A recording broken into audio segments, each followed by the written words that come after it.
Alright. It is time for us to finish Apollo Justice. And then, once we're done with this, we move on to the 3D games of the series. So, I'm excited to see what they look like. Because the up-resed stuff in this one is really nice looking. So I'm hoping that the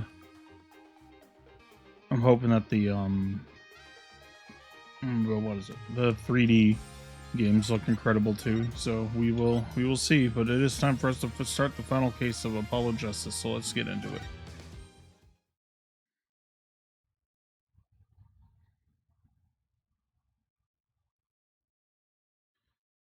And that's the whole truth of this case.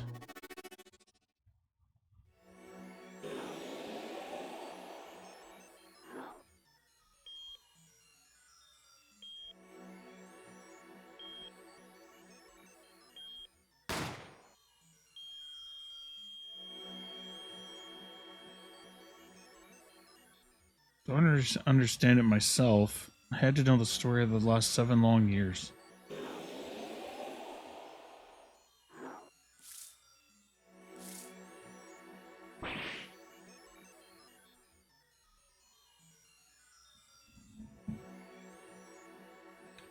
Nothing happens by chance. All is connected.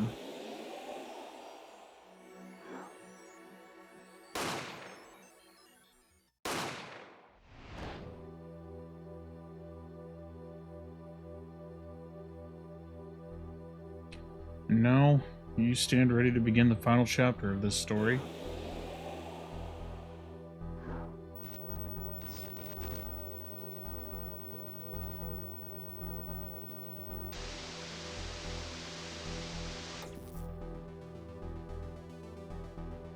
Will the defendant be found guilty or innocent? The decision is yours.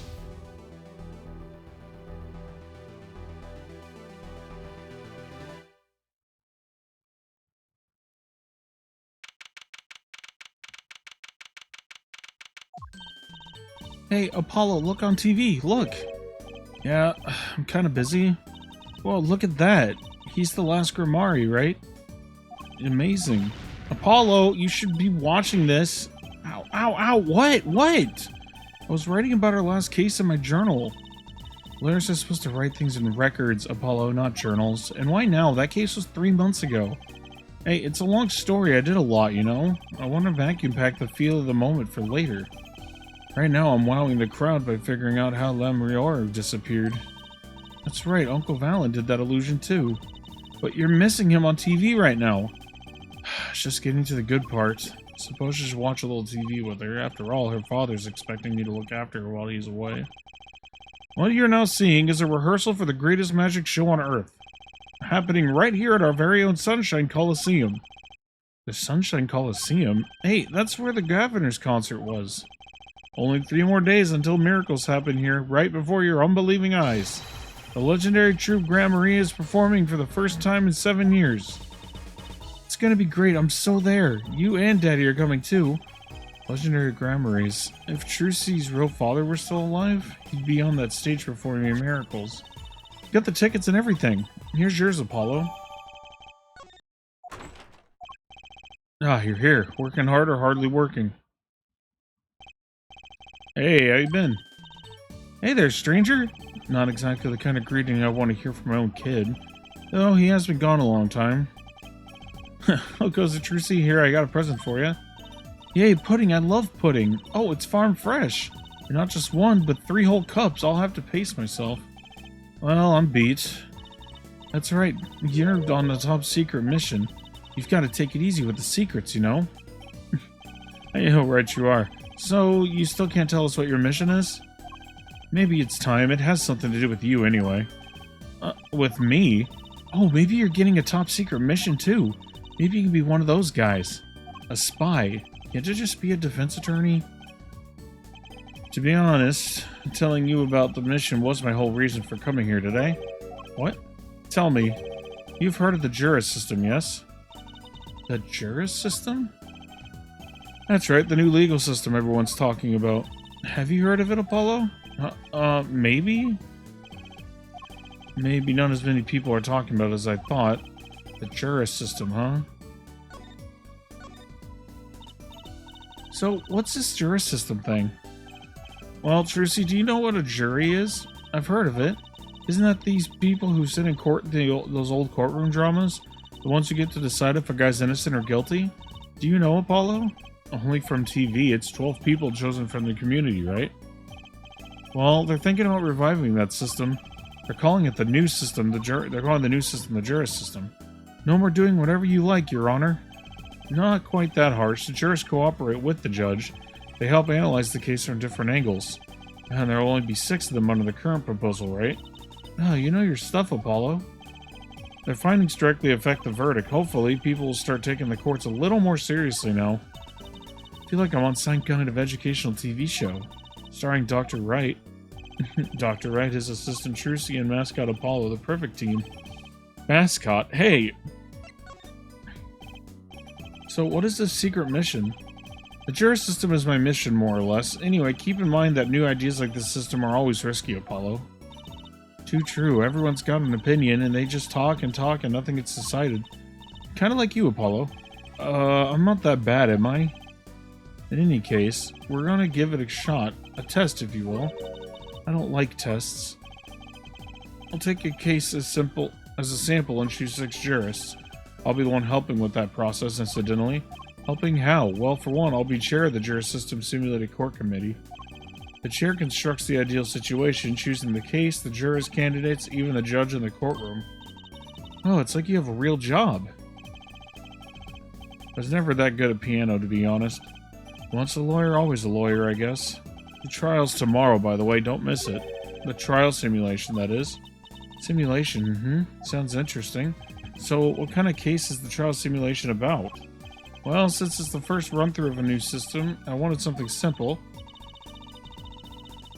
Good thinking, no sense wearing yourself out on something too serious. True, the case is a murder. That's not simple at all!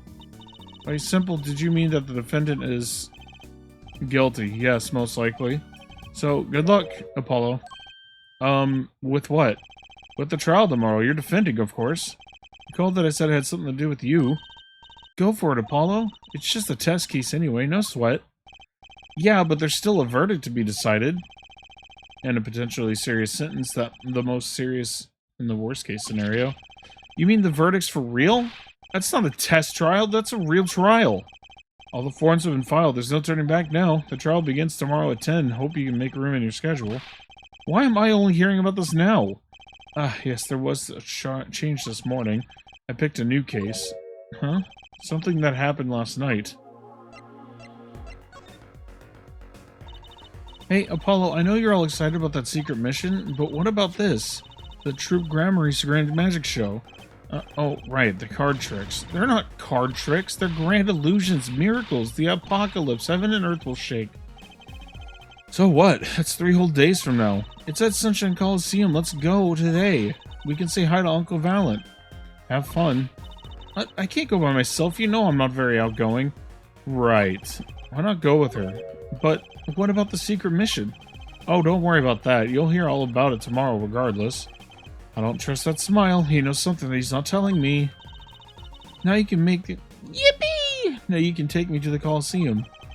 I suppose it wouldn't kill me to pop over there. Gramarye, that reminds me. What's this? Is that Silk Hat there? Isn't that Silk Hat the Gramarye seal? Consider it a birthday present, Trucy. Thanks, it's great, but today isn't my birthday. Good point. What day is it today, Apollo?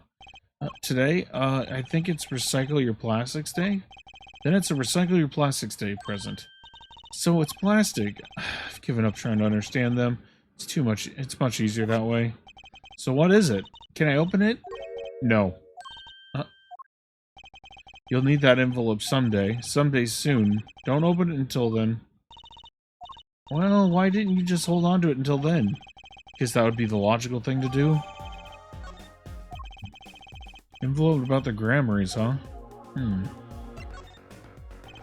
Alright, so what case are you going to use? You really want to know, don't you? Of course I do. I mean, I'm going to be defending, aren't I? If all goes well, then yes, of course, this is just a test. We wanted everyone to start without preconceptions, a blank slate, as it were. There's a difference between having a blank slate and just being totally clueless. Whose dumb idea was that anyway? Well, mine. Committee chair, remember? Well, if you want to know that badly, I suppose I could give you permission to examine the scene of the crime. Good, that's better. But you can't talk to anyone involved with the case. What? Then how am I supposed to defend? You let me worry about the details there. Remember, I'm in charge of this trial, all of it. But you don't want it to backfire, do you? Apollo, if I am in charge of the whole trial, that means the entire affair is my responsibility, for good or for bad. Just do what you can, and don't worry, I know what I'm doing. Alright. I'd recommend going down to the detention center. Your client's waiting for you, you can ask about the scene there. But you just said I couldn't talk to anyone involved. Oh, you can talk to your client, if you can get her to talk. Well, time's a-wasting.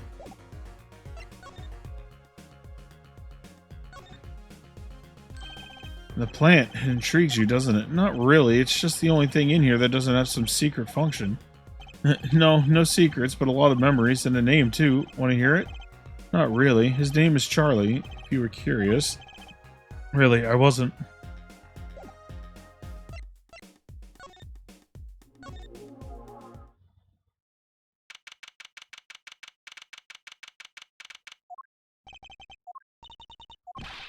It's 20 minutes we've been waiting here. 20 minutes! Maybe I should complain? I'm sure that guard has better things to do than stand there pretending he doesn't see us. You know, the minute we get angry, the client will show. It always works that way. Like shouting, "Oh, waiter!" and they're standing right behind you. Oh, guard! Is our client going to be much longer? What are you talking about? Haven't you already started the meeting yet? Huh? What? Where'd you come from? Well, anyway, please have a seat.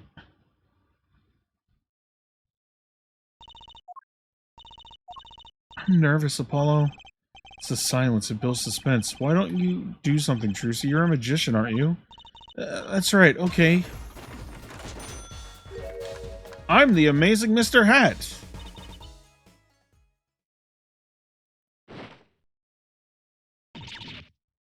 Ah, she passed out. Miss Magic Underwear might have been a better bet. That's Magic Panties, Apollo?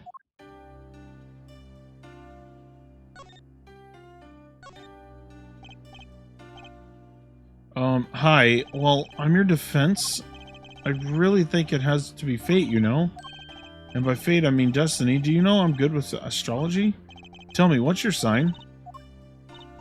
I could tell you mine if you'd like, Apollo. No, never mind. I just got carried away there. Seem destined to get difficult clients, it seems.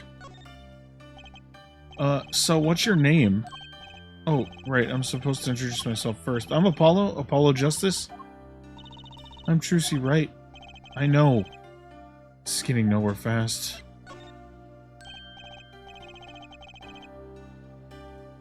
Hey, I know, maybe you can just tell us what happened? I'm your defense attorney, after all. Anything out of the ordinary happened lately? Well, the other day, this tourist from out of town stopped to ask me directions. Later, Trucy. I feel like I need to ask directions for myself here. Oh, that was fruitless. No, I think I understand despair a little better now. Be good, Apollo. Look, she's doing her nails. What? Are nails more important than defense? Is that it? Let's go, Trucy. Excuse me. Could you read this? Sure. Be like a teenager on a first date, and this is the love letter we passed from test. What the fuck are you talking about, Apollo? Stop looking so wistful and read it, Apollo. It's a business card with a name and an address. The name is Vera Mission. The address is for Drew Studio. And you're giving me this card because... Well, looks like we're finished here. I wonder if Drew Studio is the scene of the crime. Let's go find out.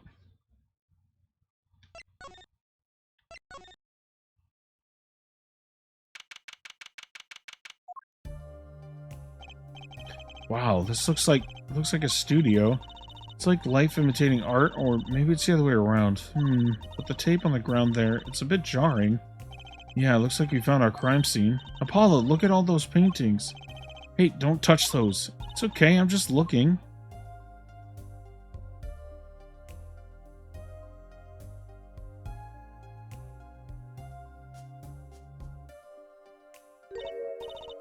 Apollo, look at this one. Looks half finished. You can still see the rough sketch underneath. But that's odd. The rough part doesn't look like the rest of the painting at all. Yeah, good point. That is odd. All the paintings have a really different style, too. I thought I might find you two here. Emma? Long time no see. Oh, it seems like I run into you far too often. I don't know why you're here, too. You know about the trial simulation tomorrow? I've heard about it, sure, so Mr. Wright chose you, huh?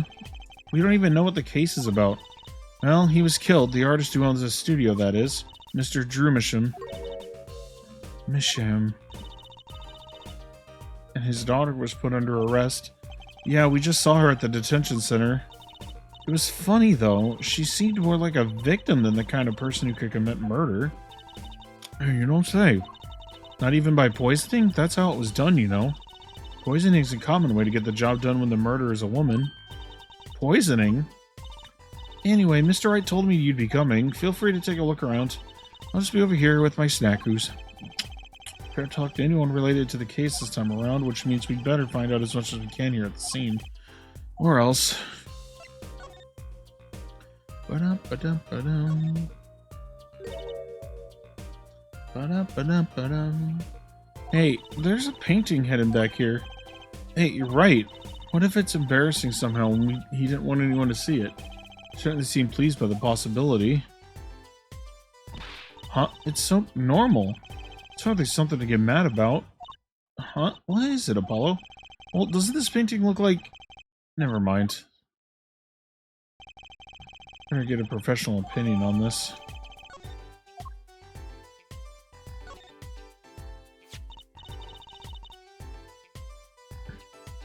It's the victim's coffee mug. So the poison was in here? This is my first time seeing a real poisoned mug of coffee. I would hope so. Poisoned coffee? Not exactly, actually. What do you mean? No traces of poison were found in the coffee. What? You'll have to figure the rest out yourself. I'm officially not on your side after all.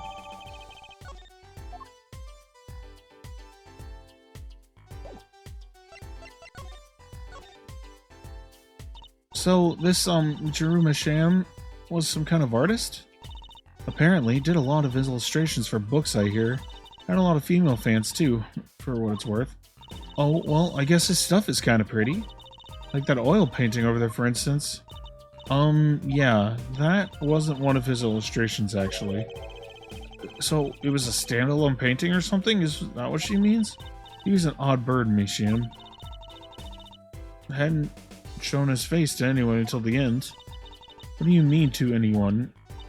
He was always locked up here in the studio, apparently. His only connection to the outside world was through letters he'd put in that letterbox there. Letters? Do people still write letters? What do you mean, Apollo? I mean, when was the last time you wrote a real letter? Don't most people use email and stuff these days? Not Mr. Misham. Couldn't stand technology, it seems. He did everything by mail. Maybe he thought that way was more artistic, you know? In any case, the only persons beside him allowed in here was his daughter, Vera. Oh, you mean the killer? The suspect, please? We took some fingerprints, of course. The only ones found in the room were Mr. Misham's and Vera's, basically. Basically? Actually, last night, Mr. Misham gave an interview to a reporter for the first time. Happened during the interview, apparently. His first interview ever? Tell us a bit more about what happened the night of the murder? Like I said, last night was the first time someone from the outside came into this studio. I guess mysterious painters who never go outside make for good articles. And it just so happened that he died the night of his first interview? Around 9 p.m. every night, Vera always made him a cup of coffee. Last night he drank his usual coffee and suddenly became violently ill. And died. She poisoned him on the night of his interview? Wouldn't the reporter see? He wasn't near Mr. Mysham when she brought her father his coffee. He was checking out some equipment in the back of the room. Supposedly, that's why she didn't notice he was there. It was the reporter who called the police, in fact. Wait, but why is she the suspect? If anyone is suspicious, it's the reporter. Yet the reporter never got near Mr. Mysham's coffee. Even Vera acknowledges that. Regardless, I want to know more about this reporter. So, this woman, Vera, she's Mr. Mysham's daughter, right? Yep, real sickly girl ever since she was little, hardly ever went outside. She did kind of give off a withdrawn sort of aura. She was homeschooled by her father, apparently. It was quite a scene when they took her to the detention center. She was screaming about how she'd die if they took her outside. That does sound like a scene. In the end, she agreed to leave if she was allowed her good luck charm for company. Her good luck charm? Apparently, she has this charm that magically gives her the courage to go outside. Why can't I ever get a normal client? But why would a shut-in daughter kill her own dad? Don't look at me. So about the poison, it was found to be in his coffee, right? No, not precisely. What does that mean? It means see for yourself, I think. I bet Emma could help us out here. Don't forget, flattery will get you everywhere with her, Apollo. What are you two whispering about? Well, I was thinking, what is it we always do when we run into you at the crime scene? What is it we always do scientifically? Ah, you know me too well. Okay. Okay, meaning we can get scientific now? Oh, I suppose, just this once. Bring me anything you find suspicious and we'll check it out.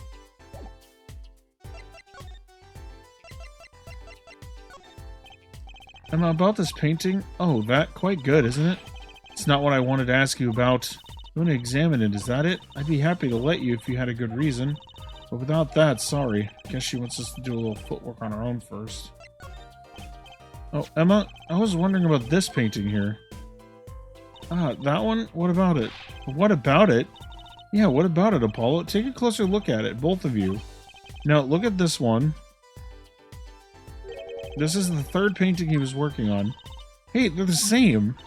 I was hoping you wouldn't find that. You're right, though. Drew Mysham was copying this painting. Wow, it's pretty good. Copying a painting? What for?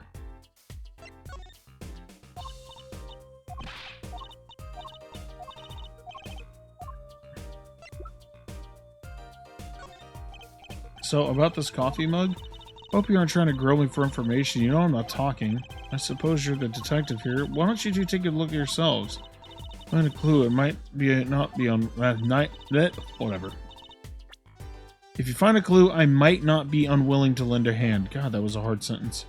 Think she's gonna help us, Apollo. Let's check out this mug, shall we?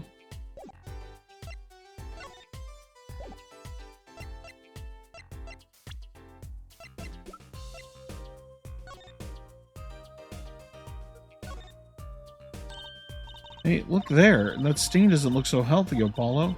That must be the Blue Mountain stuff we've been hearing about.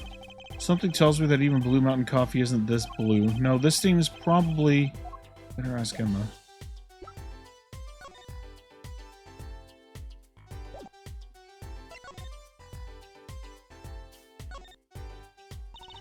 Apollo, look at this painting. You can see the rough sketch. Oh, looks like I wasn't the only it was only half completed. Oh, that's funny. Do the rough sketch and the finished painting look totally different to you, too? They do, actually. What's that all about?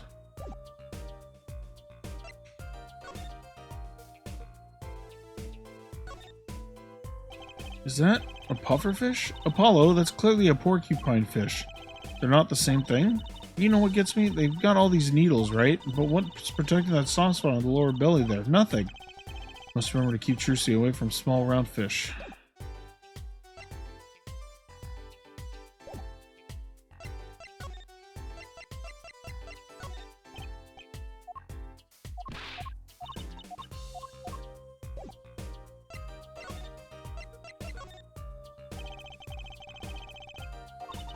But we could do a little forensic work. I suppose we must just this one. Oh, never mind. Okay, I don't know why I'm not getting the option to actually do it. Is this desk for painting, Apollo? That would be a drafting table. Drafting?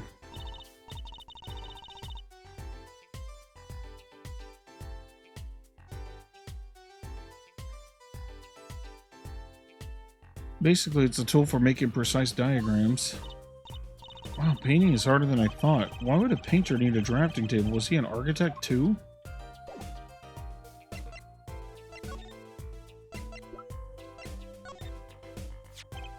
Emma, about this mug, there's a pale blue residue on the rim. That, yes, well, it's just a rumor, but I've heard there's a kind of coffee called Blue Mountain. Pretty sure it isn't actually blue, Emma. Ah, right. Okay, you got me. That's left over from my testing spray. Forensic science, I knew your hobby was behind this somehow, Emma. It's not a hobby. So what kind of scientific stuff were you up to? This spray, that's what. It turns blue when it touches poison. So the poison that killed the victim was on this mug? That's right. See, it wasn't in the coffee. The killer applied it to the rim of the mug itself. Science is amazing. It certainly is helpful. Maybe Emma would be willing to help us out a bit more? Should try buttering her up, Apollo. They say flattery will get you everywhere. Certainly we're talking to her a bit more. About poison analysis? I was afraid you were going to ask about that. See, this solution is used to test for troconine. Or troconine. The deadly poison found in the autopsy? Oh, I know that Sparkle Rash. She's getting excited. Best tread lightly. One of the most virulent poisons, but it's absorbed into the body astonishingly slowly. It takes at least 15 minutes from the time of ingestion for adverse effects to show. Oh, and guess what? Recent research has shown... That's fine, really. We don't need to know all the gory details. I think I get it. You just spray this stuff on something you want to test, right? Precisely. You can find even the slightest trace of poison with this. I want to try too, Emma. Pretty please? You don't have to ask twice. I already used it on everything suspicious, of course. Let's give it a whirl, Apollo. Ah! What are you doing? Just seeing if I got a reaction off of you. How's this for a reaction? Never do that again. I'm not poisonous. Tell that to those hapless witnesses on the stand. Let's just get down to checking for real poison, shall we?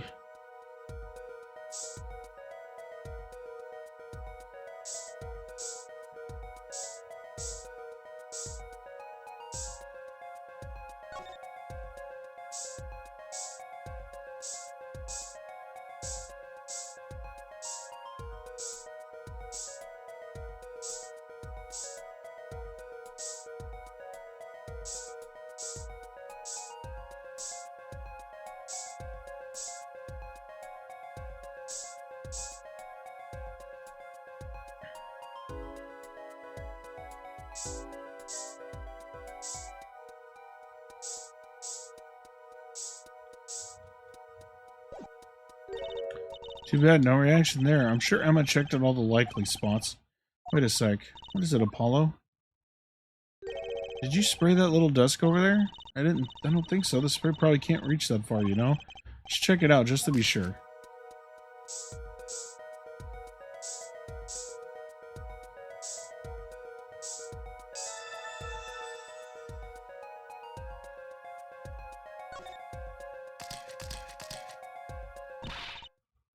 A reaction, Apollo? Where? Where? The inside of that cute little frame. Look. Well, would you look at that? Nice going, Trucy. I'm known to work magic. Never mind that I was the one who found it. Why would the inside of that frame have poison on it? Looks like we found the only other place that was poisoned in any case.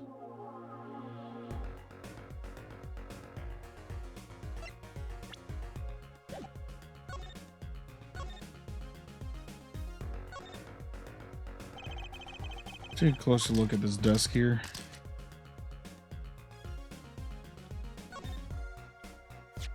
This envelope has been opened and resealed.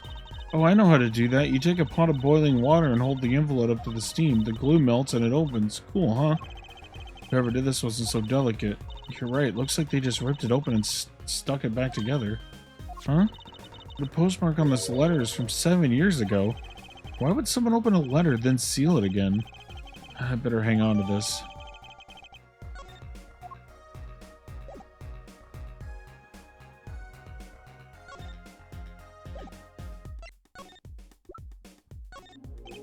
Emma, about this... Oh, that? Yes, why that's a bright red envelope. Sure is jumpy. Someone opened this, didn't they? My lips are sealed. Your lips are sealed? That's a first. You mean you know what's inside the envelope? Sure. I read it after all. You mean you were the one who ripped this open? Please, I would have steamed it open, but she did sneak a peek at it apparently. Now that I have a powerful weapon on my side. Weapon? Yeah, the use of tools. Highly specialized tools for gathering information. Tools I wouldn't mind getting my hands on. You should try flattering her, Apollo. Say a little praise can open big doors. Never heard that one, but it's good advice. Let's try talking to her some more. About that envelope we found, I was wondering if you could help us out with that tool you mentioning. You want to know about my tool, do you? It's called... I'm sorry, what did you say? Hi guys, how's it going? It's called an X-ray analyzer. X-ray, like the X-rays you get at the dentist? That's right, at least that's what I call it. Huh? It has a real name, but it's much more complicated. The X-ray spectralization... something. How am I supposed to remember all that? So basically it lets you see inside things like envelopes. That's right, you're sharp, Trucy. It's a bit more complicated than that in practice, of course. Actually, to tell the truth, I'm not really sure how it works scientifically. Oh. Yeah, VR will definitely do that. I have the, I actually own a PS5 VR, and my god. Like, the Horizon game that they have on there, like, when you actually look down, I actually get that feeling of, if I slip here, I'm gonna fall, like, hundreds of feet. Like, it's, like, one of the few VR games that make me feel... Like, that VR headset for the PlayStation is insane. Let's give it a spin, Apollo. Ah, what are you doing? Oh, just seeing if I could see through your hair, but it's like lead. Point that thing at me anymore and it might all fall out. And I wouldn't need an X-ray machine to see through it. Let's just get down to business, shall we? Alright, let's test on a sample first. It just so happens that I have a lottery ticket here.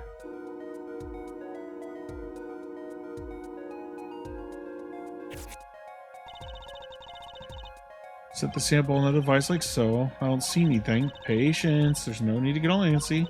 Look at the right side of the screen. That's the layer view of the envelope. Layer view? You've got it set to display the outside of the envelope now, see? Actually, it's quicker to just have you give it a try. Turn that dial there with, for me, would you? That's right, that's how you choose what depth you want to scan. Hey, I got something. See, that's how you can read the letters on the ticket inside. Cool, huh? Except I can't read them. Just turn the dial a little more. What you have to understand is that a sheet of paper isn't really flat at all. When you zoom in that much, you see the paper is like a bunch of hills and valleys. Oh, really? This X-ray device uses a beam with a wavelength of only 0.05 microns. Breaks cards down into thin layers so it only show what's written on that layer. I'm not entirely following you, but what good is it if you can't read anything? That's why we go on to step 2. Try rubbing the image a bit, would you? Rubbing? Like going over the image with,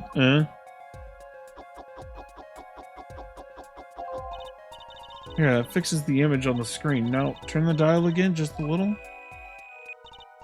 Good, now you can rub this image to fix it too. Hey, I get it. We just keep doing this until we've got the whole thing. Not bad, neat. Let's do some more.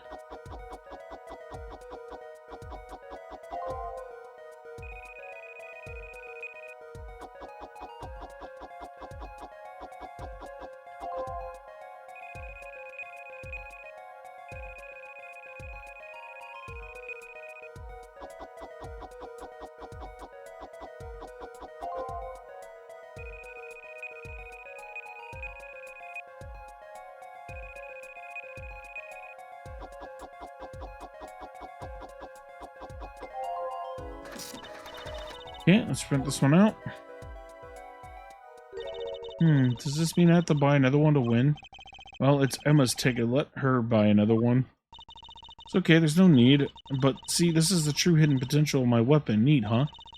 Now let's try it out on the real thing, shall we?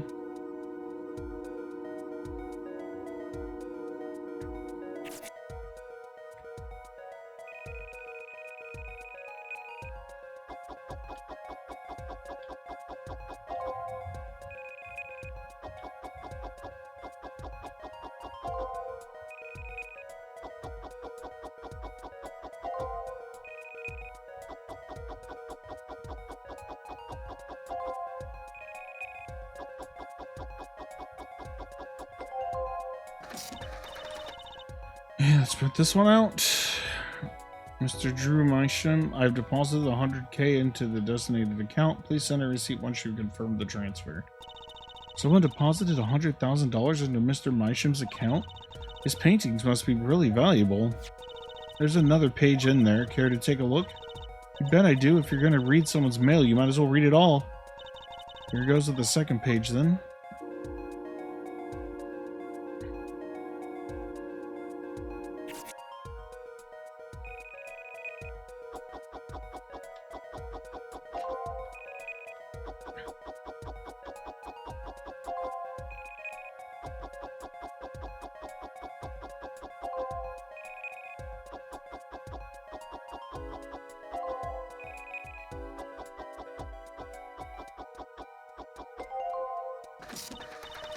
Okay, let's print this one out. Sign the papers and send in the enclosed envelope with the enclosed stamp within 3 days. I need not remind you to speak of this to no one. So, it was a letter about payment for one of his paintings. Why all the secrecy, though? And what? Why was this letter the only one in here? It's 7 years old, right? Maybe it had some special significance to him? Well, Emma? Well, indeed. She knows something she's not telling us. It looks like she's keeping mum about it. So, Emma, I was wondering, what's the story about this reporter that came here for a story the night of the crime? I'm afraid I can't tell you because he's going to be a witness tomorrow, I hear. I thought so. I'll never forget that face, but what was his name? Oh, right. Brushel. Brushel? And he's after a scoop to sell the papers, so a reporter comes for an interview with a painter. His first interview ever, and that night he's killed. Seems strange to you? Really strange. It does raise a few questions. I'd like to speak with this reporter if I could. Well, I hear he's on the beat today, too. Said something about covering a magician? Magician? Well, if it's not true, see, that leaves only one other person. If it wasn't Valiant Gramarye by any chance, was it? Yeah, something like that. He's got some big show lined up, I hear. So he's out interviewing Valiant Gramarye. Looks like I'll be heading out to that Coliseum again sooner than I thought. Here, I'll give you that reporter's card if you want.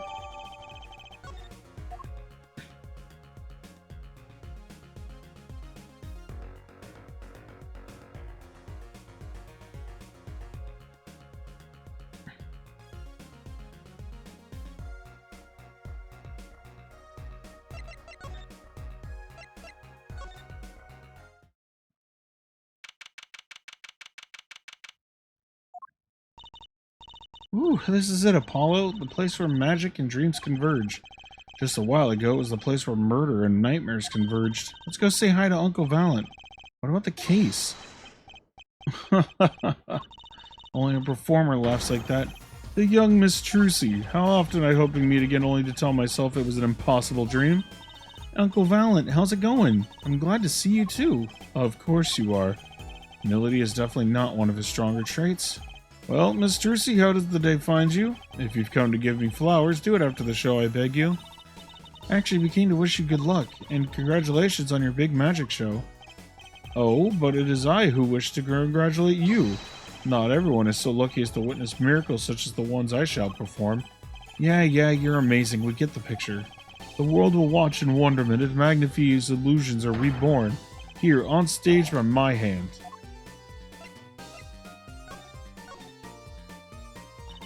Everyone's talking about the big magic show. Is it true that the Gramarye miracle is back after a 7-year absence? Miss Trucy, I must apologize. This show and this honor should have been his. My co-magician in training, Zach Gramarye, if that terrible thing hadn't... It's okay. Your father was a great magician, Trucy. If he were alive, then I, Valiant Gramarye, would have been proud to stand upon this stage as his assistant. Thanks, Uncle Valiant. You know, I'm happy you're doing the show. To think we get to see the great Magnifie's illusions again. She really is looking forward to this, isn't she? My mentor, the magnificent Magnifie Gramarye, was a true deity among magicians. The creator god who gave birth to magic and illusions that defied our very imaginations. I was so little when I last saw one, but I still remember his shows. He did wheelies in a sports car through the air above the audience, and then sped off to outer space faster than the speed of sound. I'm guessing that memory was a bit embellished. 7 long years, the world has been waiting for a miracle to match his. As heir to the Gramarye Troop's secret, it falls to me to provide one. It is my God-given destiny. Yes, you, nameless face who speaks for the nameless masses, how can I help you? The world was waiting. Why did you hold off for 7 long years? It appears the lad is uninformed. Perhaps you have heard of the magic known as law, which governs our lands? I have, though I'm not sure it qualifies as magic. The performance of Magnifie's miracle was impossible. A certain law prevented it for 7 years, but no more. 7 years? That phrase sure does like to pop up, doesn't it? And why was that? A little matter called performance rights, Miss Trucy.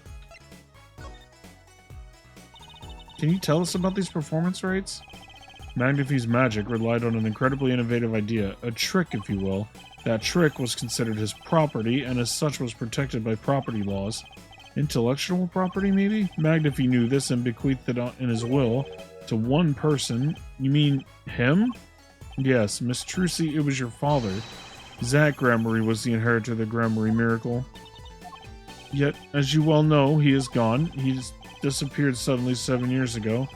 I think I see where this story is going. Once a person is classified missing for a certain period of time, they're considered legally deceased, correct? In all absoluteness, those rolled-up sleeves conceal your incompetence well, young man. That certain period of time of which you speak is 7 years. Yes, Miss Trucy, though it pains me to say it, this past spring, April to be precise, was the time. Your father was legally declared deceased. In the absence of a formal will, the secrets of our mighty mentor Magnifie passed to me. This was, in fact, stipulated in the will by Magnifie himself. Is that how it works, Apollo? Yeah, it's called death in absentia. He's declared missing permanently.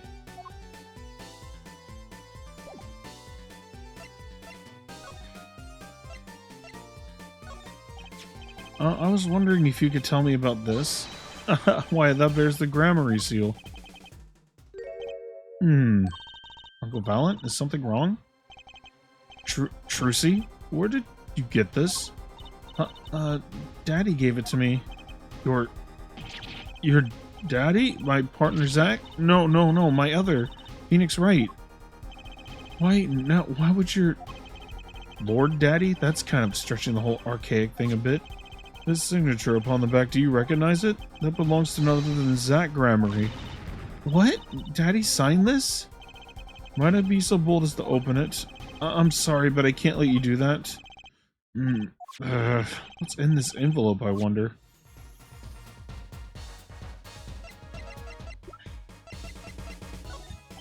So, a journalist was here on a story. All eyes in the universe are upon my stage. All pens seek to commit its mysteries to paper. His name was Brushel? Brushel. Think he remembers him. He doesn't look too happy about it. Brushel, that cloying smell of mint when he smiles, yes. Could you tell us more about him? What did he want?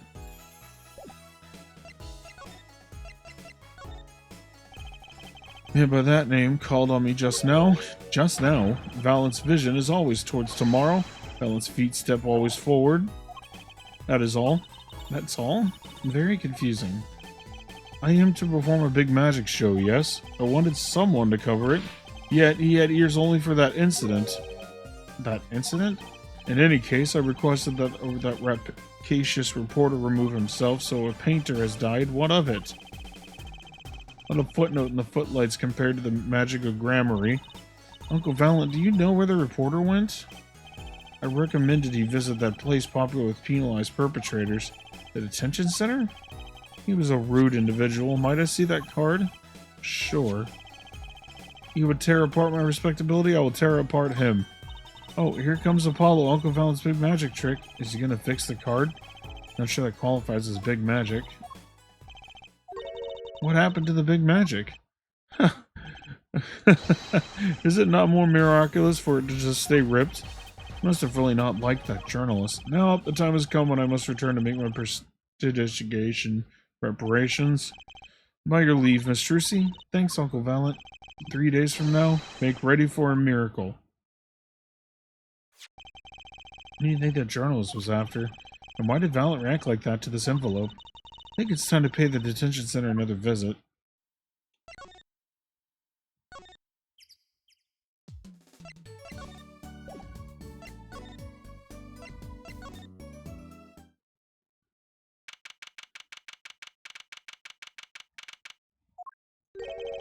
I think I hear what you're saying. We're all doing it for the money, end quote.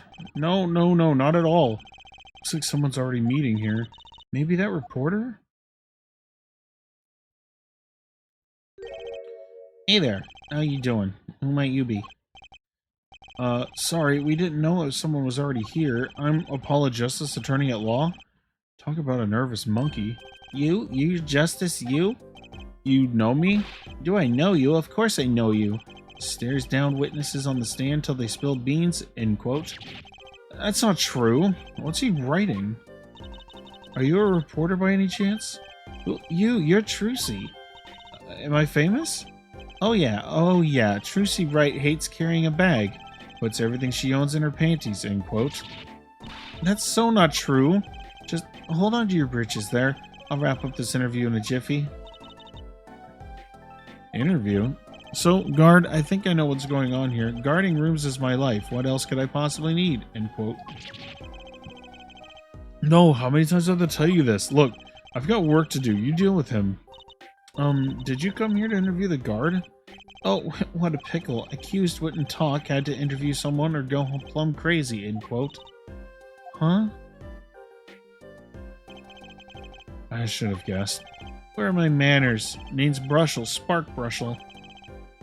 I'm not picky, journalist just closes eyes, it writes, end quote. It's that nauseatingly strong mint smell every time he grins. Till you've been interviewed by me, you don't know what thrilling is. Wild romp through crossroads of mayhem, madness, end quote. I could see that. He's writing something again. Well, if he's a reporter, maybe he knows something? So, Mr. Brushel, you're a journalist? Look, let's state one thing for the record here. Yes, I'm the interviewer, you understand, yeah? I'm the one who asks you the questions here, end quote. Okay. For instance, you think a movie director watches movies? Well, I think he probably does. Exactly, I knew you'd understand. Huh? So, the night of the murder, you were at Drew's studio? Who, me? Look, let me state one thing for the record. Yes, I may look calm and collected, but I'm busy, real busy, always on the road. Journalist always buys one-way tickets, never looks back, end quote. I can understand the philosophy, but you want to know the thing about one-way tickets? Once you use them, they're gone. All because you have to give them to the guy at the airport. True enough, but don't they give normal tickets away too? Exactly, see, it's the same thing. What is... So, you went to do a story on Drew Mysham, and he never had a story done about him before? That's right. Look, let me state one thing for the record here. What? I'm sure you're gonna want to know about my source. What tipped me off to Drew? Why do the interview in the first place? Well, yes. Look, it's like... Oh, I've got it. Say there's this burger joint with fabulous ketchup. You think the burger guy's gonna tell me where he got it? At the supermarket, maybe? Exactly, see, that's what I'm talking about. I think I may have actually understood that one. Well, there's something I can talk about, really. Walls have ears, eyes, especially glass walls with speakers, end quote. Right, guess we'll leave then. But since you're here, might as well tell you a tidbit of news I saw just for the heck of it. Sure, tell us, just for the heck of it. I remember it like it was yesterday. I'd seen a movie on a trip and wandered into this burger place with amazing ketchup when an article in a tabloid caught my eye. Famous oil painting stolen from art dealer's gallery, end quote, I believe it was. An oil painting? It happens every day, right? But I thought I'd seen that painting somewhere before. A painting of a giant peach floating down a river. Someone stole an oil painting of a giant peach? Journalists can smell scoop better than burgers, end quote.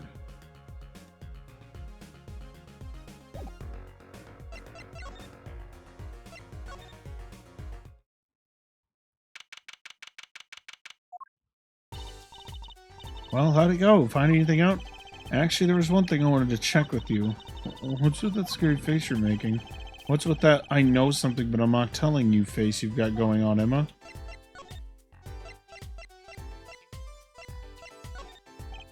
This painting came from behind that dresser. Yes, so? It was stolen, no?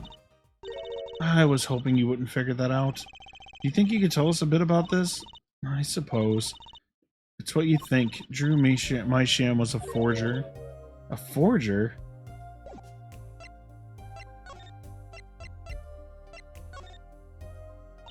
So, what exactly is a forger? Well, basically, it's someone who makes forgeries. Fakes, in other words. Fakes?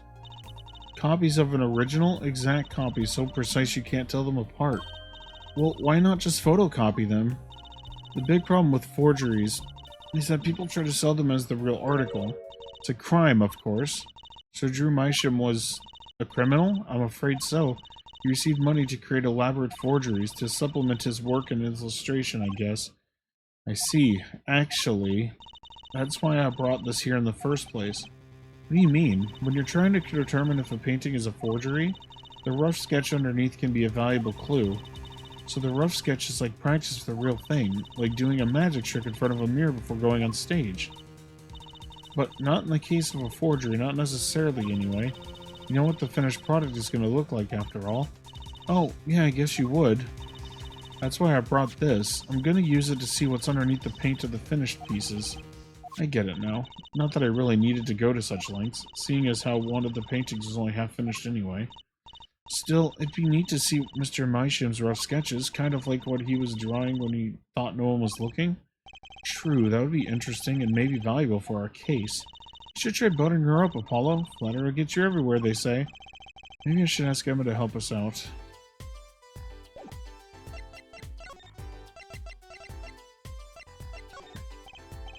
Kinda wanted to see the rough sketch under this painting, and I was wondering if your tool there might do the trick.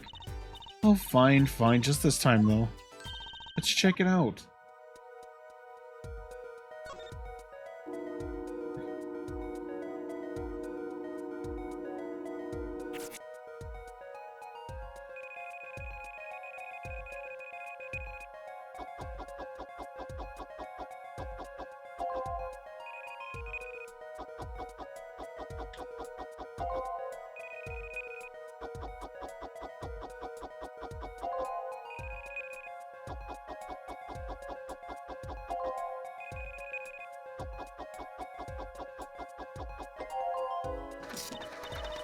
Okay, let's put this one out. What the heck?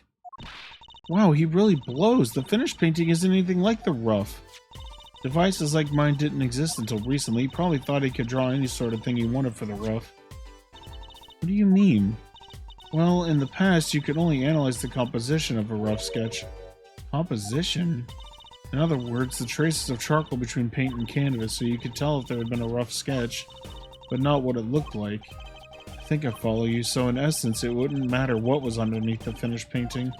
Some pros would actually paint out a rough sketch entirely, then do a completely new painting on top of that. So Mr. Mysham was drawing whatever he wanted before painting over them? Possibly. Is there a problem with that? Not particularly, but something about the sketch itself is kind of odd. You're awfully silent all of a sudden, Apollo. Think we could check out one of the other paintings? Well, sure, you like this detection stuff, don't you?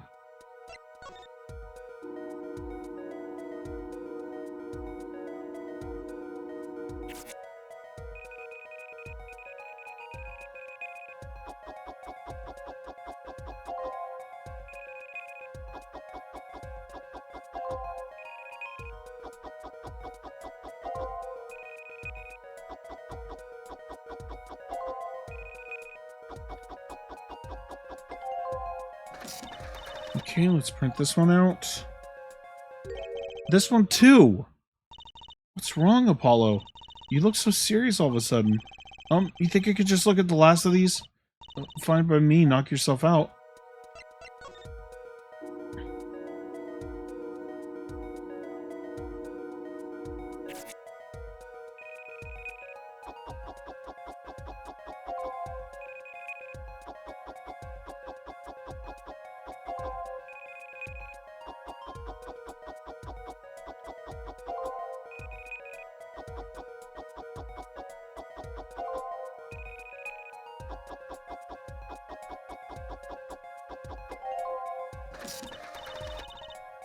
Let's put this out. What the heck is all this? I hesitate to ask why you're getting so excited. You sure your device isn't leaking some kind of strange radiation? Trucy, look at these 3 sketches. Do you notice anything?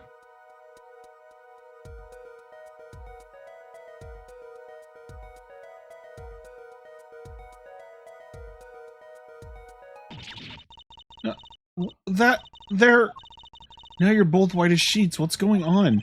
These sketches are of the 3 cases I worked on. What? The murder in the poker room at the Borscht Bowl Club, the dead man pulling the noodle stand, and then the events that transpired during the Gaviners concert.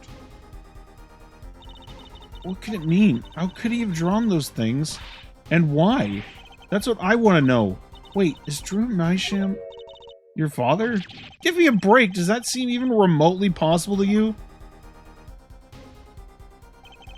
I'd never even heard of any Drew Mysham before. I hadn't even seen a picture of him.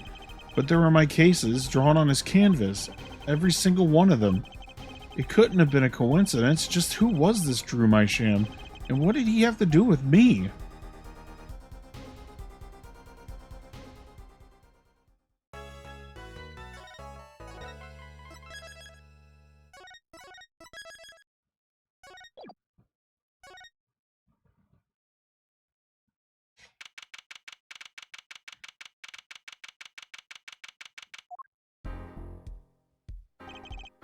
Good morning. So, you're Vera, right? I'm Trucy. Trucy Wright. That's right with a W, but, not right, right? We're on your side. You can tell us anything, please? Good morning. She speaks? Oh, not bad, not bad. But I think you do better with a little smile, you know? You're so pretty. You need to sell yourself, you know?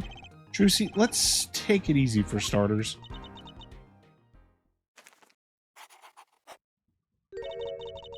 Thank you for taking my case. Okay, well that's a start, I guess. There she goes with the nail polish again. It's great, really. It's so cultured.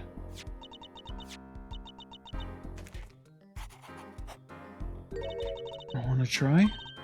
Oh, really? Girls. The victim, Drew Mysham, was a forger, and a stolen painting was found in his studio. A life of crime, really. And maybe one that led to his death.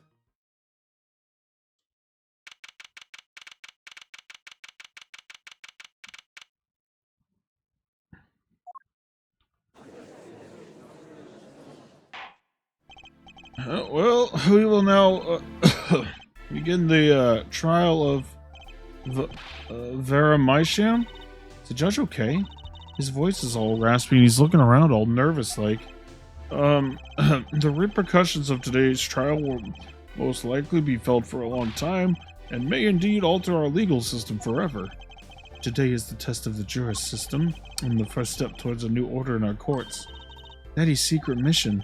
The jurists will function like a jury. It is hoped their inclusion will help the courts to reflect the people's will. Why aren't there any jurists in the courtroom? 3 closed-circuit cameras watch this courtroom at all times. The jurists have access to everything that transpires. Jurist, Judge Well and Judge Cool. Now see here, Prosecutor Gavin, I was gonna say that.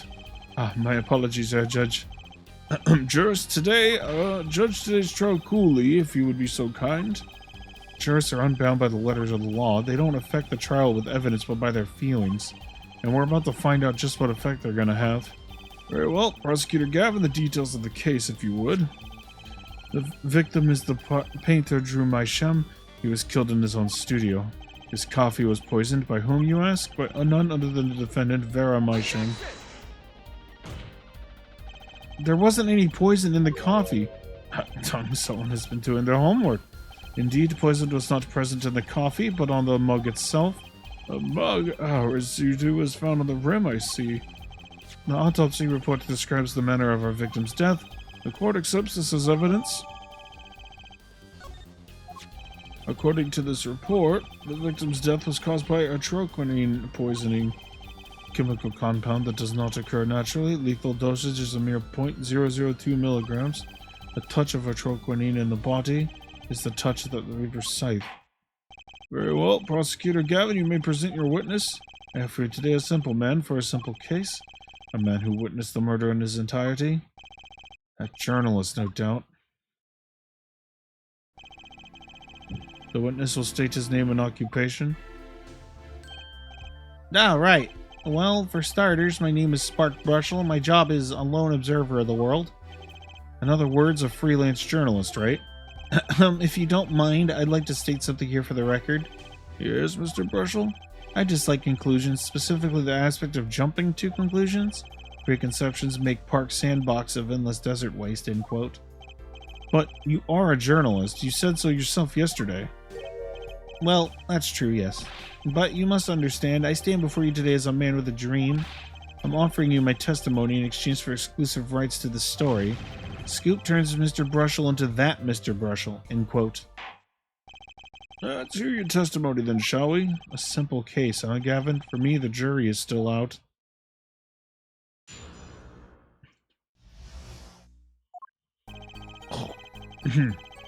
I visited the studio around 9 at night to do the interview. The first outsider to enter the atelier. Journalistic history made, end quote. His daughter brought us coffee right after we started. And you know what happened next? Star falls, end quote. No one else entered the room beside her the whole time. That does sound like a simple case. Unless you were the one who poisoned him. What are you saying, Judge? Need I remind you, the cameras are rolling today. I felt the need to be a bit dramatic. You didn't do it, did you? Do a thing like that? Come on, that's like newsmaker making the news, end quote. Or even contemporary witch hunt, end quote. I know, wild accusations rock courtroom, end quote. Rock indeed. Prosecutor Gavin sure looks like he's having fun. I'm so happy for him. Very well, Mr. Justice, your cross-examination, please.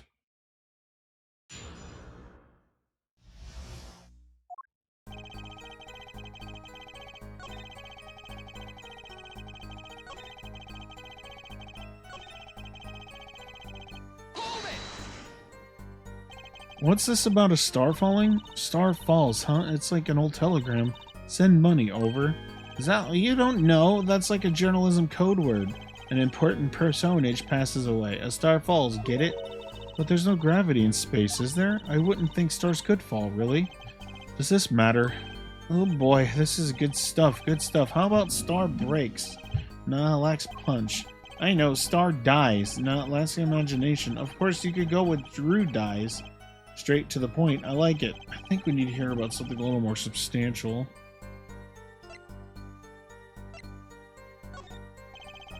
Say Mr. Mysham had the coffee too, but did you actually see him drink the coffee?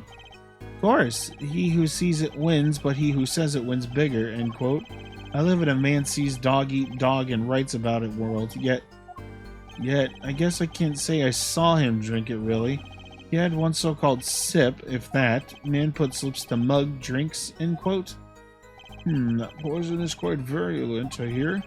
My stomach did a so-called somersault since I'd gulped down that coffee without so much as a second glance at it. Wait, maybe something's there, some kind of so-called trick? Anyone want to venture a guess for the record? Does this guy have a pause button?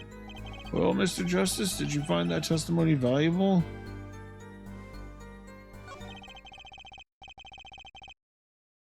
The victim drank his coffee, then immediately fell over? Oh yes, you can go to press with that one. Your Honor, this is a vital piece of information. Please add it to the testimony. Very well, the witness will add this to his testimony. Vital, right.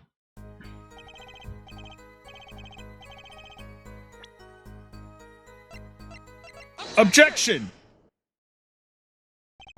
You know what I have a problem with? A particular property of the poison used, atroquinine.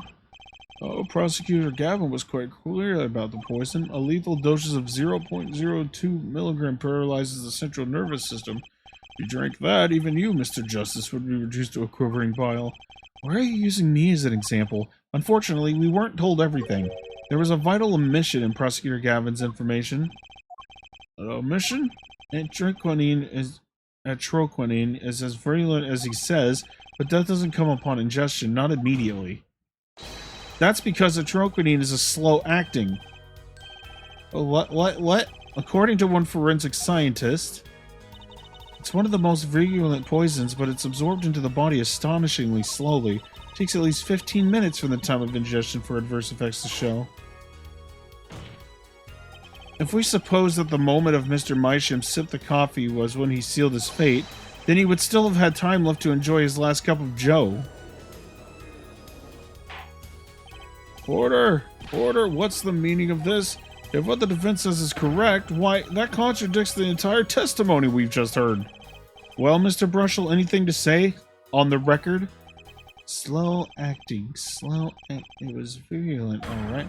Even then, it had already begun digging its claws into the journalist. It's working on a scoop. It's Brushel, Ja? Brushel, let's take a trip down memory lane. Did the victim really die the instant he took a sip? Think it over. This is vital. You know what I think? I think that was a not-so-subliminal suggestion, end quote. I admit it does cause a problem if he died when you say he died. I would be forced to say off-wage ingestion to my simple case, and you would be forced to say farewell to your article. Come again? You can't write a story based on conjecture, can you?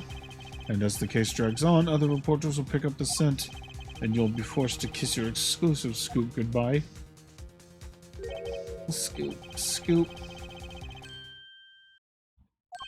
Look, wait, just wait a second. Just 1 second. We're waiting. Out with it. I think I just recalled a so-called important detail. A revival of recollection, end quote. A story survival, end quote. Attorney utterly confused, end quote. Actually, I did notice something when I visited the studio. I'd heard of poison that takes its sweet time, see? But not what I've been saying for the last few minutes, apparently. Mr. Brushel, are you saying you noticed something that explains what happens? You bet I am. The antidote for a poisonous contradiction, end quote, you might say. Or I still have no idea what you're talking about, end quote, I might say. I figured it out, but only after an in-depth interview. See, thanks to my journalism skills, I know who poisoned that coffee. Order! As far as I can tell, the witness is standing by his testimony that Mr. Mysham died the instant he drank. Of course I'm standing by my testimony and my dream of exclusive rights to this story. I suppose it was too much to hope for. What was? Of course he wouldn't choose a simple case. Not him. Him? Phoenix Wright, who else? Don't hear Brushel report for us, if you would. What is it that you noticed? This court is a critical trial for the juris system. I'm afraid no room for doubt is permissible. You will testify to the court about what you noticed.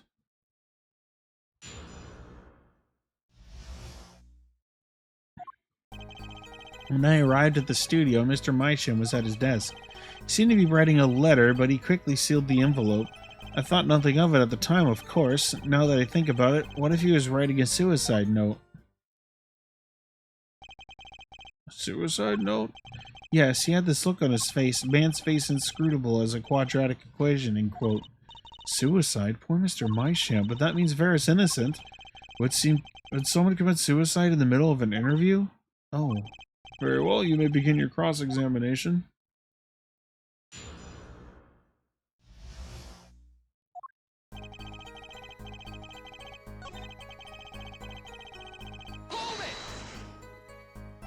So he put the letter away when he saw you?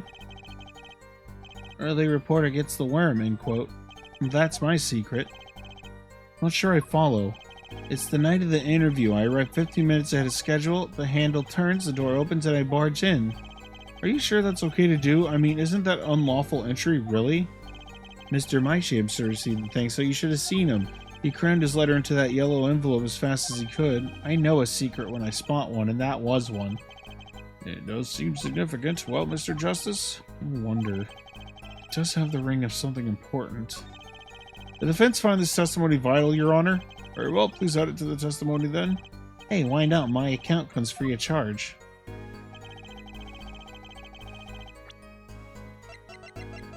Objection! As it just so happens, there was a single letter in a desk drawer at the scene, in a red envelope. Prosecutor Gavin? Yes. Was a yellow envelope found at the scene of the crime? Unfortunately, no. But our forehead, it's easy to mistake the color of an envelope. I guess, but not this envelope. You see, it was postmarked already 7 years ago. Well, Mr. Brushel? I can explain that. Drew, right? He wanted to get that letter in an envelope pronto. Get it out of sight of my beady eyes, right? So he grabbed the nearest envelope and crammed away. And what about the whole red and yellow envelope contradiction, chump? Well, Mr. Justice, have you anything to say to the witness's claim? That night, the victim put a letter he had been writing in a red envelope. That's impossible. Ah, I like your expression, so full of confidence. It's simple, really. As it just so happens, the defense team investigated the contents of this envelope with the assistance of a forensic scientist. What? Note that this letter is addressed to Drew Mysham. Oh? Why would he address a letter to himself? Let alone send a suicide note to himself. I've been scooped. Order, order, order. Mr. Brushel, can you explain this to the court? Oh, my. How could I have forgotten? I suppose this happens to the best of us. Reporter gets old, forgets lots, end quote. I'm still waiting for an explanation, Mr. Brushel. Well, that's the thing. See, after he put his letter in that envelope, Mr. Mysham sat there searching his desk drawer for something. His desk drawer? Yes, a stamp. A so-called postage stamp, end quote. A stamp? Whatever for? Well, to mail his letter. What else? And then, why, I saw him put it in his letterbox. Yes, it was a yellow envelope, and he put it in that box. Well, apparently, this yellow letter has nothing to do with the Oh, how I wish it did. Just think if that were a suicide note. What a story. Star writes suicide note in front of reporter. Falls, end quote. As I was saying, that has nothing to do with this case. That said, yes, Your Honor, it makes me wonder about the contents of that red envelope.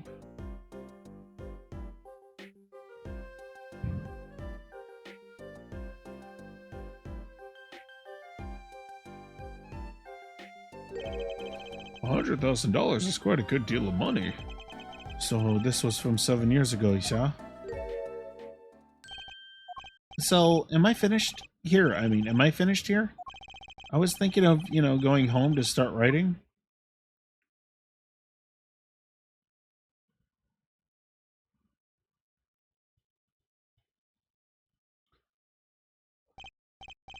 I hate to state what should be pretty obvious to anyone, but when you catch the scent of a story, you make that rather unique face. Come on, attorney has active imagination, little else, end quote.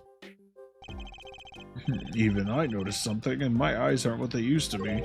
I'm starting to understand what all this perceiving stuff is about. Judge has active imagination, end quote. Please continue with your testimony. Tell us about the scent of a story. Hey, I'm the one asking the questions here, usually.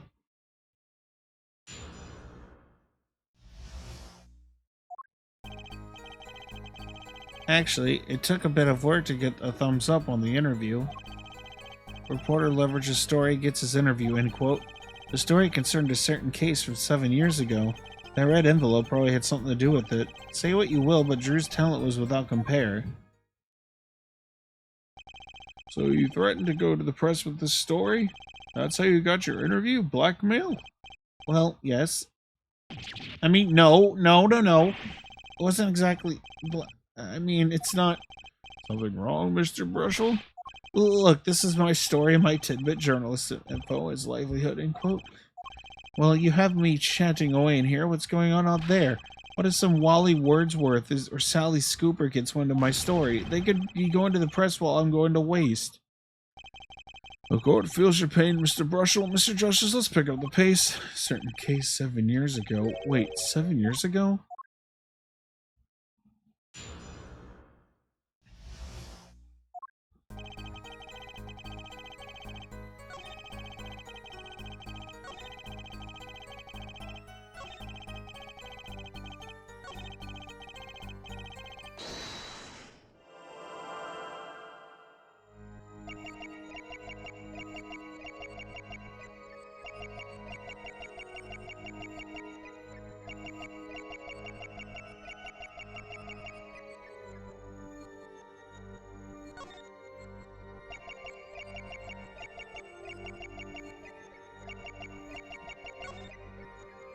Gotcha!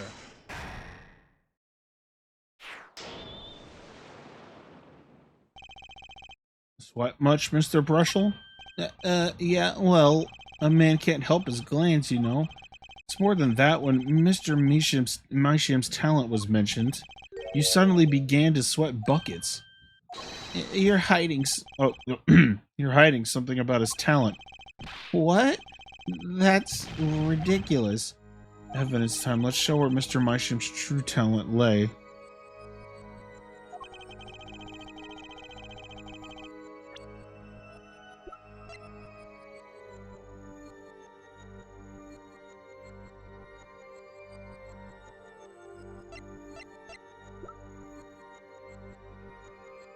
Hello, thank you for the lurk. I appreciate it. Hope your day's going well. That was not what I meant to press.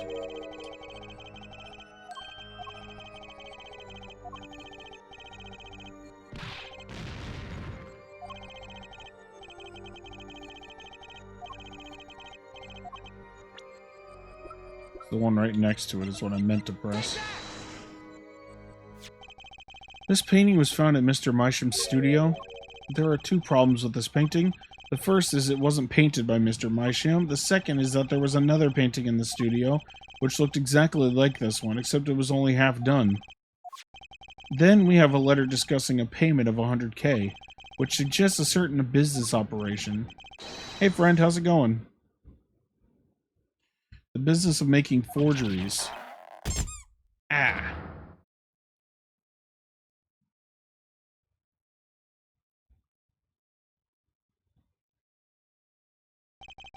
I'm doing alright. I'm doing alright. That's all, Your Honor.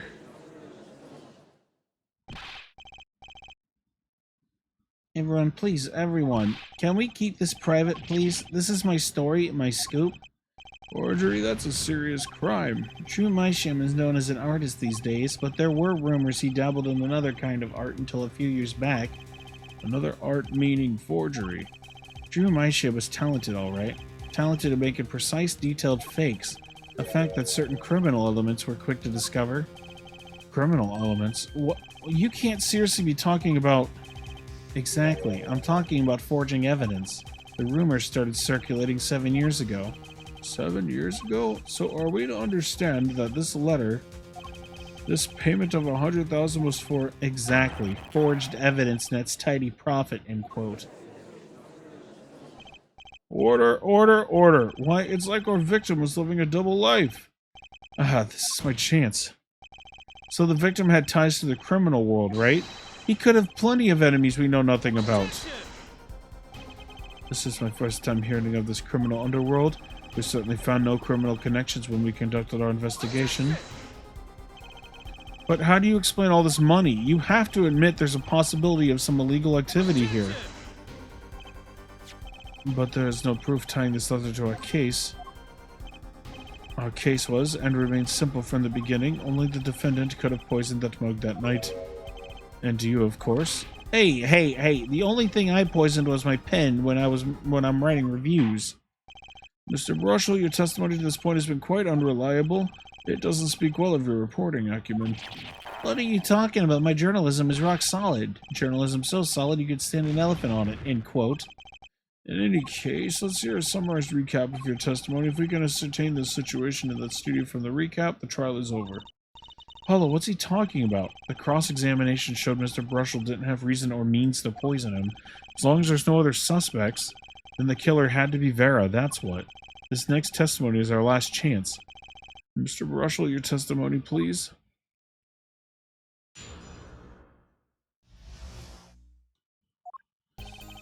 The only other person in the studio that night was the defendant. It was Vera who poured the coffee. She admitted as much herself. The only thing that touched Drew's lips during the interview was that mug. And nothing left that studio after he died. Nothing. Clearly, the only one who could have poisoned him was his daughter. It's a nice testimony, clear, succinct, and without room for doubt. Oh, shucks. You really think so? I believe this clarifies the situation that night very well, Mr. Justice. You may begin your final cross-examination. Right, I still have one trump card left to play, and I won't let this trial end until I use it.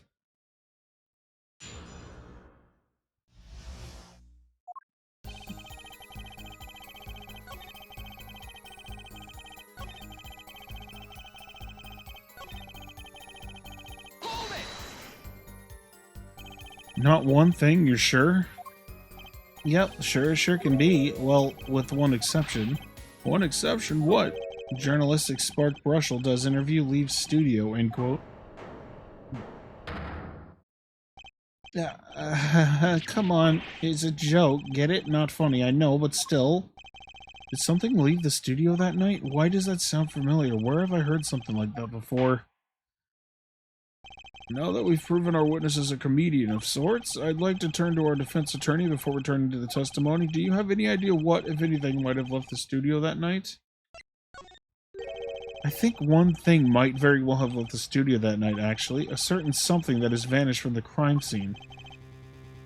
Now, by which you mean something other than our witness? Of course. Don't tell me, Vera Misham. Believe me, any comic relief I may provide is entirely unintentional. Then let's see what you've got for us, Mr. Justice. Well, this thing wasn't at the scene of the crime, so I can't show it to you, but I do have evidence that shows how it could have been taken from the scene.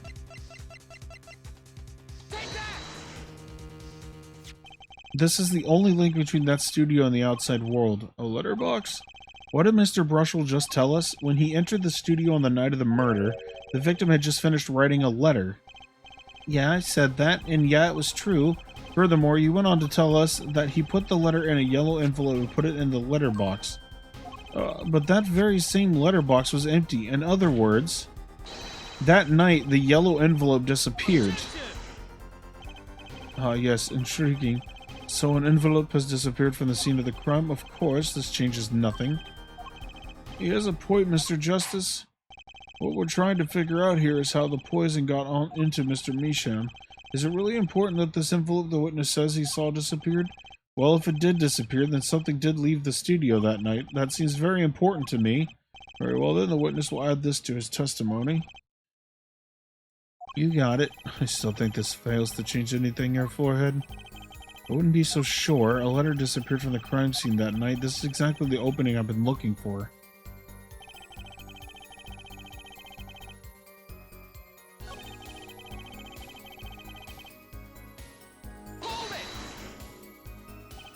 You're sure about that? Well, to be really precise, I was busy gobbling mint candies the whole time. One of those candies might have been poisoned. Yet, at the time of the autopsy, no fresh fragrance of mint filled the room, and no mint residue was found. It was a long shot, anyway. Don't tell me you're still trying to prove this. You think the victim ate, drank, or otherwise ingested something other than the coffee. Well, Mr. Justice, if you have some proof... Possibility is there, I can feel it, just maybe not prove it, not yet. Impossibility isn't going to cut it, not now. Mr. Misham ingested that poison via a route other than that coffee. Proof is possible.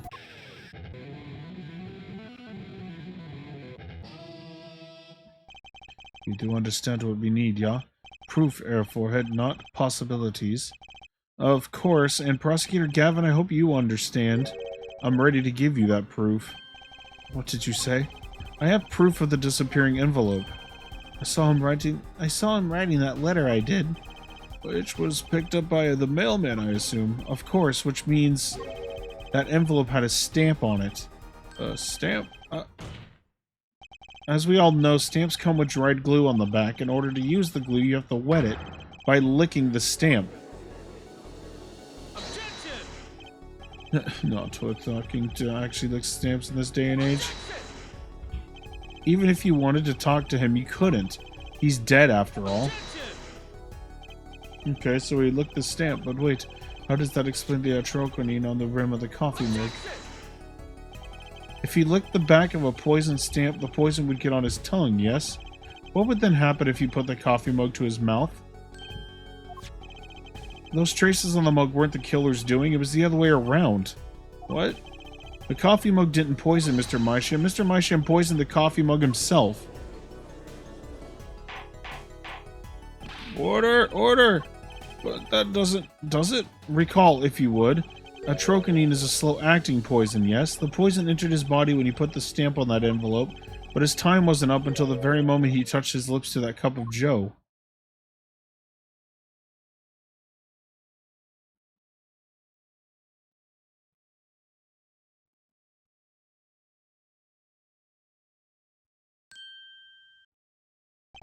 You have something to add, Mr. Brushel? Uh-oh, his nose is picking up another scent. As I believe I mentioned earlier... Well, that's the thing. See, after he put his letter in that envelope, Mr. Mysham sat there searching his desk drawer for something. Yeah, it's a stamp, a so-called postage stamp, end quote. But, you know, I don't seem to remember him ever finding one. Maybe he just run out? Incidentally, we searched the desk drawer at the scene of the crime. There were no stamps, not a single one.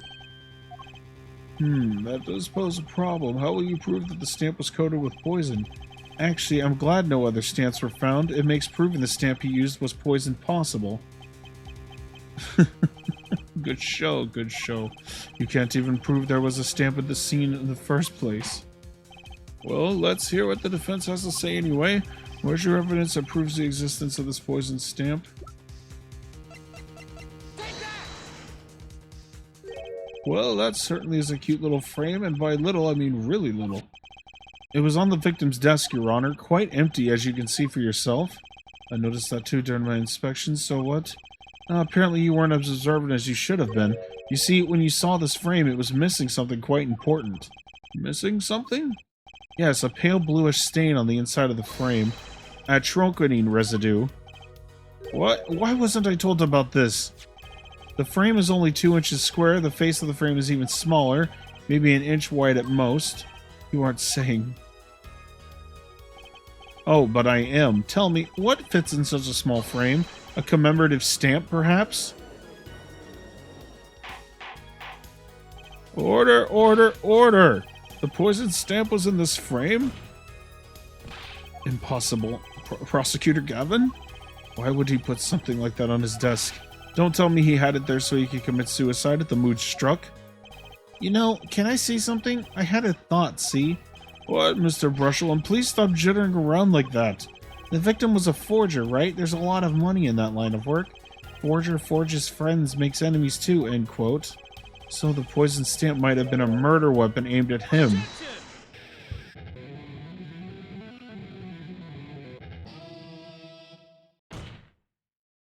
Oh, Rich. That's Rich.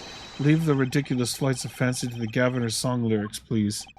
Finally, something we agree on. The stamp was a murder weapon? Nonsense. Murder is a simple business. Who would go through such things? No one. Oh, I disagree. Come again. Recall, if you would, the victim's reclusive lifestyle. Drew Mysham hid from the world. He avoided meetings. His only contact with the outside world was the mail. The mail? Now, if you wanted to kill someone you couldn't meet, but you knew read letters, a stamp would be the perfect weapon. Ridiculous, so where's your proof? I want proof. Show us evidence that this poison stamp was sent to him as a murder weapon. Might not have evidence, per se, but things are finally starting to come together. What is it, Apollo? Your fists are trembling. I think I know what happened. I don't believe it, but I can see it. I think I know how Mr. Mysham was killed. Well, fill us in, Mr. Justice. A certain piece of evidence points to the truth, Your Honor. I can show you how someone with the intent to kill sent Mr. Mysham the stamp of death.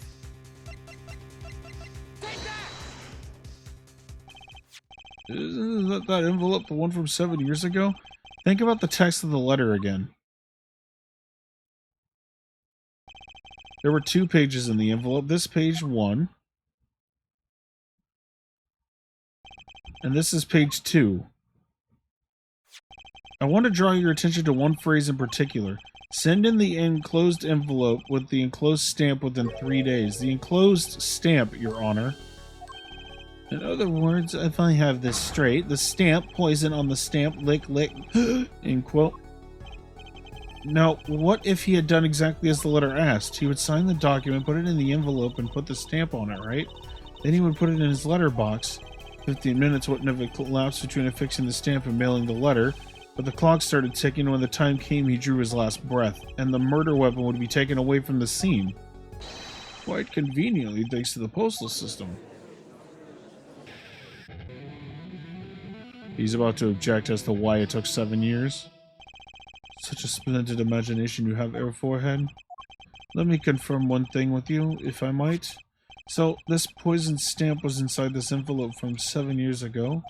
Yeah? Is that what you have us believe, really? Well, if it's a little bit of a stretch, but there is a possibility.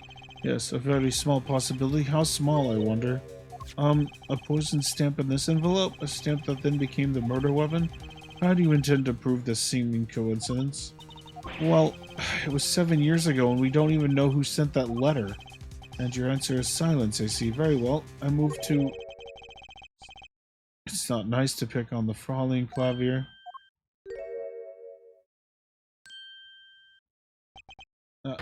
Emma?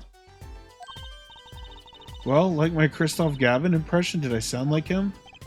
Don't quit your day job. Don't you have a crime scene to be looking after, Fraulein Detective? Someone had to come dig you out of all this mess you're making of this case. Mess? You know, none of this would happen if you just trusted in science a little more. You can find out if that stamp was in the envelope easy. You have to explain yourself, Fraulein Detective? Glare at me all you want, but science is on my side. It's all in the residue, right? That's right, the poison detection spray. Produce the red envelope at once. You can open it on the authority of the court.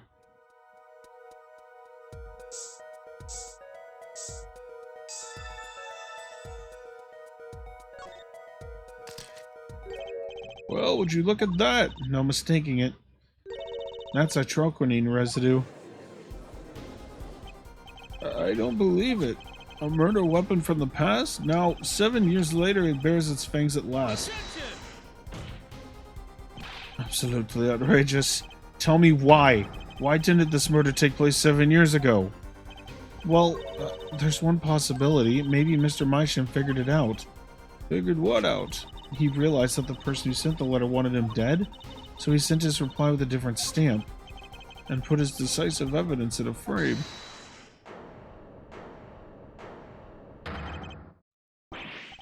You're still here?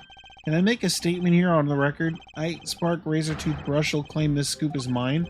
Drew Meisham killed in cold blood by sender of 7-year-old letter, end quote. No, maybe something more succinct. Star falls after 7-year delay, end quote. Order, order, order. I see no room for further argument here, though I admit this is all coming as quite a shock. To think that the murder weapon reached his mouth after 7 years, stamp took it straight to afterlife, end quote. Uh-oh, I think the witness has a bad influence on our judge. I see no need for further debate on this matter. The sender of that letter 7 years ago could hardly have been our defendant. Apollo, I think we just won. Very well, this court finds the defendant.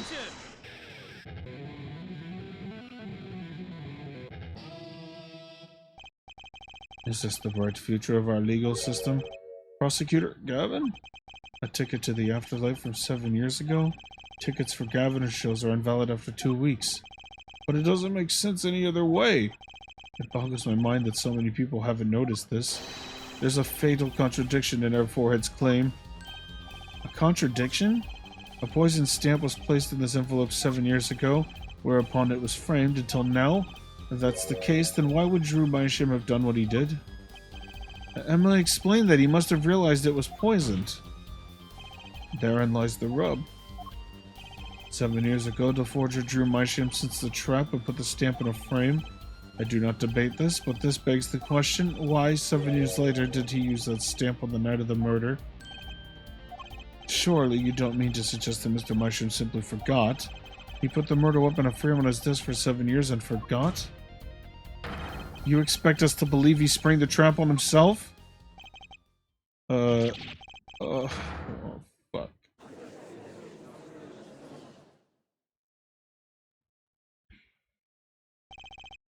While I admit this is all quite shocking myself, it does seem highly unlikely that he would fall afoul of a trap that he had been sitting on his desk for 7 years. Apollo, I don't think we're winning anymore. I'm glad to see we're all back in the real world now. Welcome back to reality. We've been waiting for you. Okay, then how do you explain the poison stamp that was in this envelope? The poison stamp? Where exactly is this poison stamp again? Have you brought it to the court for us? I see no proof that such thing ever existed. What about the atrocanine residue, huh?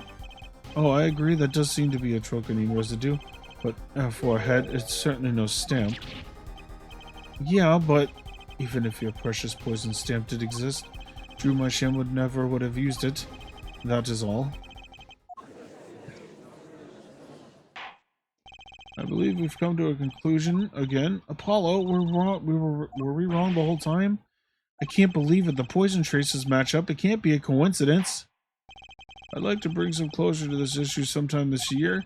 Mr. Justice? Yes, Your Honor? Let's review the facts and see where we stand. 7 years ago, Drew Mysham received a red envelope. There were traces of the poison atrocanine on the document inside that envelope. A similar trace was also found at the crime scene. On this tiny picture frame, the defense has indicated the possibility of a yellow envelope, an envelope that left the scene of the crime with the poison stamp on it. Yes, but even if the envelope contained a poison stamp, and Drew Mysham, knowing this, put it in a frame, he never would have used that stamp. I'm afraid you're right, which means there is a fatal flaw in the defense's case. I haven't been on the wrong track this whole time, I'm sure of it. The traces of atrocanine, the envelope, the frame, and Drew Mysham's mysterious death, they're all connected somehow. Well, Mr. Justice, do you have a conclusion for us? The defense stands by its case, Your Honor. We've seen that the logical outcome of the evidence makes no sense, which means that one of our clues must be a fake. A fake clue. Fascinating. And to find this fake, your wild fantasies will prove quite reasonable, yeah?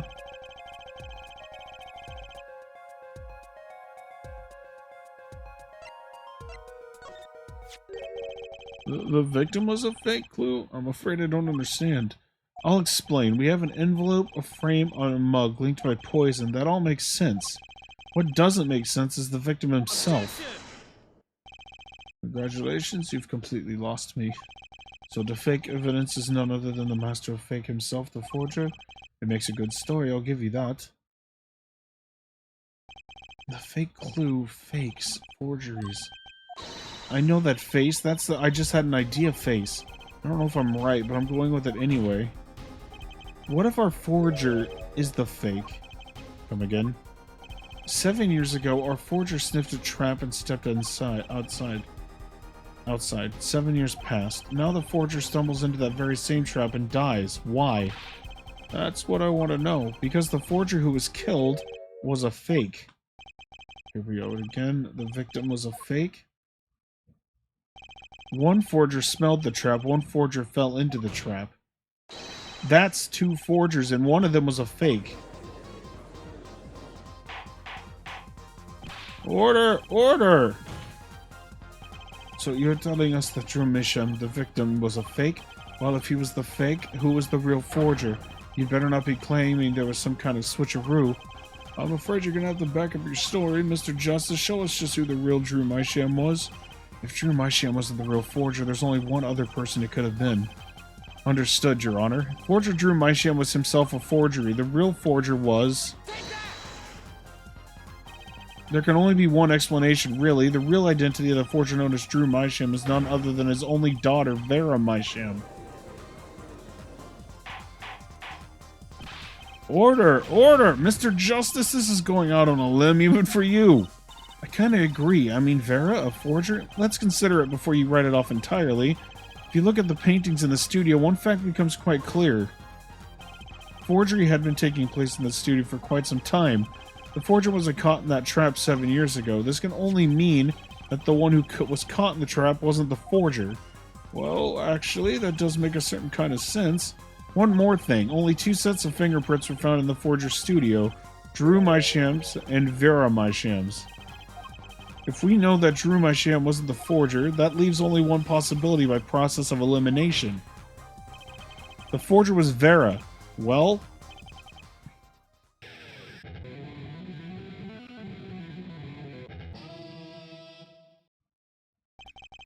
Fascinating.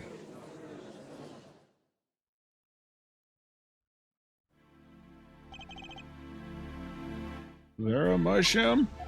You've been paying attention to the trial so far? Let's just ask her and be done with it, shall we? Who are you? Who is the forger Drew Mysham?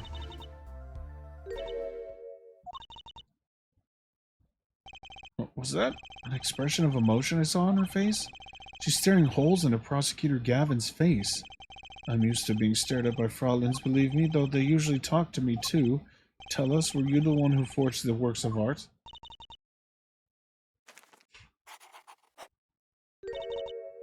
Yes.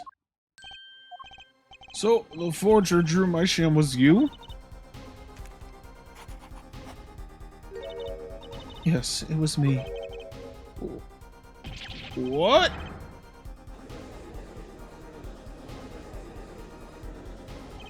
The court was in an uproar and it wasn't coming down. We had to break for a 10-minute recess.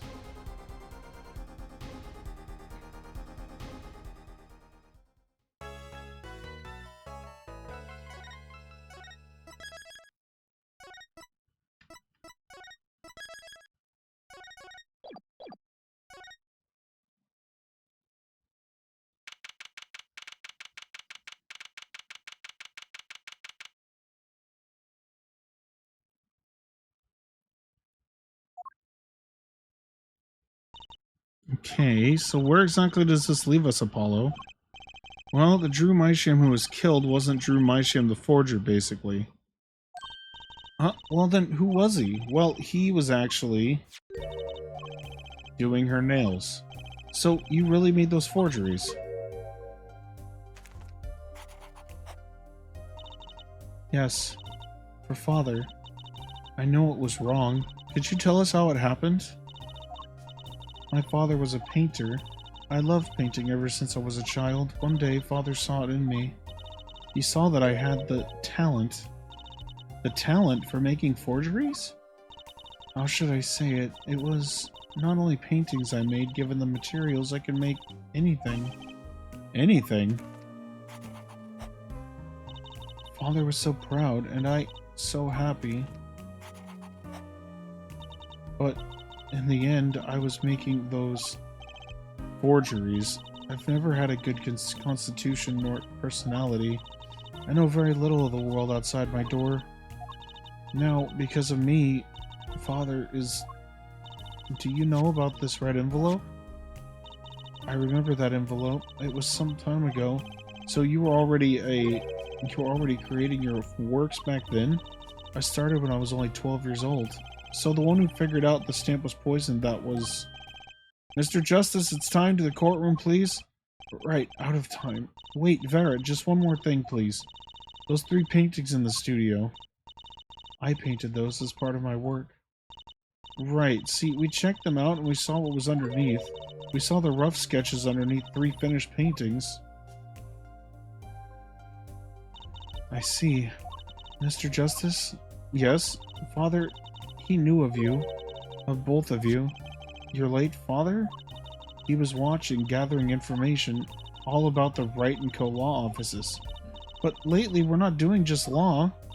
Yes, you do tricks, gags to amuse and play piano. Well, they're not really gags. Yet when Father heard you had resumed the legal business... How pleased he was. Who was Mr. Mysham? How am I supposed to know? What if he was Daddy's daddy? Judging from the relative ages involved, I'd say that's highly unlikely. Things are already confusing enough with all these daddies running around.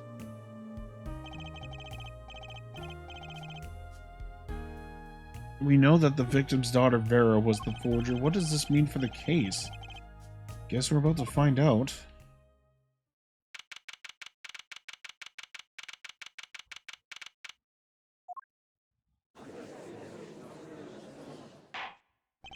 Court is now back in session. Vera seems pretty tense. She's practically chewing her fingernails clean off. Perhaps you could begin by telling us how it all worked. How did you set upon this Drew Mysham forger personality? There's that stare again. She's drilling more holes into his head. I know it's hard for you, but hey, he's a handsome guy. What's hard? Very well, miss, if you would. Did you really make those detestable forgeries? Perhaps you'd rather answer my question.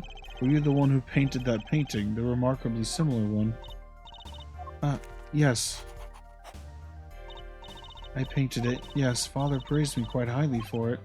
So she was the one who made the forgeries, yet she did not wish to reveal the truth of their operation, So the victim was a stand-in, a decoy. To the world at large, she was the forger, not her. I've done a bad thing. Haven't I? Regardless, we need a little more information about, for instance, this. You have seen this before, yeah? Yes, it was in the desk drawer. Very well, you may proceed with your testimony. Tell us everything you know about this envelope.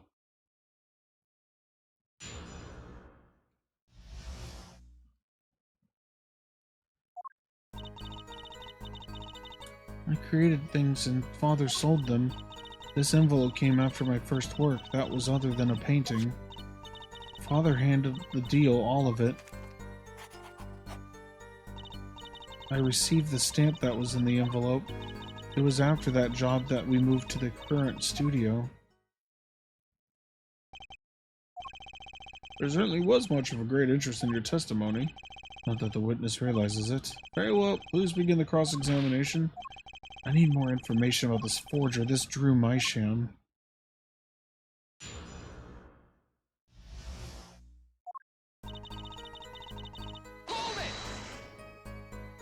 So, these things you were making, you mean paintings identical to other paintings, right? The closer they were, the happier Father was. I was happy too. Still, you're quite young now. When did you begin this work? My first painting sold when I was 12. Your Honor, she had no idea what she was doing was illegal. Easy there, little attorney. You're not here to defend her for the crime of forgery. True, please tell us more about this envelope. This envelope that may very well have killed your father. Alright. This envelope came after my first work that was other than a painting. By other than a painting, you mean you'd only done paintings up to that point? Yes, but Father had a realization. He noticed my talent extended to making things other than paintings. For instance? For instance, a letter someone had written, or a fingerprint left upon a cup, or a signature on a document, a seal upon a letter. None of this makes her sound very innocent at all.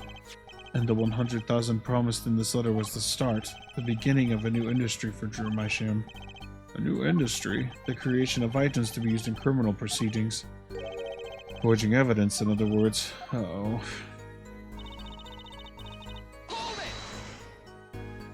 So, you didn't know how things you were making were being used? I enjoy painting very much. I think I understand the Fraulein has lived in an unusual little world. Can you tell us what happened to the papers that were in this envelope? Father signed them and sent them back, I believe. Did he follow the instructions sent in the enclosed envelope with the enclosed stamp? This is a rather important matter. Give your answer some thought. I received the stamp that was in the envelope. What do you mean you received it?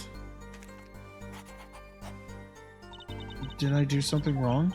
You didn't use that stamp because it was dangerous, correct? Deadly poison on the back? A troponine? A moment, Air Forehead. You can't force an answer upon the witness. Now then, perhaps you would tell me, Fraulein Vera? Why did you receive this stamp? Is something wrong? It was beautiful. Ah, you mean it was one of those commemorative stamps? Yes, I think it was... So, you didn't know about the poison?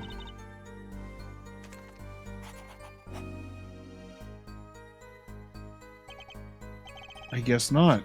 So the trap failed by chance, by mistake, thanks to this commemorative stamp. Quite the close call. It was after that job that we moved to the current studio. You mean you moved to where the current Drew studio is? Yes, we saw very few people there. I began drawing picture books. This single job had tied them to the criminal underworld. I think Mr. Mysham wished to reduce their visibility in the world at large. When we had to meet for some reason, Father posed as the creator of their work. So that was the real essence of the artist Drew Mysham. You did the work and he supplied the face. So, you really didn't know anything, did you? You had no idea how much danger you were in.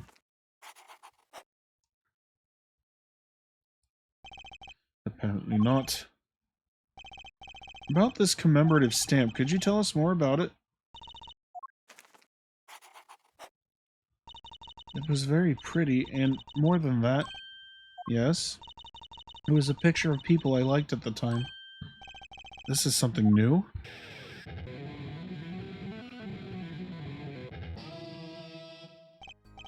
Apparently, we've got some cross-examination yet ahead of us.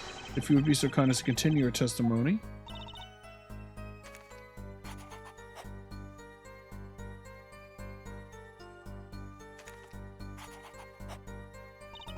The stamp was a picture of my favorite magicians, so I kept it. Objection! Those magicians you liked, was it this bunch?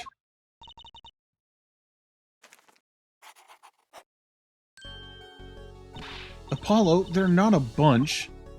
I see. Still, I have to wonder, why include a commemorative stamp like that in a business letter? Good question. Well, pretty stamps are always better, and you can't beat true gramarye. But the whole murder plan was a failure because of it. Ironic, don't you think? Prosecutor Gavin? Prosecutor Gavin? Gramarye? What's with Gavin? Might I ask just one question of this witness? In your testimony just now, you stated this was your first work that was other than a painting. Please, tell me, what exactly did you make? Can I ask what? No! Answer the question. Now! Prosecutor Gavin? You're usually not one whose volume concerns me. Yes, it is unbecoming of me. I apologize, but I must know. Please, Miss Mysham, tell me. It was a book. A single page in a book. A book? Please be more specific. It was a handwritten book. Like a diary.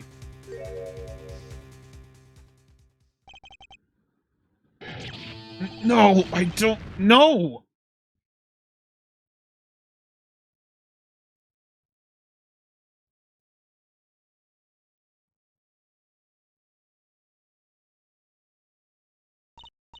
What's wrong with Prosecutor Gavin? It looks like you just saw a ghost. Miss Mysham, this book... Was it there a picture of a silk hat on the back cover? Yes or no? How did you know? Prosecutor Gavin, the defendant is answering all of your questions. Stop badgering her. He's told you nothing, has he? Your soiled, sullied mentor, nothing? Sullied? Who? Phoenix Wright. Who else? He never told you about the trial 7 years ago. About how he came to lose his attorney's badge? It was a certain piece of evidence that decided his fate, you know. A certain diary. On the back, it bore the mark of a silk hat. What? Phoenix Wright tossed out of the profession by false evidence, and the forger who made that evidence? Is this girl standing right in front of me? Vera, you must tell us. The evidence you made was used in a trial 7 years ago. Who asked Drew Mysham you to forge that evidence? For all of our sakes, who was it?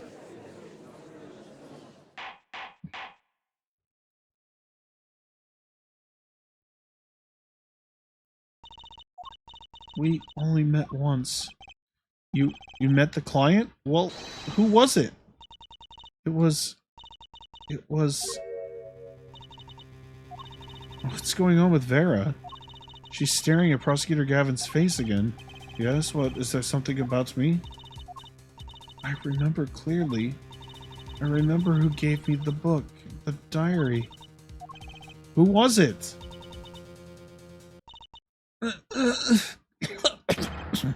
Vera?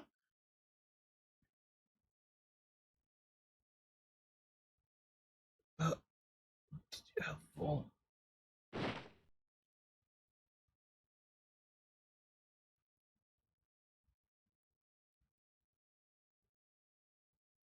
Defendant Vera Mysham, condition unconscious.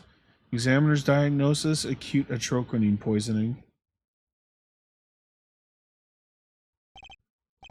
This ends the recording of the trial for the murder of Drew Mysham. Vera Mysham was, during the trial, poisoned by an unknown assailant.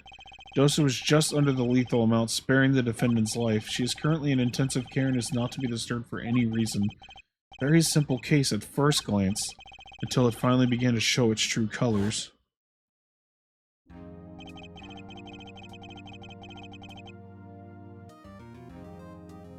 Oh, it's playing the Ace Attorney 1 music. Oh! So good. So good. The long road to the truth takes us to the record of another trial. In some ways, that was the starting point of it all. And that was where we must go.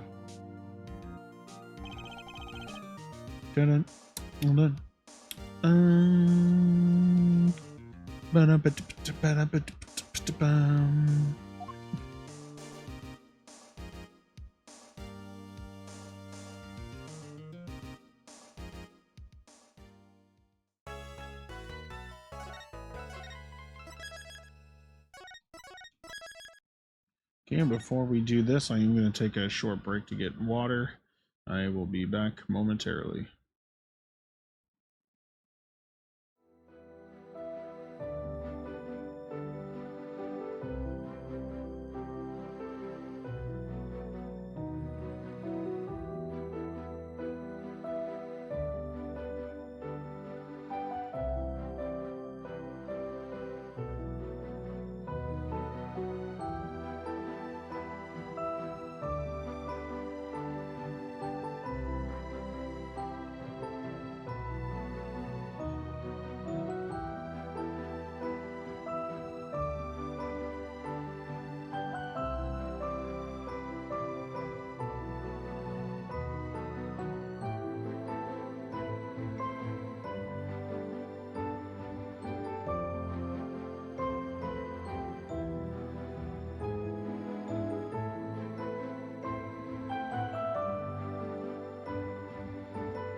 All right.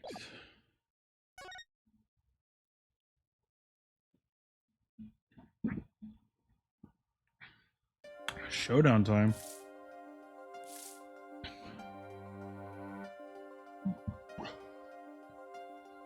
I lost. It's only a game of poker. A game I've played for a long time. And only lost twice. Who was the first? The man I killed, of course. Well, it seems I found the partner I've been looking for all along. Over a game of cards? Oh yes, over a game of cards. That was how we first met, 7 years ago.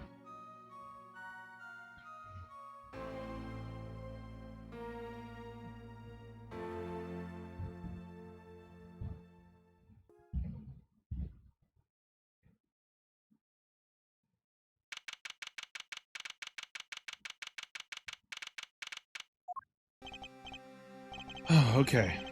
It's been a long time since I felt like such a rookie. Gotta try and relax. Good morning, Mr. Enigmar. I'm sorry to have sprung this on you so suddenly. I received the files from your previous attorney only yesterday. Honestly, I'm not entirely sure I'm prepared. I understand I'm asking the impossible of you. Yes, well, you haven't really told me what happened yet. All we did was play cards. And that was enough. Actually, it wasn't. Trust me. Oh, morning, Daddy. I'm so glad you came. You okay? They picking on you? I'm fine as always. This old boy here is here to help me after all. That's young man to you?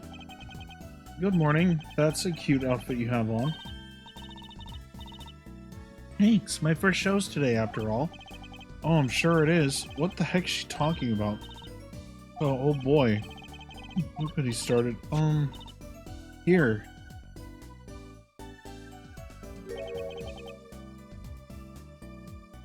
What's this? I don't know. I just got it over there in the hall. They told me to give it to the old boy in the blue suit with the spiky hair. They said it was really important. What's this? A memo for you or some such? Not from the looks of it. What is this? Looks like a page from someone's diary. I'll give it a read later. Well, how do you feel about the trial today? We'll get through it somehow. Incidentally, the prosecutor today is a new guy, I hear. Ah, an easy win then, yes?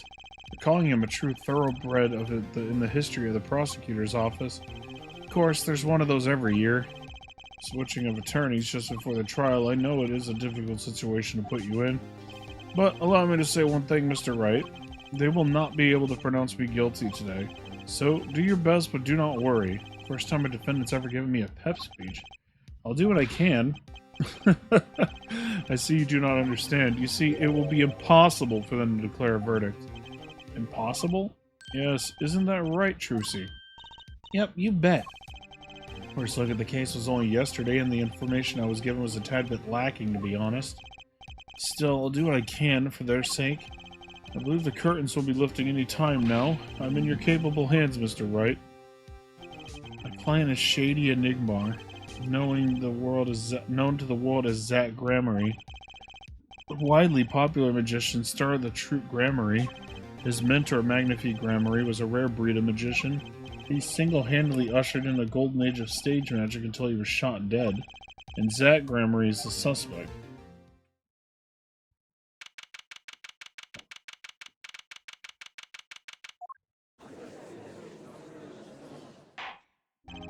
Court is now in session for the trial of Shady Enigmar. The defense is ready, Your Honor. Is the prosecution ready? I was just thinking, is this what all the fuss is about? Bit of a buzzkill, really. Buzzkill? Is that some kind of new crime? One of the worst. It is a trial, yeah? Where are the sweaty palms, the pounding hearts? A Gaviner's concert got 10 times the thrill this gig's got. Who were you again? Clavier Gavin. I came to get the party started legally, yeah? Gavin, defense attorney Christoph Gavin's... I figured my bro's more famous in this part of town. Clavier Gavin, lead singer for the mega hit band The Gaviners. You're out of your league, rock boy. I know what you're thinking. You're out of your league, rock boy. True, my debut single, 13 Years Hard Time for Love, went platinum overnight. But that's just a hobby to me compared to this, yeah? Talkative, aren't you? I like your effective Euro rock accent, by the way. I'm just getting warmed up, Attorney Wright. Perhaps you would be so kind as to fill us in on the case? Just tell me, baby. Time to call him the opening act. What was his name again? Ah, yes, Detective Gumshoe. Hit it.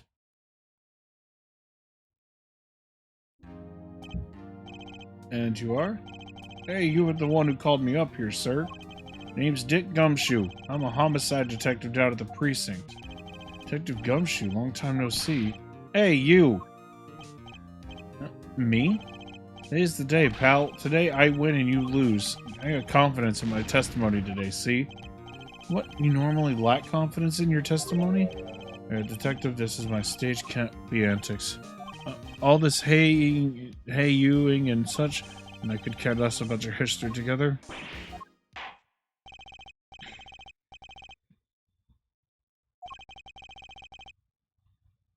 Please tell us about the case at hand.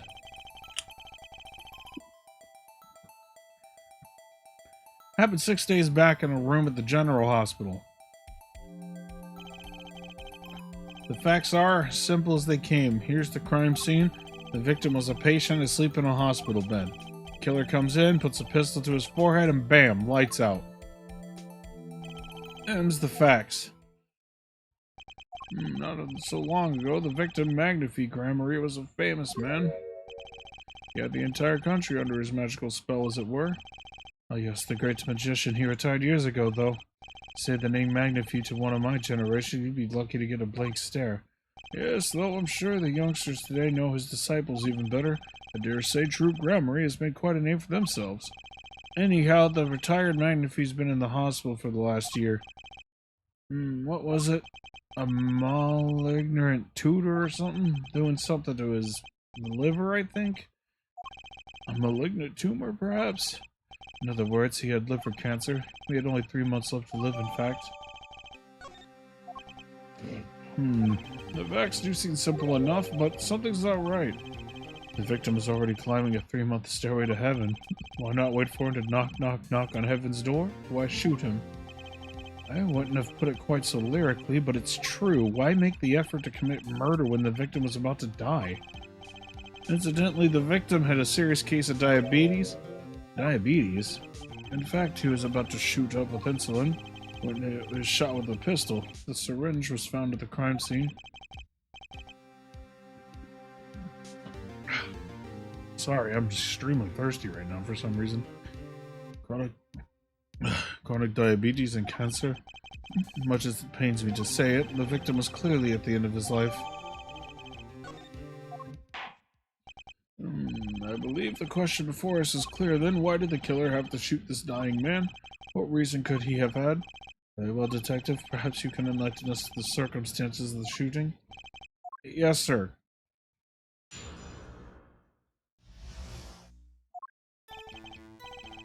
Actually, the victim kind of ordered the defendant to do him in.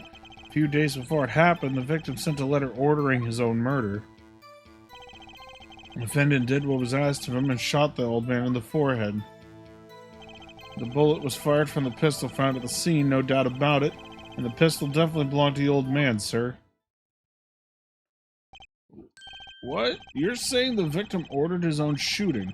Those are the facts I have here, the letter in question.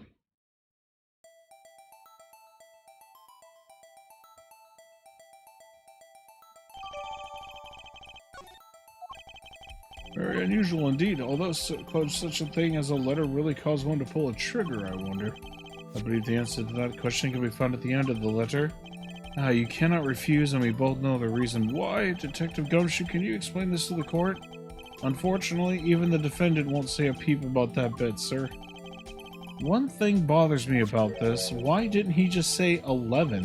Why have him come at 11:05 without some specific reason? The devil is in the details, our attorney. Well, was there some reason? As it turns out, there was. Every night for half an hour, starting at 11, the victim, Magnifi Gramarye, was given an IV. There it is in the picture off the side of the bed. At 11, a doctor would come to set up the IV. 30 minutes later, he would come back for the empty bag. This happened every night without fail. So that was the only time they could meet without the chance of an untimely interruption during his IV. Very well, shall we begin? Mr. Wright, your cross-examination, if you would. What's this reason he couldn't refuse, I wonder? He could have at least mentioned it to me.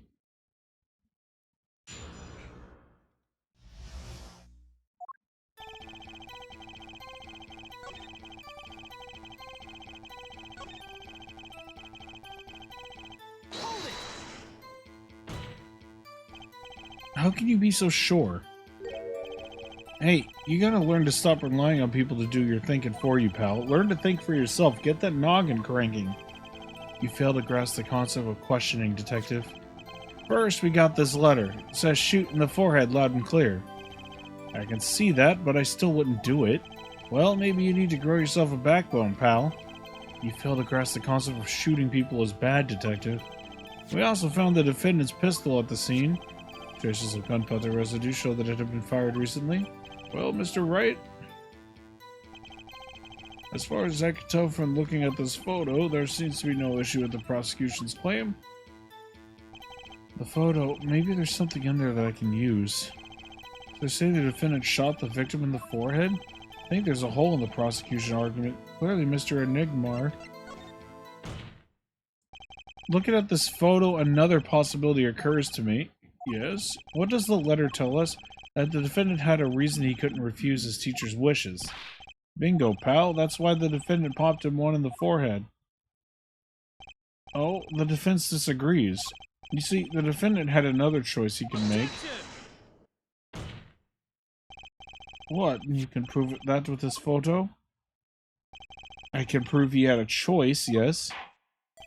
The defendant might have fired like he was ordered, but he didn't shoot the victim's forehead. Well, let's hear what you're thinking, Mr. Wright. They didn't shoot the victim's forehead. What did the defendant shoot? Oh, I don't know. The only other thing in this picture with a gunshot wound in its head?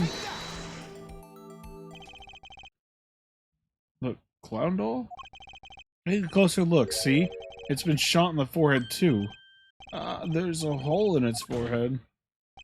Yes, and a hole in the prosecution's claim. And I suppose you have a reason as to why he'd shoot the clown doll? He didn't just shoot the doll, he shot the doll's forehead. His forehead? Let's read the orders once more, shall we? You will shoot one shot square in the forehead, which is exactly what he did. He shot the clown doll square in the forehead. The defense has raised an intriguing possibility. Hole in the clown's forehead, it definitely looks like it was shot. Bailiff, send someone to investigate this matter. I admit I am impressed, but I expected nothing less. Still, this doesn't mean he didn't shoot the victim. Perhaps he didn't have to shoot. Perhaps he did have to shoot the forehead as ordered, but the letter says nothing about whose forehead. This was the only way he had to follow his orders without taking a life. The bullet hole in the clown doll's forehead does demand an explanation. It might very well be a clue, yet Prosecutor Gavin is right. It alone does not prove the defendant's innocence. Cannot say for sure the defendant didn't shoot the victim. So sorry, Mr. Wright, how sad it is to see the mighty fall. How sad it is to see the novice's overconfidence. He doesn't realize just how big this little hole is going to get. Detective Gumshoe, please take this newfound fact into account as you continue your testimony.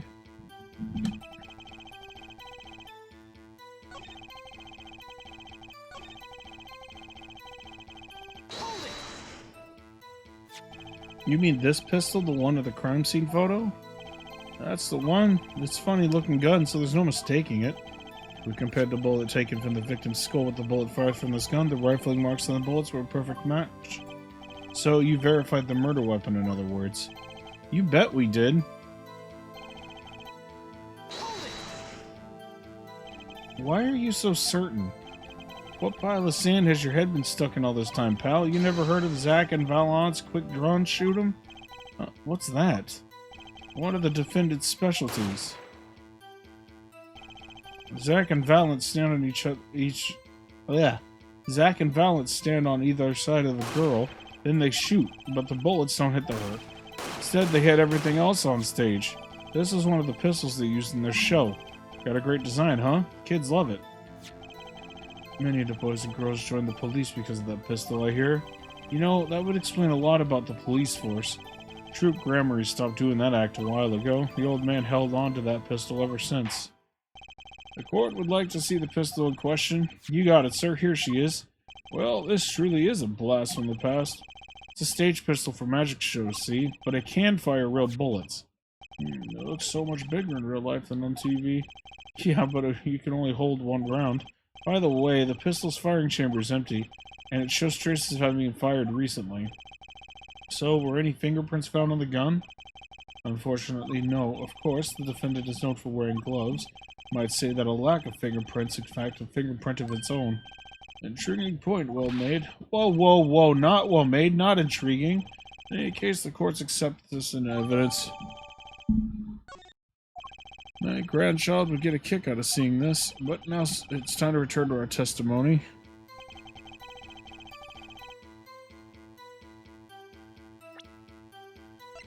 Objection! The trickiest cases often seem the simplest. Prosecutor Gavin, you missed the bullet hole in the clown's forehead. If you hadn't missed that, you might have come to a very different conclusion. Understand? Yeah, but like I just said, pal, after he shot the clown in the forehead, he went and did nothing of the sort to the victim. The pistol proves he could not. The murder weapon? How? It's quite simple, Your Honor. This pistol only holds one bullet at a time.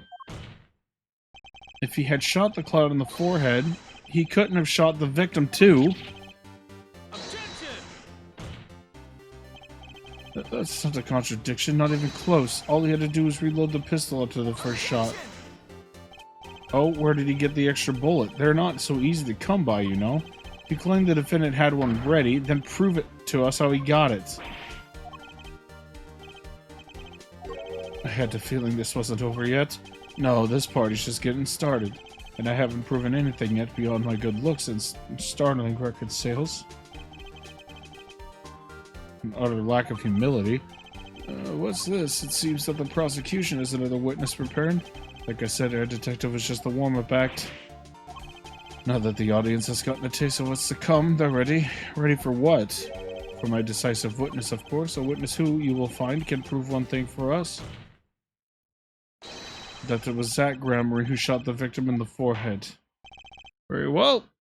We will pause for a 15-minute recess. Might be my lucky break. I'll need that 15 minutes to talk to my client, Zach. Court is adjourned.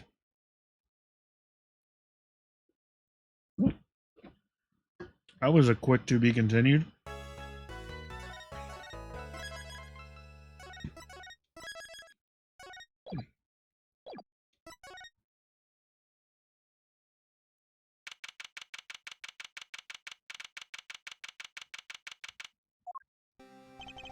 Very impressive, Mr. Wright. I have to say I expected nothing less. I've only just begun. I was hoping you could tell me a bit more about what happened, actually. Did not think you would believe me if I told you. Better that you discover the truth for yourself. I was thinking of you, you know. I think we need less thinking and more talking. That night in the hospital, what really happened? Ah, the way your eyes gleam, Mr. Wright. To scare Trucy. Speaking of which, where is she? You have seen the problem yourself. The letter. The one shot in the forehead one, right? Yes, and the reason he speaks of. I could not deny my mentor's wishes, even if it meant my own death. Why not? This is something I will not say, for now, at least. What's this for now business? I have done many things in my life, some well, some poorly. But this is a cross we must bear alone to our graves. We? You wanted to know about the night of the incident? Finally, this guy sure likes to take his time getting to the important stuff. Of course, I had no intention of shooting my mentor. I snuck into his room that night at the appointed time. Found there upon his bedside 2 pistols. 2? Yes, the one I had used on stage, and the one that had been used by my partner, Valent. Oh, for the Zack and Valent's quick draw thing.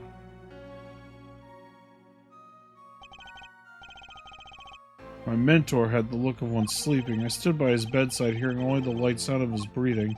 Then I took the pistol into my hand. I cannot deny that my resolve faltered then for a moment. You faltered? You mean you thought about shooting him? Well, there was a reason I could not refuse his request, his last such request, though not his first. So, there were other requests you couldn't refuse before? To be honest, I've not always been steadfast, and I fear I've brought pain upon Trucy. Was Magnify coercing his disciples somehow? Just what was going on in Troop Gramery? Yet, in the end, I did not shoot him. Instead, I turned and shot the clown. Took the pistol I had fired and placed it into my pocket. In your pocket? I believe if you examine the bullet in the clown's head, you'll find it to be different than the one of my mentor. What were those things called? Rifling marks? Yes, well, that is all I have to tell you concerning the case. Concerning the case? You mean there's something else you can tell me? You are a fascinating man, Mr. Wright. Thanks. Yes, there's something... My mentor, his eyes opened. What? Magnify Gramery? The old devil? He was not asleep, you see. Of course, the gunshot would have woken him anyway. And there we had our last discussion as mentor and pupil. It was not a long discussion, maybe 5-10 minutes or so. What did you talk about? Mr. Wright, did I not just tell you? It does not concern this case. Zach Gramery, he seems pretty steadfast to me, or maybe just stubborn. Mr. Wright, your presence is requested in the courtroom. Once again, I'm in your hands. Right, let's get back in there.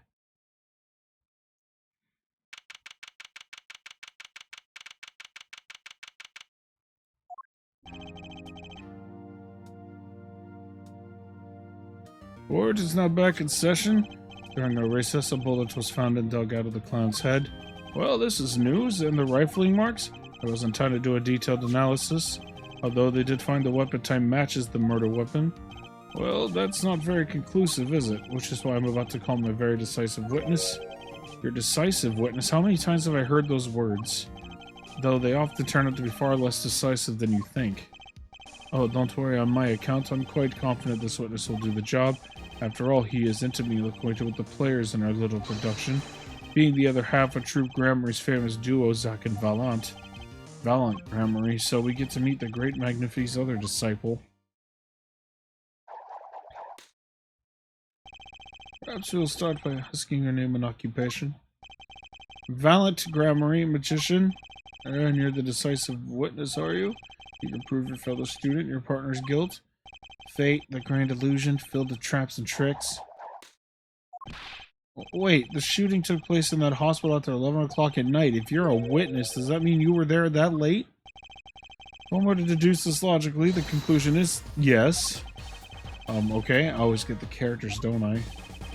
I have an interesting fact for you. You see, several days before the crime, my witness received this. That looks very familiar. Wait, that's the same letter Zack Gramarye received. Yes, or perhaps I should say ta-da. Order, order, order. And what does it say? Surely not the same thing. Perhaps you should see for yourself. Well, it's practically the same. The court accepts this into evidence. This is most unusual. Exactly what was going on with you folks? What exactly was your Troupe Gramarye up to? By which you mean, just having trouble envisioning a man who would ask his students to kill him. Hello, how's it going? Both of them no less? It's just my opinion, Judge, but from these letters I'd say he was coercing them, not asking them. We walked the magician's path together, and in doing so shared much of our lives. When people are so close, there's a strain of warping relations, you say. Yet this has nothing to do with the case at hand. By what you mean, you're not going to tell us. Which makes me wonder even more about this reason they couldn't refuse. Well, let's get on with this testimony for starters. The defendant, Zack Gramarye, stands accused. Tell us why. I'll do more than that. For where he walks, the red rose rise sing... Oh, what the fuck? The red roses rise singing hymns to the miracle that is magic. Fascinating, though I hardly need to remind you that the evidence could just as clearly point to you as the suspect. The letter, the murder weapon, and now the 2 bullets found at the scene. In fact, the only difference seems to be the designated time. As every magician knows, timing is everything. Yes. I know it is time to get this party fired up.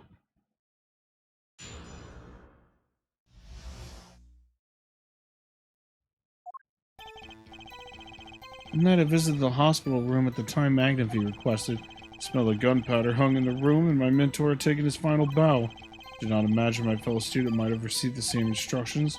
Yet, I deal with the dead as still a deal, death's sweet kiss I gave to the clown, and I informed the doctor and the police. So you were the one who reported the crime? Indeed, I would think this fact alone would clear my name of suspicion. Let's not jump to any conclusions. Yes, the cross-examination generally comes before the conclusions in this court, but if your testimony proves to be true, then the defendant, Zack Gramarye, is guilty. If it wasn't Zack, then the killer was you, Valant. And no disappearing act would get you out of that.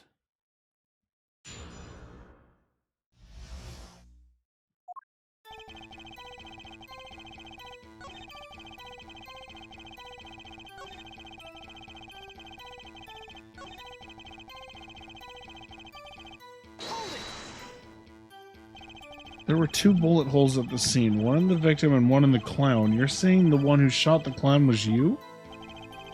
No doubt my partner Zack has said much the same thing. Yeah, because whoever didn't shoot the clown committed murder.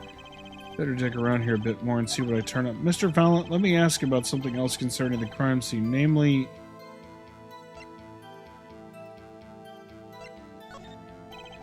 How many pistols were there when you entered the room? By which you mean what, precisely? 2 pistols were used in the Zack and Valent quick-draw shoot-'em, correct? 1 for each of you.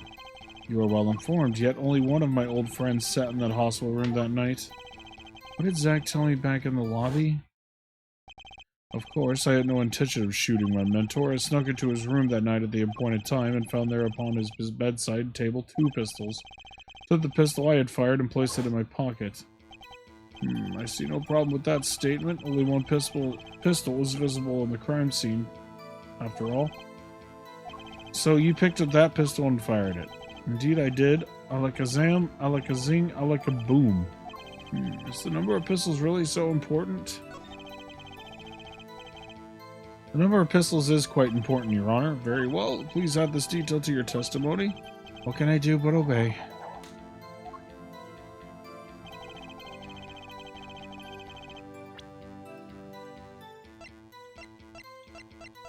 Objection! According to the defendant, Zack Gremory, when he entered the room, there were 2 pistols on that table. 2? One of those pistols he used to shoot the clown in the forehead, then he left with it in his pocket. Of course, this is what he would say. Unlike the hapless clown, we must assume our defendant has some brains in his head. Well, what about what Mr. Valent has told us? You see, there was something about his testimony that doesn't make sense. What might that be? I told you I took the pistol that was there and shot the clown. That's your story, at least. But the rifling marks tell a very different story, Mr. Valent. Recall what Prosecutor Gavin told us. We compared the bullets taken from the victim's skull with the bullet fired from this gun. The rifling marks on the bullets were a perfect match. Mr. Valent, if you fired this pistol, then you shot the victim in the forehead.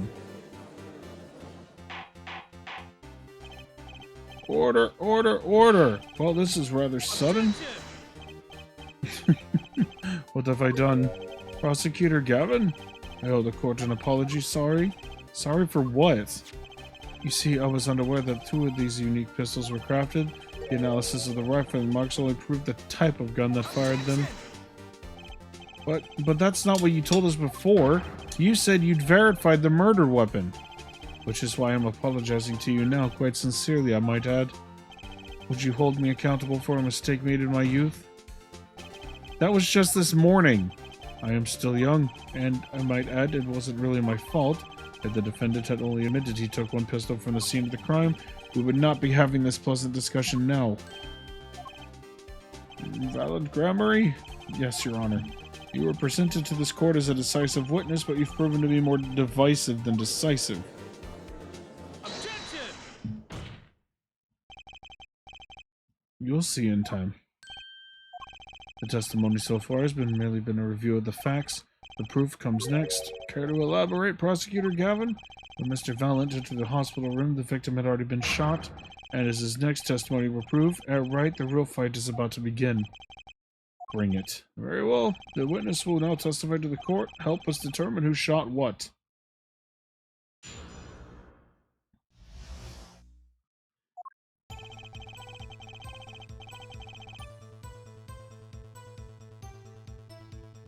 I arrived in the hospital room at the appointed time, which is to say 11:20 p.m. After discovering the body, I fulfilled my obligation, then called in the doctor. The doctor examined the body before the police arrived. He was quite clear about the time of death, 11:10 p.m., and the one in the room at the time was my partner, not me. Those times are rather close, you have to admit. You're talking about an alibi established over a matter of minutes. To use a 10-minute discrepancy as the basis of your alibi, it's easy to explain in this situation, Your Judge. For example, take our debut hit single 13 Years Hard Time for Love. Cue to the song, press the play button, it will play for 2 minutes 15 seconds. Do it 100 times, the result is the same. The debut single is only 2 minutes and 50 seconds long? What a ripoff. Magic is a word of utmost precision, hocus pocus from Miles Admiral Focus. And in the time of death determined by the doctor, there is an incontrovertible truth. Very well, the prosecution warns us that we're dealing with a rather precise times, and we can expect that cross-examination to require the same level of precision. I would hope the defense refrains from its customarily broad sweeping accusations, lest we blur the focus this case so clearly demands. Point taken. Baseless remarks will result in a penalty. Carry on, Mr. Wright. Carry on, right.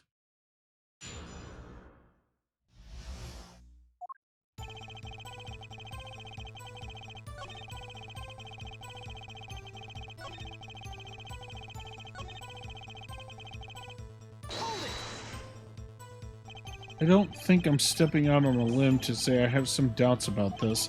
How could the doctor be so precise with the time? We do usually only get an estimated time of death. True, I'm not sure I've heard of a verified time of death. Magic reveals them, making the complex appear simple, but reality is the opposite. What appears complex in this case is a simple matter of subtraction.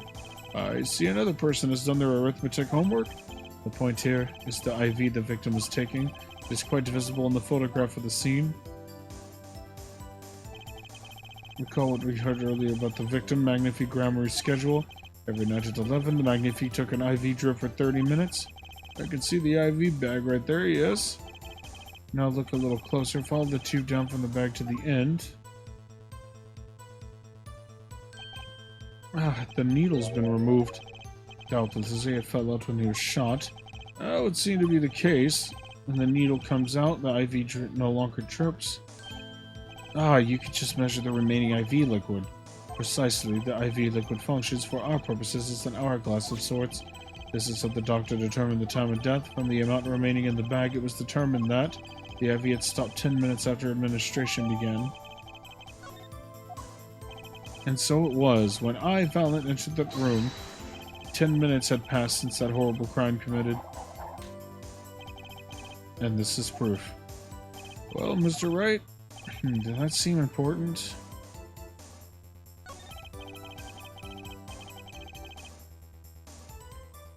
Well, seeing as how it is the biggest clue we have at the time of death, I'd say it's very important. Agreed, it would be hard to imagine a more precise way to determine the time. Behold the power of the arithmetic. Very well, the witness will add this detail to his testimony. Sometimes the most magical thing of all is the truth.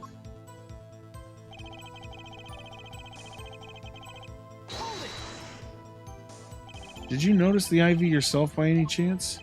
When I first entered the room, the stench of gunpowder assailed me. Next, the mark of death upon my mentor's forehead.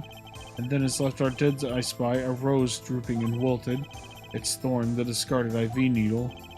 Knocked from the vein by the force of the shot. Luckily for you, that IV had not been there. Why, you might be a suspect. Indubitably so. I might say it's thanks to my lucky color. Your lucky color? Indeed, even today I wear it proudly upon my suspect self, for it always, without fail, brings me luck. Why, when Zack and Valiant wore their first Magicians Grand Prix, yes, the very one held by the Association of International Magicians, I was adorned in this attire, then too, and our trophy, a bust. What a day that was. This one trip down memory lane no one needs. My lucky color, yes indeed, and that IV too, I say I think was huge, especially for me. That does seem to be the case, indeed. Well, Mr. Wright, any thoughts on this testimony? Valiant sure looks happy with himself. Okay, how about this lucky color testimony?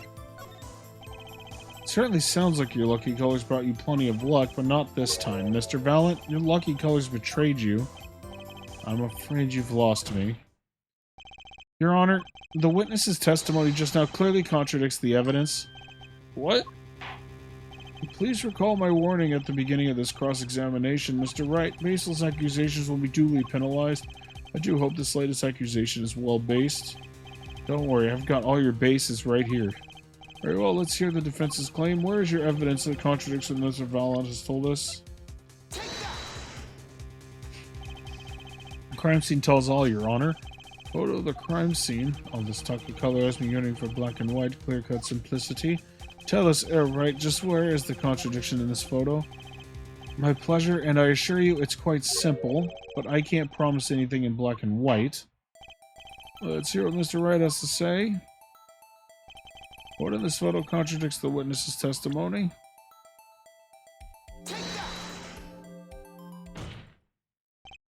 Valiant Gramarye, let's get one thing straight about your lucky color. It's yellow, yes? Kinda takes the mystery out of it, but yes. Something wrong with yellow, Mr. Wright? Yes, there is. Decisively wrong, in fact. Take another look at the photo of the crime scene. What's this? Confusion, doubt. Tell us, what do your elderly eyes spy? Even my elderly eyes can see the problem here, Mr. Valiant. Look at the IV bag. What is this? What? Foul magic. It would be hard to call this IV liquid yellow, and I'm afraid no magic was involved in taking of this photograph. Look. Hello.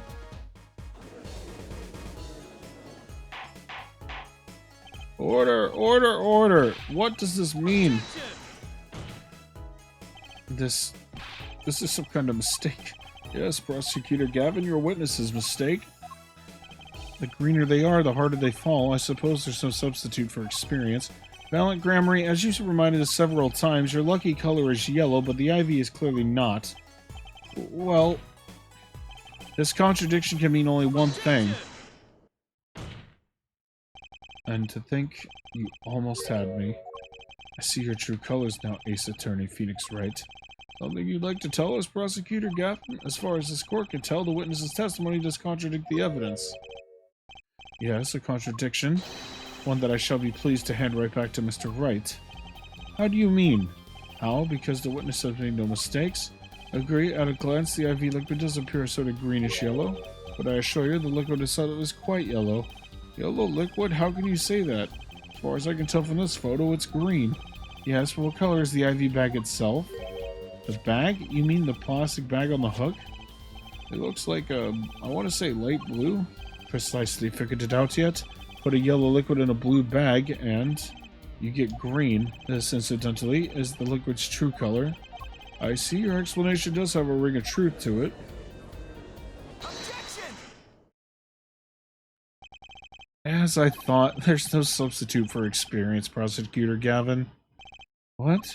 You may tell a good tale, but you've just proven something rather grave, for you that is. The liquid in the IV is yellow, yes, but how did this witness know that? It's quite unnatural when you think about it. You did think about it, didn't you? Your Honor, the defense requests an explanation from the witness. At the scene of the crime, the IV liquid appears to be green.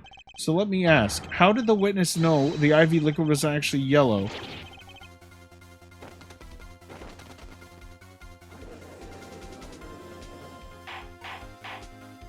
Order, order! Mr. Wright, you will explain this at once? The witness clearly knew the color of the IV liquid, so I'm sure it means something, but what? I can think of only one possibility, Your Honor. The witness, Valiant Gramarye, has testified that the IV liquid was yellow because...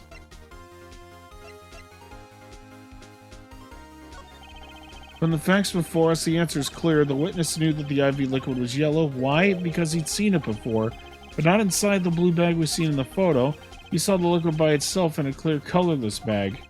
I suppose he would have had to, but I'm still not clear as to what all this means. Ask yourself, why would he know if he didn't work at a hospital? That's where you'll find your meaning, Your Honor. I'm afraid I find nothing. So what if he knew the IV liquid's color? Leave the getting excited over absolutely nothing to our teeny bopper fans, yeah? The IV liquid is the only evidence proving the time of death, a 30-minute hourglass with 20 minutes worth of sand remaining. Your claim, Prosecutor Gavin. I remember it well. However, there's a critical difference between an hourglass and an IV bag. But wait, I know. An hourglass uses sand, but the IV bag uses liquid. I'm right, right? As much as it pains me to say this, Your Honor, no. Unlike the sands through an hourglass, an IV liquid enters the patient's body, at which point, like magic, it disappears. However, what if the amount of IV liquid had increased? You couldn't tell, could you? After all, there's no way of knowing how much went in. Let me get this straight, right? You're saying that the witness watered down the victim's IV bag? Not with water, but with IV liquid. That's how you knew the IV liquid was yellow. No, wait. I said wait. How am I an amateur such as myself a say to perform such a task?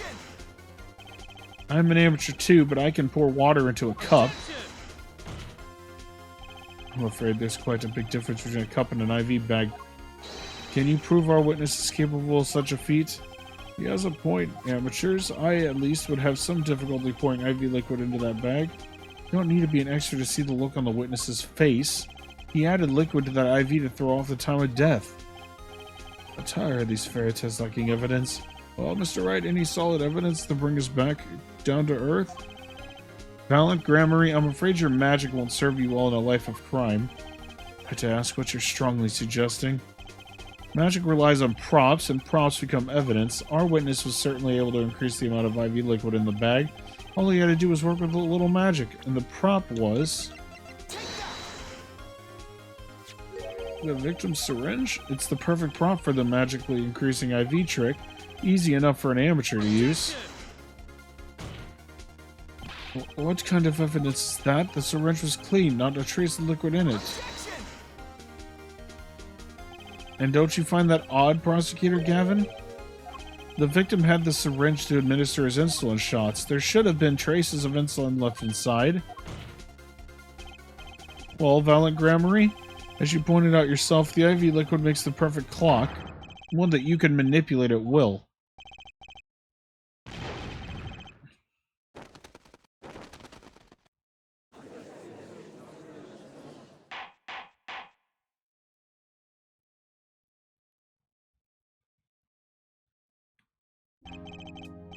I do believe, well, with this being his first, that the burden of this trial has been a bit too much to bear for Prosecutor Gavin. I'm afraid that, while there is a doubt as to the amount of IV liquid in that bag, the time of death cannot be proven, and that brings our trial to a close for today. Well, maybe I can squeeze an extra day out of this. I can do a little mushy investigation work. I see there are no objections. Court is adjourned.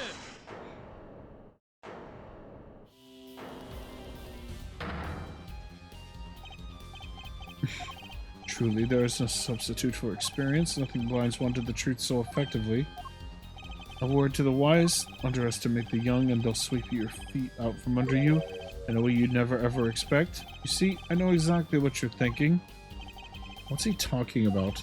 You say the witness used the syringe to manipulate the level of the IV liquid, but there is no proof. There's no proof he didn't do it either. Yes, quite true.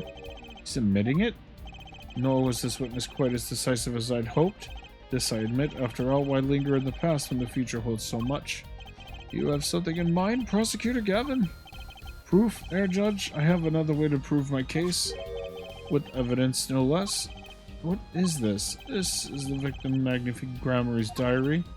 Diary? After going to the hospital, Magnifique began writing his memoirs, it seems. Story of his birth, his startling debut, and the meeting his disciples. It seems he intended for the last chapter to end quite appropriately with his death. Wait, that book doesn't say what the reason was, does it? The reason why his disciples couldn't refuse his last request? Sadly, it does not. What is important here is on the last page. Apparently, the victim wrote in his journal that night, even after the IV had begun at 11 p.m. Let's read it, shall we?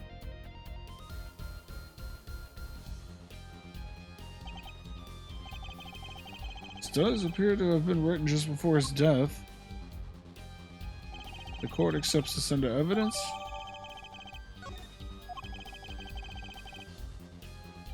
Read the very last part with particular care. This journal may end here or it may go on, but not long. That depends on his hand. Of course, by his, he refers to our defendant, Zach Gramarye. That would make sense, yes. He was the first scheduled visitor, after all. But look at what he said before that. This journal may end here or it may go on. It may go on. Magnifique Gramarye intended to write again. That is, if Zach Gramarye didn't pull the trigger. I see the defense understands the meaning of this. The victim's diary does not go on, it ends. Because Magnifique's life was brought to an end by the defendant, Zach Gramarye.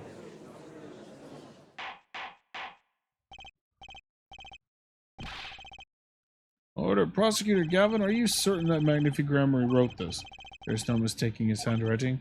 Well, this does seem to be significant. According to this, Magnifique did intend to continue his diary, yet if his diary ended here, which plainly it did, then the one who pulled the trigger was the first visitor, Zach Gramarye. Well, how do you like me now, Herr Wright? Still too green for your tastes? He's right about the diary being pretty clear. Still, I find it hard to believe that he'd overlook such an obvious problem with this precious evidence. Well, Mr. Wright, The witness's testimony we heard was lacking, but put together with this evidence, it seems quite sufficient for a case. The diary's accepted like that, the trial's over. Maybe it's time for me to show them something. I'm left with no choice but to show my own evidence. What? You have some evidence that overturns this diary? It is not too late to rethink this and avoid more embarrassment. Very well, please show us your evidence, Mr. Wright. Incidentally, don't even think of showing us this diary I've just shown the court. Now that we've come this far, I hope you have something a little more decisive. Show us evidence that proves the victim continued writing in his diary. Alright, I'd be happy to. The decisive evidence proving the diary didn't end with this page is... First, take a close look at this diary. Note that a page has been clearly ripped out. What's this? I hadn't noticed that at all. That's why we're still here talking about this. As it just so happens, I have here what I believe to be the missing page. Look, I don't believe it. Looking at this page, it's hard to imagine that the first visit that night shot Magnifique Gramarye. That's the defense's proposition. Wait, let me see that.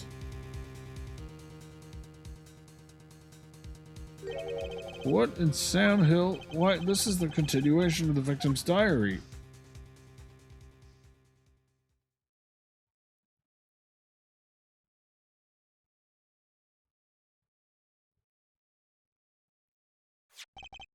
Note the torn edge of the page. It's a perfect match with the torn remains of the last page of Magnifique's diary.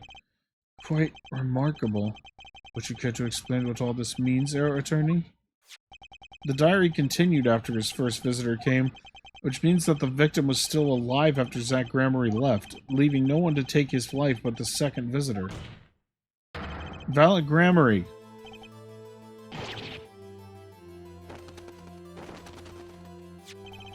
And writing 2 matches that on the other pages. This is without a doubt the genuine article. Order, order. But wait, that's impossible. That old man couldn't have written that.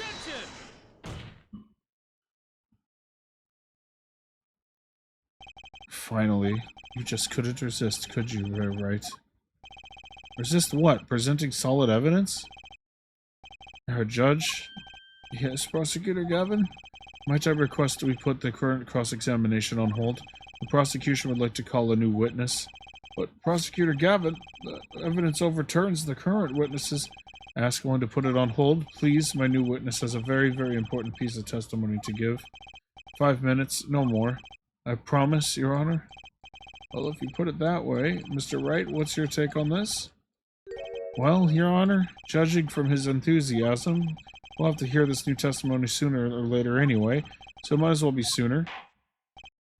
Then, though this is highly, highly irregular, we will put the current cross-examination on hold. The witness may step down. Now, Prosecutor Gavin, please bring the surprised new witness to the courtroom.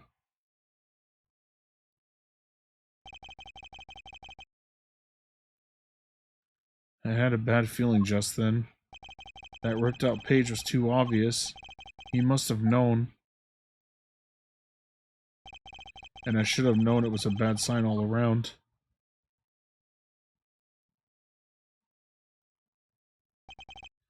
Holding trial with no audience is a first, even for me, Prosecutor Gavin. I beg the court's understanding, but I had to make a judiciary deal with the witness to secure his testimony. A judiciary deal? The details of his testimony may have some legal ramifications, shall we say. I thought it best to contain the information to this room. Very well, and you are the witness, I gather? Yes, sir. State your name and occupation for the record. My name's Drew Meisham. I am a painter. A painter? And you are somehow related to this case? No, well, not per se. I have one simple question for this witness. Mr. Meisham, was it? Do you know what this is? Oh, yeah. I know it well. How is that possible? Have you seen this diary page somewhere before?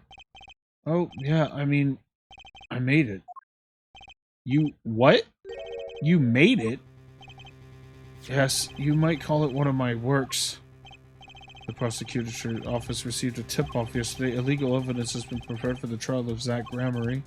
Illegal evidence? I initiated an investigation and found this witness. A painter to the world at large. True, Maisham is another side, you might say. He is skilled at making perfect reproductions of certain things. Forgeries, in other words. Forgeries? Well, so we are to understand that this page here is a fake, prepared by a certain defense attorney. Hold it. I didn't prepare this evidence. The attorney speaks. Something about this page, I presume? What is he saying? It makes no sense. After all, it was you who presented this evidence to us, Phoenix Wright. Witness, Mr. Maisham, was it? Who requested this forgery? Who was your client? That, I don't know. What? Most of my clients prefer to remain anonymous, even to me. I make the items they want and I receive payment. That's the extent of my contact with them. But there's no proof this is fake. It is a fake. Huh? To avoid just this sort of problem, I always put a special mark on my works. I can say without a doubt, this is mine.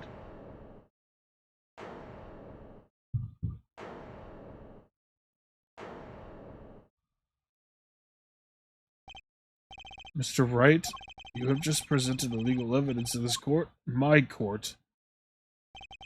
It was careless of me. That's all I can say. Here. What's this? I don't know. I just got it over there in the hall. They told me to give it to the old boy in the blue suit with the spiky hair. They said it was really important. It was all a trap, a fatal trap.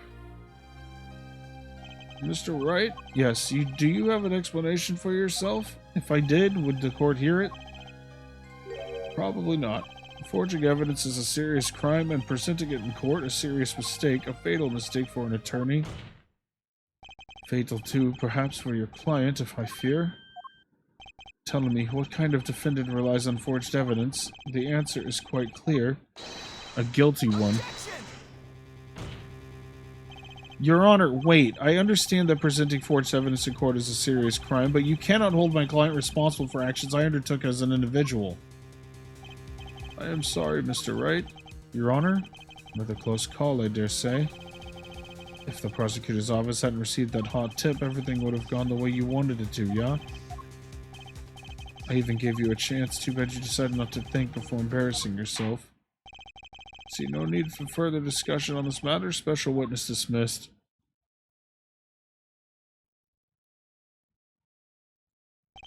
Mr. Attorney? Could I ask your name? Phoenix Wright. Mr. Wright, I have seen and studied many people, but none like you. I'll remember you, Mr. Wright.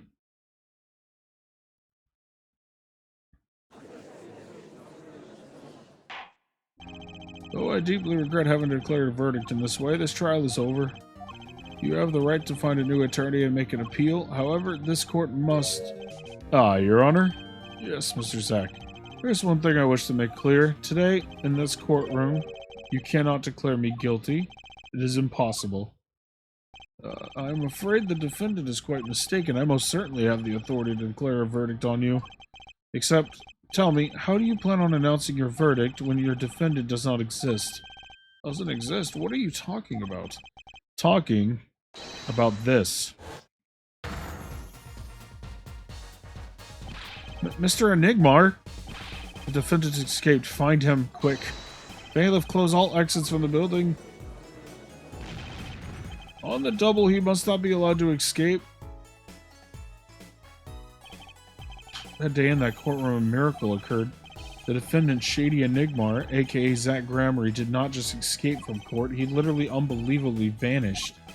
Right before the bailiff's eyes. No one ever saw him again, not since that day. This is the Gramarye miracle.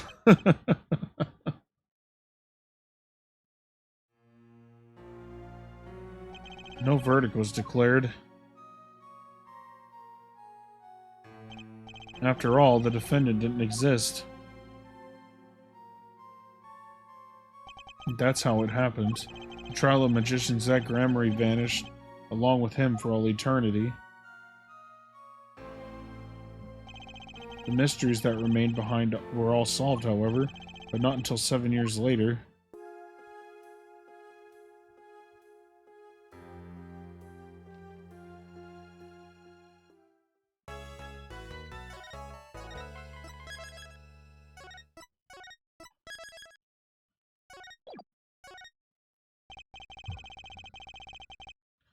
The trial 7 years ago was the beginning of it all. This I knew beyond a doubt. The mysteries of the past work their magic on the present. You'll soon be finding out all this for yourself. Which of Magnifique Gramarye's disciples pulled the trigger? Where did the vanishing defendant Zack Gramarye go? What dark truth lurks behind the forged diary page? And what about the girl who was left behind?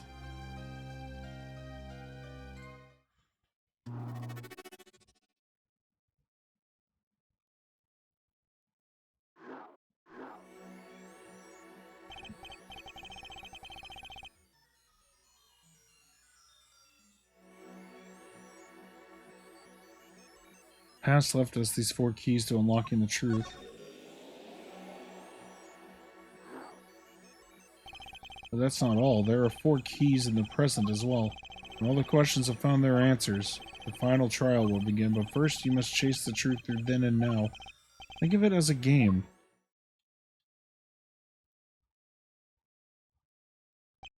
I, Phoenix Wright, will be your guide through this game. That terrible trial saw me present forged evidence. It ended half-finished when the defendant vanished. What became of me after that? As your investigation proceeds, the answer will become clear. Oh, and one more thing. There is something I must tell you.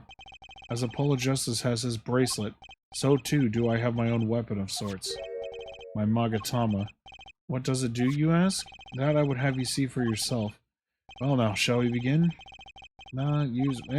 Jump between past and present, but let's begin 7 years ago in the past. Right after my last trial came to an abrupt end. Now that you know the game, let's play.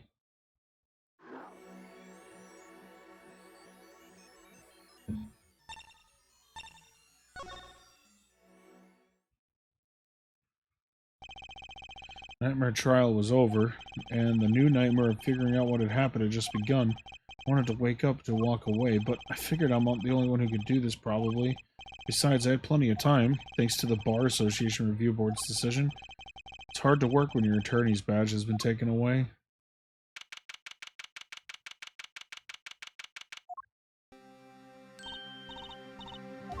Ah, I'm so glad you came. You okay? They picking on you? We just saw this not too long ago. Good morning. That's a cute outfit you have on. Thanks, our first show's today, after all. 2 weeks had passed since then I called her into my office. Trucy, there's something we need to talk about. It's been 2 weeks since your father disappeared. We need to start thinking about your future. I did some calling around. This is hard to say, but you have no living relatives. So, I was wondering if you wanted to stay with me for a while? Just until your daddy comes home. It won't be long. I hope. Of course, it's totally your choice. If you don't like it here, you can go wherever you'd like. I could look up some places you might like to stay at. This is so weird. Mr. Attorney, Daddy told me about you. He said I could trust you. Huh? Really? So, if I stay here, does that mean you'll be my family? I guess so. Getting weirder. Mr. Attorney? Actually, why don't you call me Nick? Or you can call me Daddy if you like. It doesn't have to be today or anything. Okay, say Daddy. That was quick. Yes? If I move here, I have to switch schools, right? I was thinking, I haven't paid for lunches at my last school for a year. So, thanks. Oh, and this office? It's a little blah. A little color goes a long way, you know. Oh, and Daddy, you got fired from work, right? Don't you worry one bit. I'll work twice as hard. We'll make it through this. Trucy, how old are you? Oh, I'm 8. But don't let appearances deceive you. I'm a young professional. Stick with me and you'll do just fine, Daddy. Thanks. Why does it feel like she's already in charge?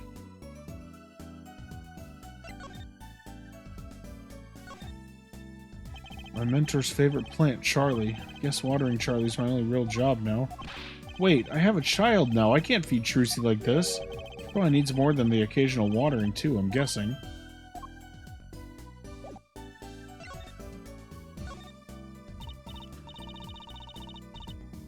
So, well, you got fired from being a lawyer, right? You could at least kind of look aside or something when you say that. It's actually kind of hard for me, for Daddy. Okay, this is getting weird. I'm sorry, Daddy. Wait, is that foolish pride? My other daddy always used to talk about that. Actually, that's pretty accurate. So here's my idea. Well, make a new office. Law just seems so stiff, doesn't it? And no one will be my friend at school that way. Well, that won't do, I guess. I just don't know much about anything other than law, or even much about law if you were to ask some people. Maybe the problem is calling it an office. We should run an agency instead. You mean like a talent agency? Forgive me for asking, but doesn't that require talent? You've got me, don't you? I'm a professional. A professional? Yep. After all, I am directly descended from the famous Zach Gramarye. Directly descended, he's your father. Oh, and now I'm directly descended from the famous Phoenix Wright, too. I think an 8-year-old just massaged my ego. Could you tell me a bit more about your daddy, Zach Gramarye? Sure. Which daddy was that again? I'm gonna need like a daddy counter. Like how many times the word daddy is used in this game? It's because it's way too much. The biggest star of True Gramarye, and they're big, the Gramaryes. They were on television a lot. Haven't seen them on much recently, come to think of it. Big magic happens when you put Zach and Valiant Gramarye together, you know? Once they made a giant waterfall right there on stage, and this giant trout swam up the giant waterfall. Let me guess, there was a giant fisherman waiting for him at the top? I wish I could have seen more of Daddy's magic. I shouldn't have brought it up so soon. I wonder what'll happen to me with Daddy and Mommy both gone. Mommy? Yeah, what about Mommy? I haven't heard anything about Trucy's mother. But I have my magic and a great daddy even if he's unemployed. You know, I think things are going to be okay. I wonder if she'll talk about her mother.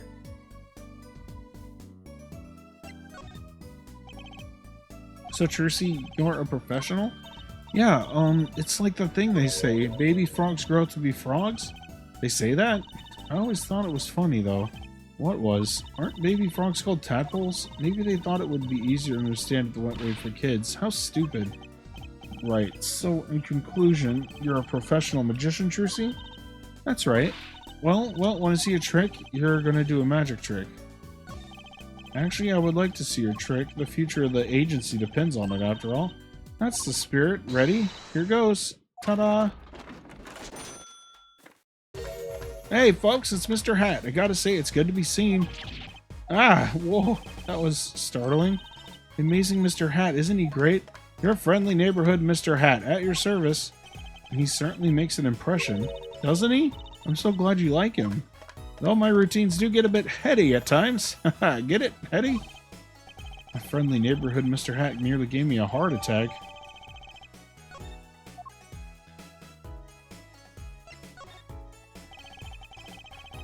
Could you tell me about Mommy if it's okay? Mommy was so pretty. She was like an angel up on stage. On stage, you mean with your daddy? Yep. She was always there with Zach and Valiant smiling, but then she went away. Went away? It was a grand illusion, but she made a mistake. She vanished, and I guess she didn't know how to get back. Maybe so. I cried then a lot. That's when Daddy gave me this. Here.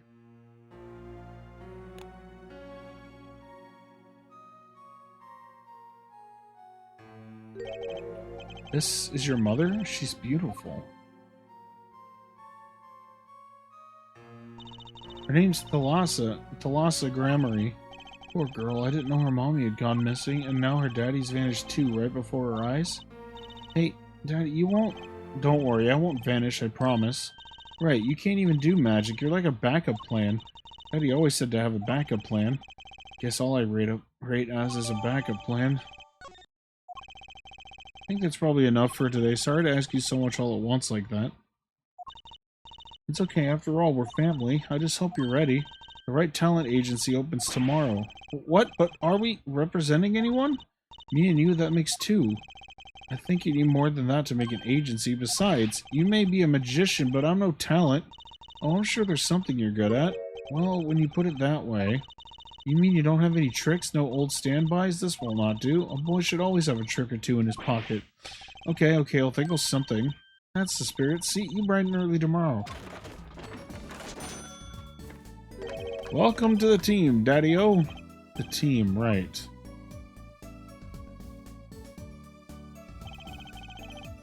Sometimes when magicians vanish, they leave something behind. That's how Trucy became Trucy Wright, my daughter. To be honest, I was pretty lost those first few days. Thinking back on it, it was a pretty dark time in my life. But Trucy, happy, smiling Trucy, she was my light.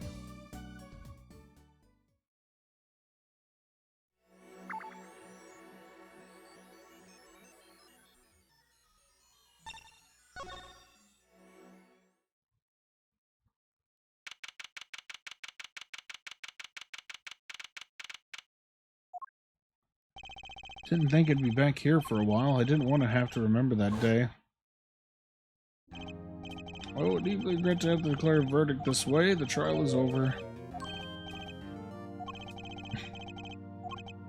Yeah, this is just a repeat of what we read earlier, so I'm just kind of skipping through it.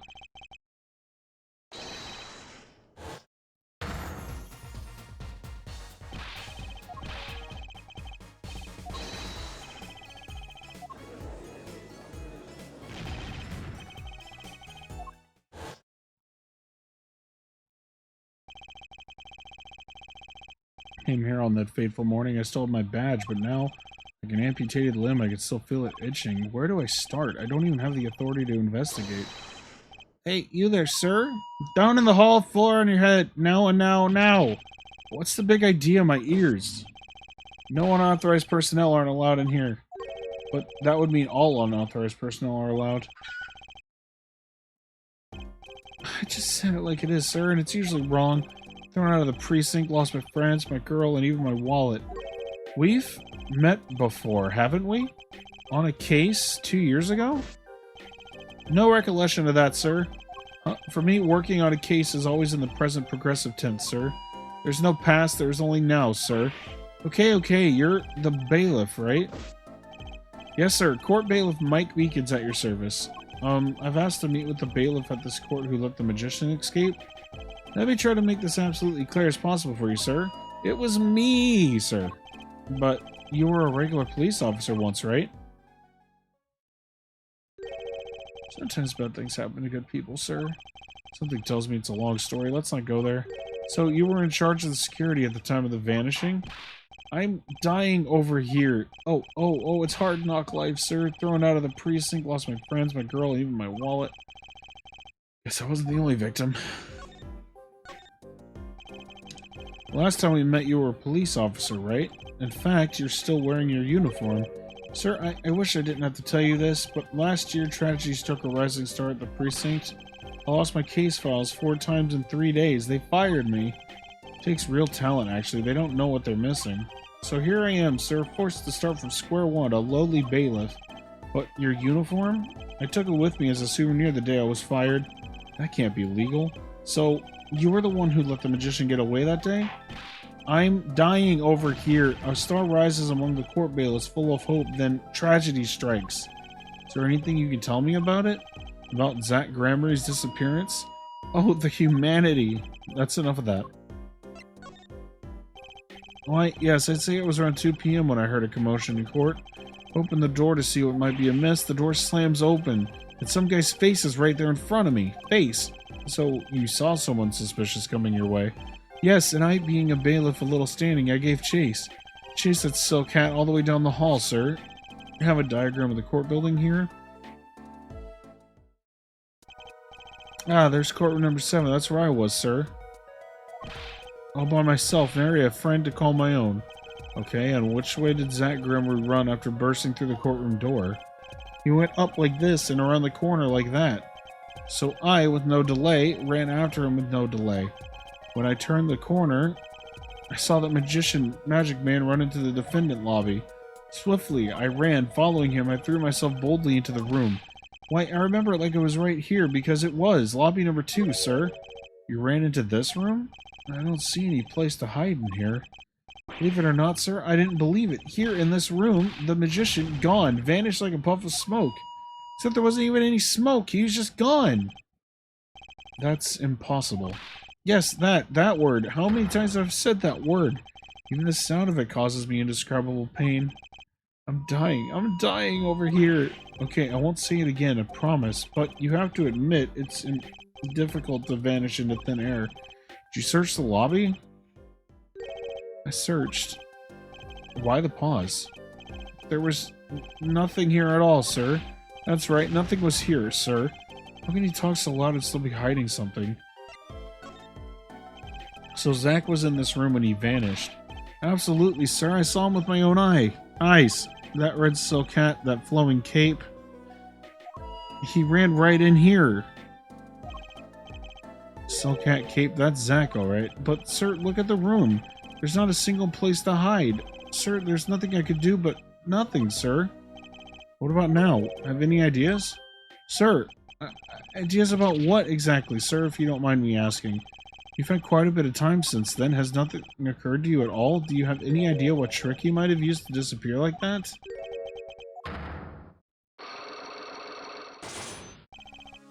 Cyclops! I should have known. My Magatama, one of my most prized possessions, which I got during a certain case, it showed me the locks on people's hearts, and if I can unlock their hearts, they'll tell me their secrets.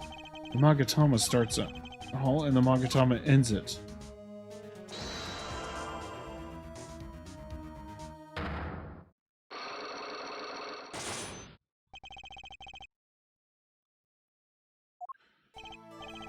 Okay, Mr. Meekins, what do you know? Spit it out.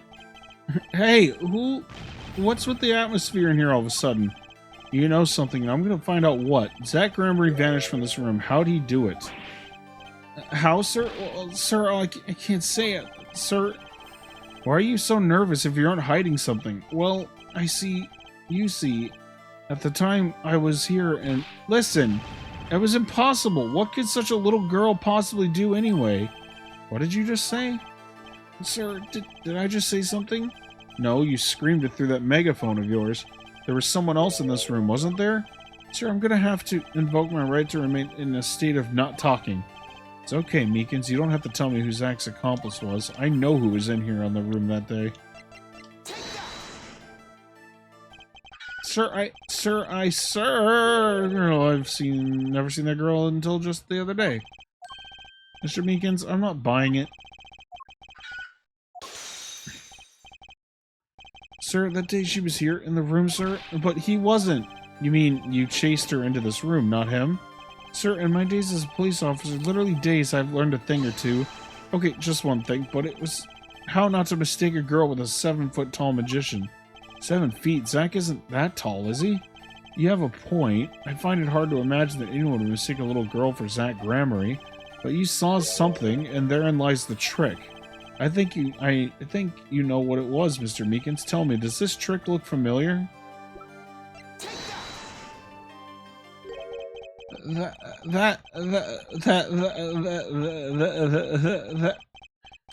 What's that? The girl's favorite trick, the amazing Mr. Hat. She uses it in her show down at the Wonder Bar. Have you been to the Wonder Bar? So, it wasn't a waking dream, was it, sir? Come again? That night on stage, I saw a vision, except it wasn't a vision, it was a hat. An amazing Mr. Hat, he really exists!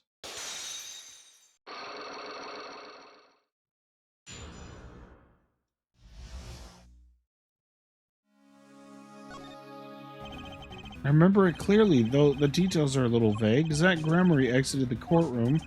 I gave chase and cornered him in the corner room, sir. Zack Grambury, don't even think you can escape Meekins. Down on your hands, floor on your head. Hello? Something the matter, mister? No, that is...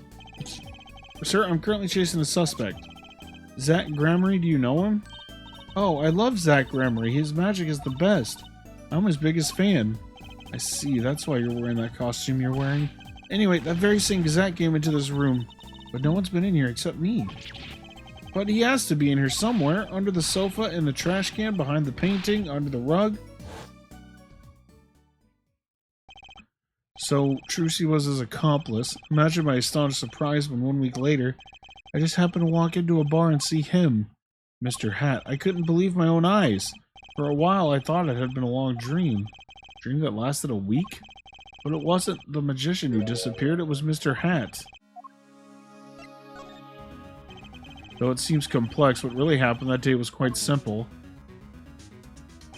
You were standing by the door, and out came Zack. But that wasn't all. Another person got in on the act, and she was standing in front of lobby number 2, along with Mr. Hat. Oh, and that's the beauty of it, isn't it? So, while you're standing in shock and amazement, the magician rounds the corner and most likely runs through the closest door into lobby number 1. This is where you come in. You turn the corner in rather lukewarm pursuit, and at the very moment, Trucy runs into lobby number 2. Then all she has to do is tuck away the amazing Mr. Hat. Sir, I only lost sight of him for the briefest of moments. Then I saw that cape, Zach Gramarye's red cape, fluttering like a cape. Astounding, sir. All my days of posing queries and making inquiries and chasing quarries wasted. It was as if I could see them melting away like an ice cream cone left by the side of the road to die, or the scattered remains of a messily eaten chocolate parfait. Such sweet sorrows. I'm sorry, I had no idea how much you'd suffered on account of this case. It's an honor, sir. I've apologized to people many, many times, sometimes more than once, but this is the first time anyone's ever apologized to me. Actually, about that girl, I'm sort of her guardian now? Is that so? Sir, you should know that I harbor no ill feelings whatsoever in my harbor. Okay. I let the defendant escape, that's the stone-cold truth. Just another step on my way from singing the blues to wearing the blues. Someday, sir, I'll be standing side by side with the great detective Glamshoe. Mr. Meekins, this is a free ticket to the show at the Wonder Bar, if you want. It's an honor, sir. Sir, I can't count the number of things I've had taken from me, sir, but no one's ever given me anything for free. Right, I'll see you in court next time then, sir. I look forward to it. All eyes were on Zach Gramarye that day in court until his mysterious disappearance. Now part of the mystery has been revealed, but the magician remained out of sight. It would be 7 years before I met him again.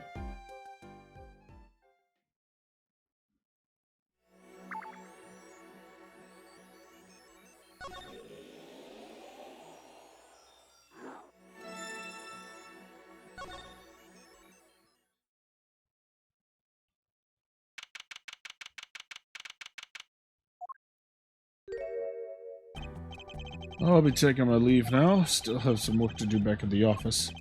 Then I guess I'll go back to my piano. To be honest, it's better when you aren't playing. The frigid culinary dungeon almost feels so comfortable. Later then. 2 hours left on my shift. Wonder if we'll get any customers tonight. Do you know who I am? Who am I? No, but if you hum it, I can play it. Just kidding, I don't do requests. How about a different sort of request? You see, I play cards. Oh, a customer. I was just hoping someone would come in and save me from a night at the Keys. Seek a true competition. I have heard the Borscht Bull Club is the place for this. Now I see the rumor's true. And this is... a friend of yours? Ah, don't mind me. I'm just your friendly neighborhood newsman. He will not be playing tonight. When his business is finished, I shall send him home. This competition will be between us, no others. The Right Talent Agency represents 2 artists, and I'm number 2. I play piano, well, sort of. It's actually just the front for my real talent, which is playing poker. Don't ask me how I got started, I don't remember. But I'm good, real good. It didn't take long for the rumors to get around. Go to the Borscht Bull Club if you want a real game. That guy's never lost. People don't come to hear me tickle the ivory. They come to watch me play cards. Is this a seedy poker club? No, it's a restaurant. We don't play for high stakes. There's no money involved, but real players carry cash, and they're always thirsty. It's a handy source of income for the club owner. Then let's compete. I'll take you to the room. The hideout, yes, but before we go, allow me to introduce myself. My name is Shady Smith. Oh, and I'm Brushel, Spark Brushel, news reporter. Oh, I'm... No, Phoenix Wright. You must always look a man in the eye when you make your introductions. You still do not know who I am? Have we met? Today in this courtroom, you cannot declare me guilty. What are you talking about? I'm talking about this. I don't know how many times they're going to replay that.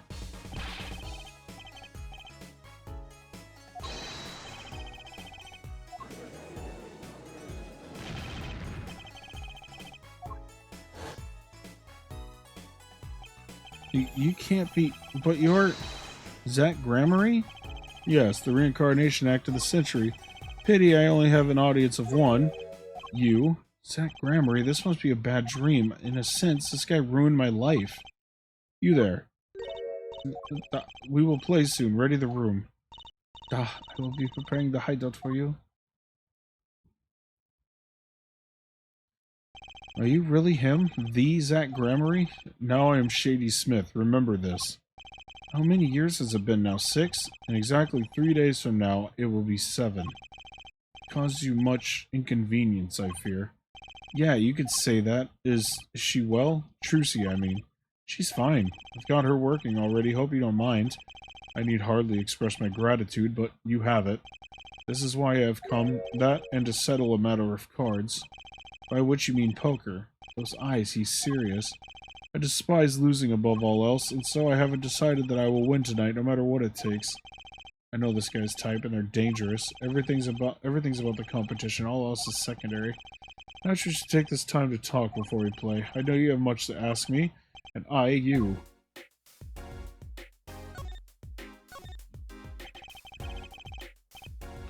You competed that day 7 years ago, too. Ah, yes, you must have been surprised. Called to the detention center out of the blue. I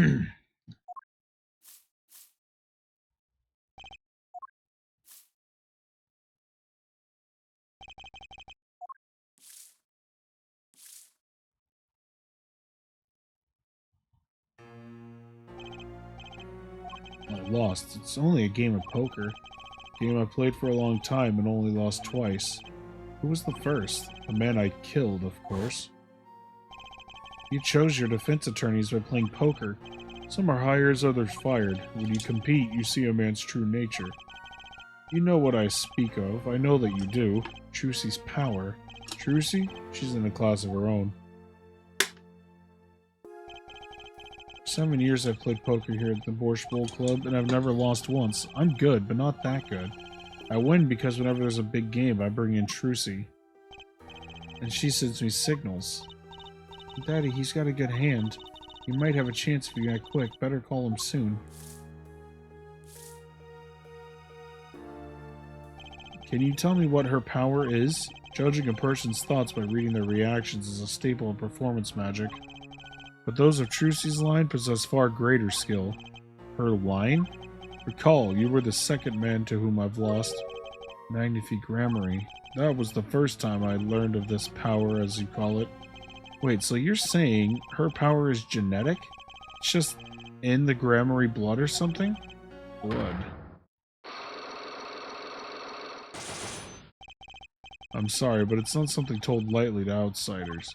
And it's something you need to know at this time. Some kind of Gramarye secret, then. Fine.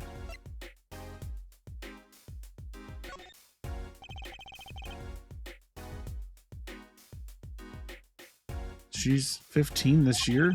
She's still trying her best to follow in your footsteps, you know? I see. When I planned my disappearing act, it was the thought of her alone that gave me pause. Wait, you were planning on vanishing from the get-go? Yes, and for that I must apologize. However, I could not be found guilty that day because of this. This? A transferal of rights. You see the signature? Transferal? That's Magnifique Gramarye's signature, isn't it?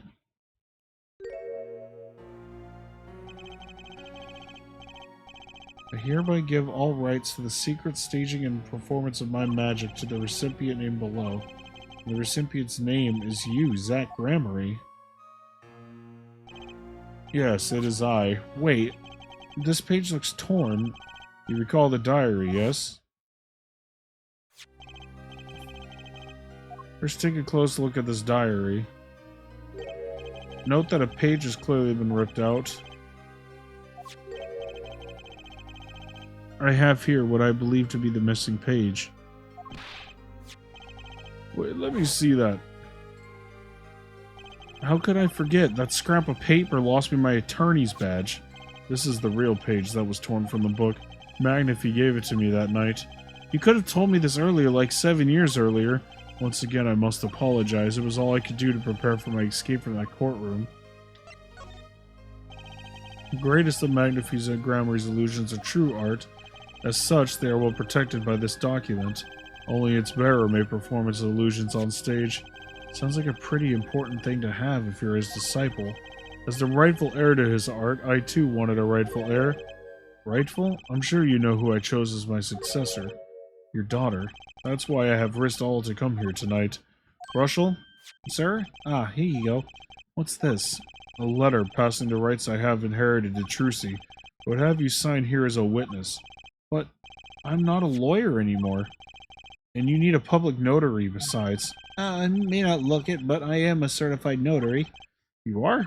By day I wear a notary's glasses and hunt for news. Also by day I wear a reporter's glasses and notarize. When I take off the glasses I can't see very well. Your signature, please. This is the first reason I have come here tonight.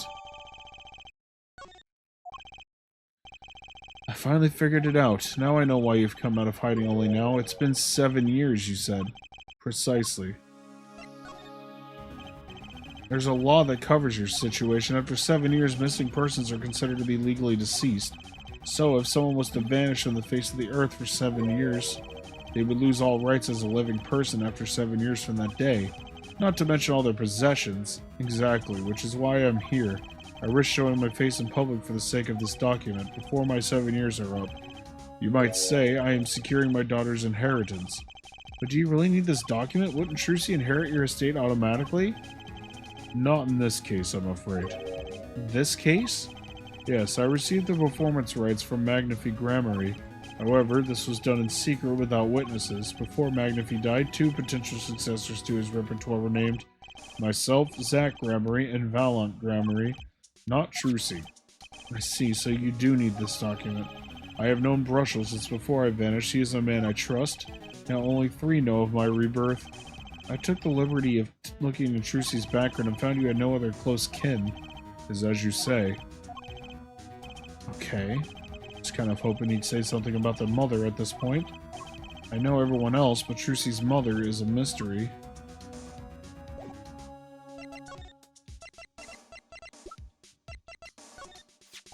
This person in the photo is Trucy's mother? How did you come by this? Trucy showed it to me. She said her mother was gone. Then it is so. Huh? She is gone. What more is there to say? Lots? I know. Whoa, you're still here? According to my in-depth research, Trucy's mother, Magnify Gramarye's only daughter. In quote. Magnify's daughter, is that true, Mr. Zack? Rushel, you say too much. Why am I the bad guy? Zack decked him. In any case, Mr. Wright, this discussion is over. Thalassa Gramarye, she's one of the most mysterious of the whole lot. I need to gather me some more evidence clearly. Well, the prelude may have been longer than the main attraction. Shall we begin our game? My final competition? Final? Why? As you said, I have come out of hiding today to make this document legally binding. Once that is done, I shall slip once more underground. Without seeing your daughter? It would be best if I did not. 7 years ago, we played 7 years ago, I lost. And today, I came here dressed as the Dragon of Dojima. With a nice hat. I already lost to Magnify. I do not care to lose another. And I have heard that you never lose.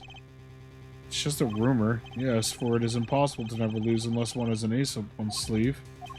As a magician, it causes me no end of irritation to think a mere lawyer might be out there pulling the wool over so many eyes. Hey, I just signed your document for you. Maybe you could try lightening up? That was that. This is this. For my final competition, I will destroy your perfect record, Phoenix Wright. This will be my final performance. You are warned. This guy is beyond serious. So much for a fun evening of cards. Rushel, you may leave. Ah, but it's your last game. I mean, what a scoop. I punch and I punch, but still it is not enough. I just remembered a future, prior engagement. Toodles, gentlemen. Oh, and nice meeting you, Piano Man. Then let us begin. Dealer? You will be the witness to our competition? It is honor for me. Why haven't I seen her around here before? Oh, that reminds me. I saw a familiar face as I entered this restaurant. You did not seem to notice me, however. Gavin, I believe was his name. You know him? After a fashion. Listen, Phoenix, right? One can learn much from a true competition. Remember this.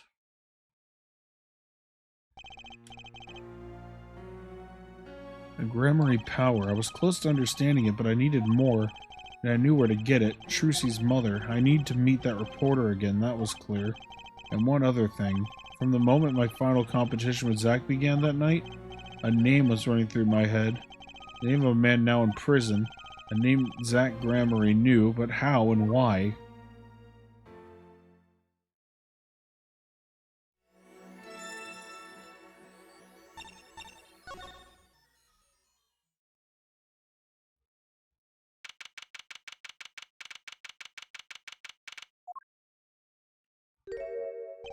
Well, this is an unexpected surprise. What errand brings you down to my cramped confines? Gavin? Is this your idea of revenge, Phoenix Wright? Revenge for the events that took away your attorney's badge 7 years ago? The past is like my logic, straight and true. Nothing's changed. All I did was point the finger at justice in the proper direction. Fine. Glad we could have this little ta-ta-ta, right? You look well, Phoenix Wright. You too, Gavin. Life has been full of surprises for both of us. I've no doubt you've never expected to lose that attorney's badge of yours, and I'll bet you never expected to wind up here. Shady Smith was the name of the man you killed. Did you know who he really was?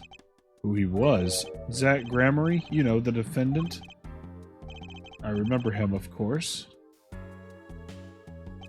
But you say Smith was Zack? Impossible. Don't even try to tell me it was coincidence. What did I just say? Life is full of surprises, don't you think? After that trial, you were arrested and found guilty, but your motive was never made clear. A mistake I plan to remedy. You're not an attorney anymore, Phoenix Wright. What possible conclusion do you think this investigation of yours can lead to? I killed a man named Smith with the bottle because I'm an evil human being. Isn't that enough? Not for me, it isn't. I need to know why you did it, Gavin. Recall that case 7 years ago? Ah, yes, the trial where Zack Gramarye pulled his famous vanishing act. My brother won his fair share of praise and adoration for that trial, as I recall. Genius prosecutor reveals crooked attorney, was it? That was when I met you, wasn't it? Was it? No. The Bar Association Review Board voted unanimously for the strictest punishment. Unanimous, save for one dissenting opinion, yours. It was my brother who was responsible for putting you in that position after all. For 7 years we've been friends, and yet I still don't understand you. But right, your friendship towards me was never pure. You suspected me then as you still do now, don't you? Honestly, right now, I'm not sure what I think. You didn't just brain a guy with a juice bottle for no reason. Tell me why you did it. Persistent, are you? I came here because I remembered something. The night of our game, Zack Gramarye mentioned your name, Gavin.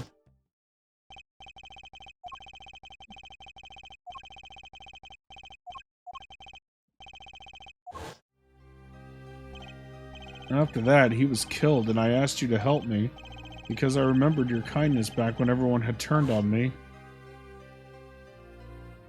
Seemed to be in a bit of trouble. Something like that. Dead. Someone hit him hard. Me, please. The cops should be here any minute. I'm in your hands, should it come to that. I have to know. Why did you kill Shady Smith? No, Zack Gramarye.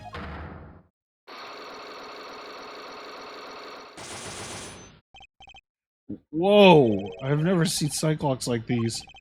Dark, cold, full of despair. Can I even unlock these things? Something wrong, right? No, it's nothing. You shouldn't push yourself so hard. Life is... we take it easy, you know? He's doing his nails.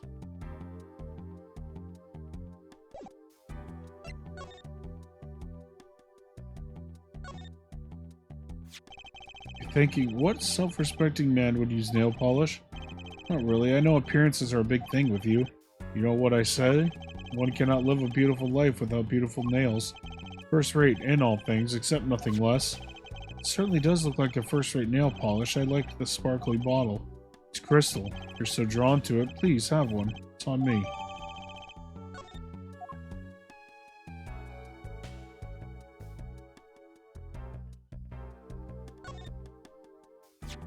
That envelope's been bothering me since I came in here.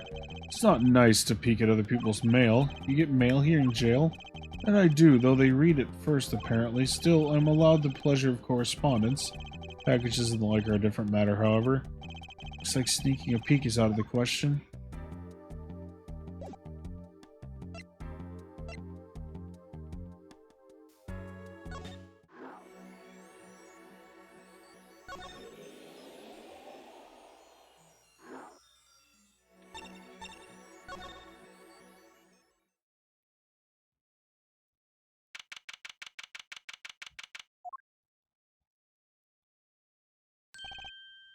I figured you'd come here sooner or later. I decided on sooner. Drew Mysham, was it? I haven't done anything illegal, and I didn't come here to whine about past events. I wanted to ask you some questions. I suppose you have that right. That day, the entire court descended into chaos. Only you stood still, your eyes calmly watching. I admit I made quite an impression on me. I'm used to finding myself out in outrageous situations. Phoenix Wright, was it? I'll answer what I can. I'm not sure, but it feels like I'm being watched intensely. Oh, this is my daughter. Vera, say hello. She's gone. Shall we begin then? Judging from this place, you're a painter? Not sadly a profitable one. I've never sold a painting. It's a source of considerable embarrassment. Would be able to get by were it only me, your daughter. Her mother grew weary of me and left. I don't want her to grow up needy, Mr. Wright. That is why I began my other occupation. Forgeries. Don't look at me with those eyes. I know what it is that I do. More than half of the paintings they bring me are stolen, and who knows what my copies are used for. But some of your works aren't paintings, correct? You may not believe me when I tell you this, but that was my first work outside of painting. What? To think it would be used as evidence in a murder trial. Never even imagined the possibility. Then why did you take the job?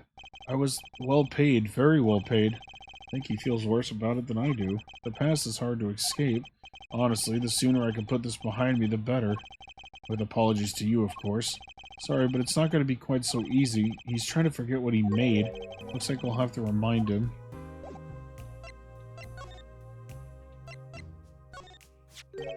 Your work. Don't try to pretend you've forgotten.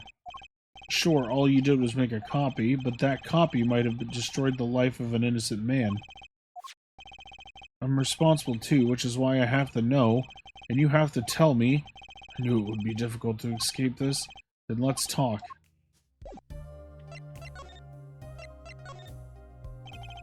Well then, ready to tell me about this work you did? It was unlike anything I had attempted before. Yes, it would be a little different from paintings. That is not what I mean. In all my previous work, it sufficed to create a copy. This wasn't a copy? The client gave me two things that day. The first was a sample page as reference. Second, a printed document that I can only surmise was written by my client. So use the real writing as a reference to reproduce what the client wrote. Yes. As I said, it was my first job of that nature. So, who was your client? As I said in court, I do not know. Really? Even for such a suspicious request? If it was me, I'd want to know as much as I could about the requester. I never met them, not personally.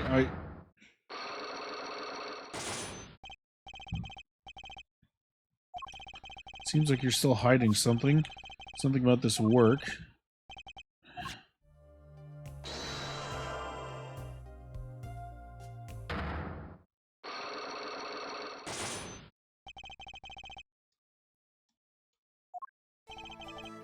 Let's hear it then. What are you hiding from me, Mr. Mysham? I'm sorry, but I really don't know. I've never met the client. True, when I asked the client's name, there were no psych locks in sight. Regardless, you're hiding something. You have to be, otherwise it wouldn't make any sense. Why are you doing this to me? Well, I've made my stand, no backing down now, so what's Mr. Mysham hiding? I can pretty much piece together what it is from what you've said. What is it, then? You told me what you knew about the client, and I couldn't see any Psycholocks. Psycholocks? Is that some kind of asylum security or a new hairstyle? But then they did show up, didn't they?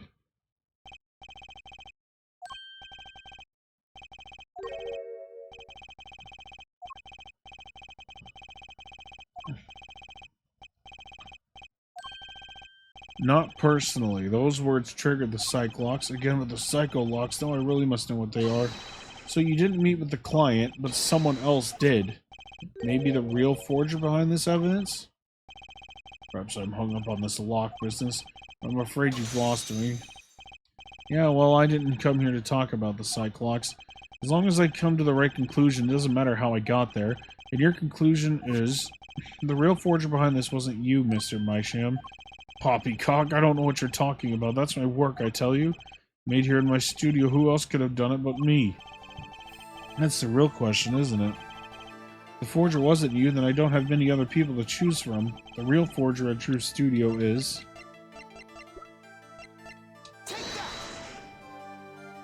the real forger is your daughter, Vera Mysham, isn't it? Ridiculous. My daughter's only 12 years old, Mr. Wright. I've always been more one for her landscapes, not surrealism. Nice comeback, but you're shaking in your boots. I've got you now. The only two people with access to the studio are you and your daughter. The Psycholocks tell me you're not the forger, which makes your daughter the only possibility. I feel very much on the verge of going Psycholock myself.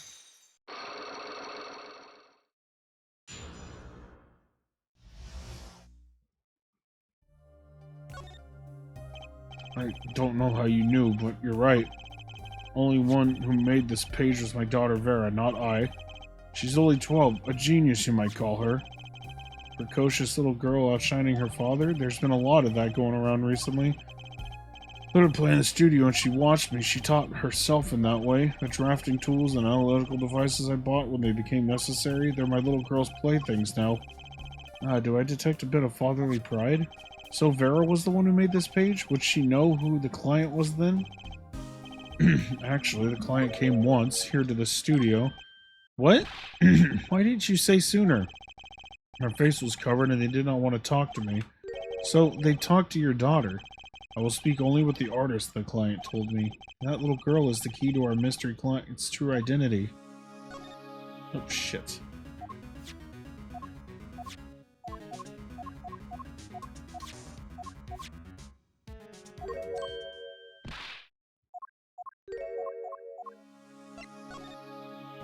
Okay, what do I do now? Maybe I should talk to her father a bit more, or is it time to turn my attention to Vera?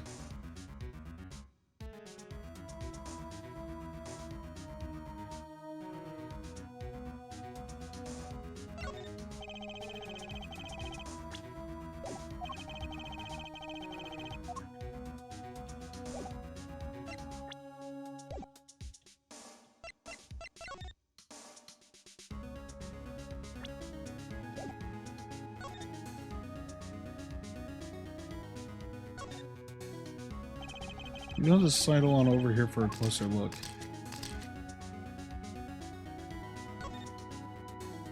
That's an awfully small frame. What's that inside it? A stamp? Oh, please don't touch that. I'll get in trouble. The stamp belongs to Vera, you see. She always puts it somewhere so she can see it. That's Zack and Valent. The Grammarys, isn't it?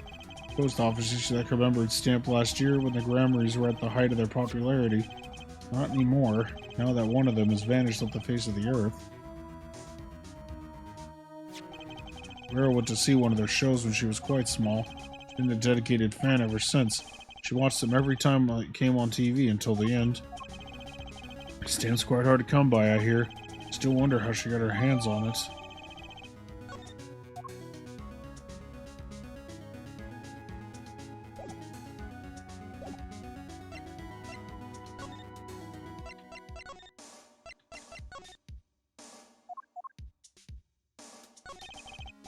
Mr. Mysham, I have a request. Let me guess, you'd like to speak with my daughter. Can I? My daughter has never been one to talk to strangers. She's quite shy, extremely so, actually. Only one exception, which was... Oddly enough, it was that client. I left the studio while they talked. I returned when they had finished, and she was laughing. It's the first time I'd seen anything of the sort. Please let me speak with her. All right. Uh-oh. This could be tough. No! Damn it.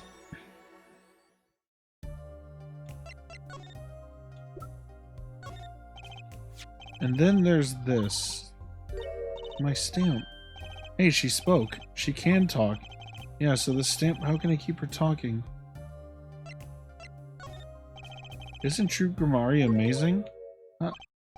Yes. Oh, I especially like those two, Zack and Valent. I mean, they're, just so magical. Aren't they? Aren't they? Yeah, whenever I go to one of their shows, I'm like, whoa, magic, you know? Me too. I love them. They're so cool. It's like magic, yeah. Alright, she's talking. Not saying much, but it's a start. I went and saw them with Father the other day at the opening ceremony at the Gramarye Museum of Magic. The Gramarye Museum? They have one of those? Guess it makes sense now that they have their own commemorative stamp. So, have you been to one of their shows? Just once when I was little with Father. The Gramarye's on stage, it was like a dream. Disappearing, reappearing, cutting apart, putting back together. They do it all. Yeah, maybe you can keep telling me stuff like this, you know, about Zack and Valent, maybe? Oh, sure. Alright, better get asking before she changes her mind.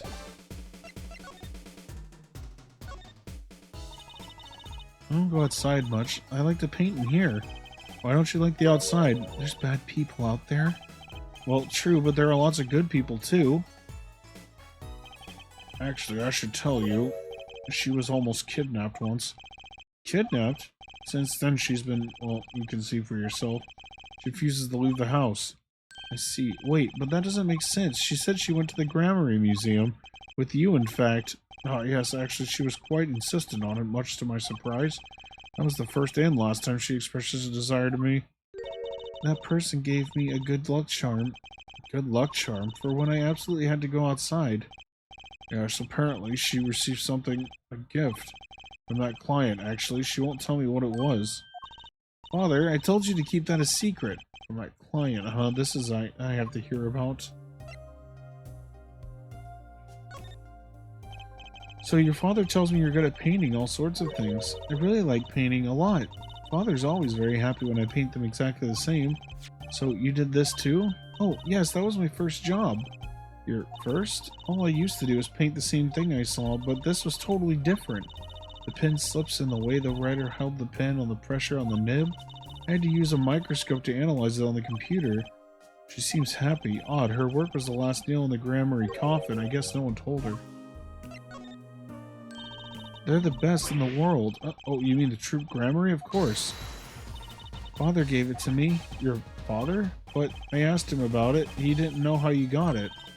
Oh, I guess I just took it. Yeah, took it? Father got a letter from that person. That person, you mean the letters from the client? Oh, we talked about the Gramarys forever that day. I'm sure that's why I was sent that stamp. I didn't want to just send it back, so I took it. They're a sneaky one, this client, so they were trying to get on their good side.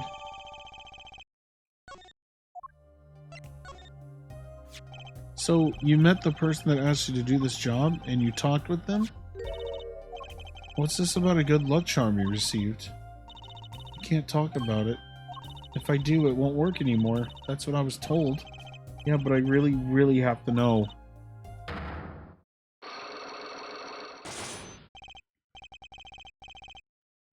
Alright, time to do some psych unlocking.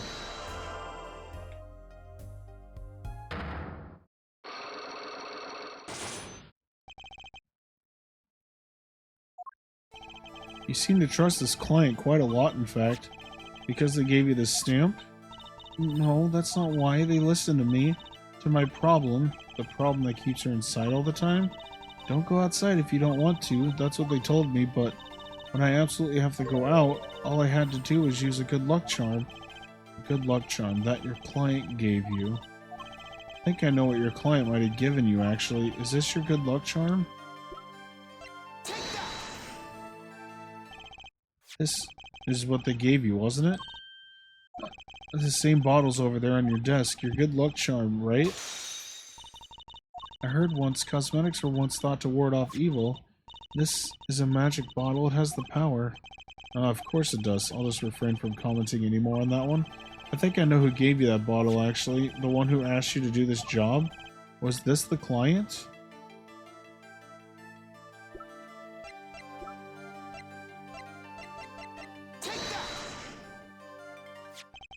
This man is a friend of mine. Know him? His name is Christoph Gavin. He's a lawyer, actually. I promised not to tell.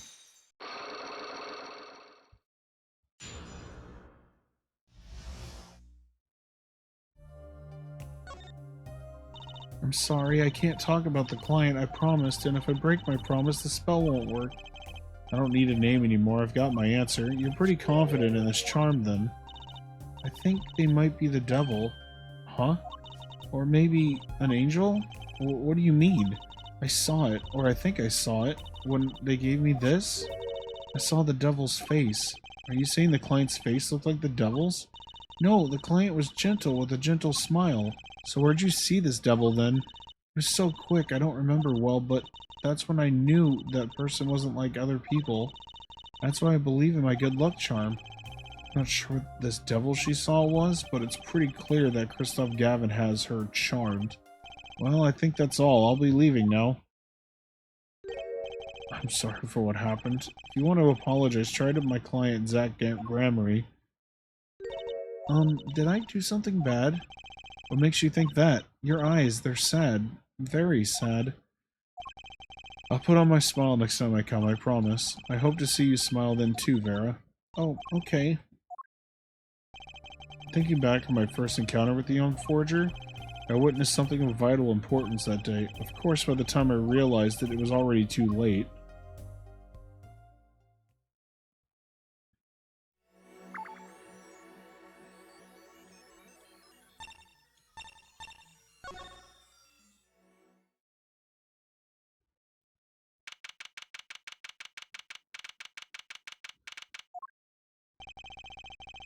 What a strange sight doth mine eyes behold. Excuse me? Two men on either side of a single transparent pane, and yet it seems fickle fate has switched sides, so to speak. The forger of fakes walks freely, while the innocent languishes within these plexiglass confines. There's been no proof that I forged anything, nor proof that I took the life of my dear mentor. Yet, these chains cannot hold me for long. The stage awaits, and what, may I ask, awaits you? A little piano and a cold little hole in the wall. Since you are here, what shall we discuss? The shooting of Magnifi Gramarye, for one. Who pulled that trigger, Valant or his partner, Zach? His partner vanished before the answer could be found. If I'm going to get any closer to the truth, this is the place to start. I have to hand it to my partner. He knows how to make an exit. That talent. Yes, he's made my attorney's badge disappear and he's never even touched it. Glory's spotlight always leaves someone weeping in the shadows, yet his very disappearance is itself a revelation. Revealing what? Zach Gramarye killed Magnifi. It's as good as a signed confession. It's certainly been public opinion's take on it. I grow tired of my cage. The time of my release is near. I must go and prepare. Planning on jumping back onto the magic right away. As long as an audience waits with bated breath, there will be a Valant, and also, now that my partner has disappeared, Magnifi's repertoire is mine. Valant Gramarye has a tradition to uphold. Is that true? Seen in this light, the trial was quite good to me, verdict or no. And you can't pay for that kind of publicity. Suspicion on you hasn't lifted entirely, Valant. After all, you received one of those letters too. You were just as obligated to follow Magnifi's instructions as your partner. So I was, but only Zach Gramarye followed them. Let's not speak anymore of who shot what. Now that my partner has vanished, the question is moot. More interested in learning something else, actually. What might that be? Want to know what Magnifi had up his sleeve. How could he coerce you and your partner to kill him? A trick up his sleeve? Perhaps you do not know. Know what? A great magician never reveals his secrets.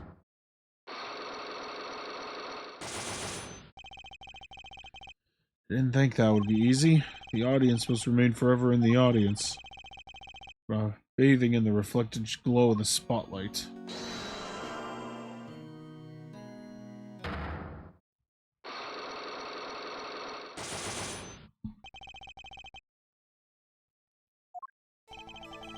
Flying by the seat of my pants on this one. There must be a path leading from the evidence to the truth.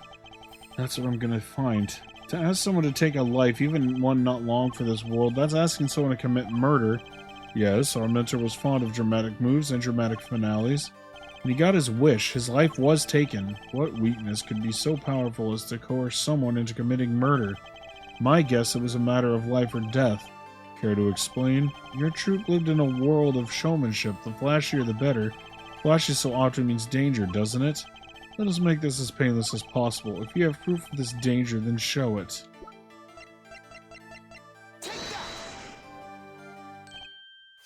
Why, that's one of ours. Specifically designed for your show, I gather. Single bullet, one shot? What are you suggesting? We are magicians, Mr. Right, not murderers. I'm not crying murder, Mr. Valent. I'm crying something far more tragic. An accident. Zack and Valent's quick draw shoot him. How long has it been since those shots were last heard? Was the shoot 'em canceled because someone might get hurt? Of course, what other reason could there be?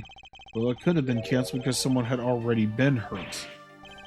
Fascinating, my Faustian forging friend. But tell me, what can you prove with a single pistol? Well, tell me what would have happened had there been an accident.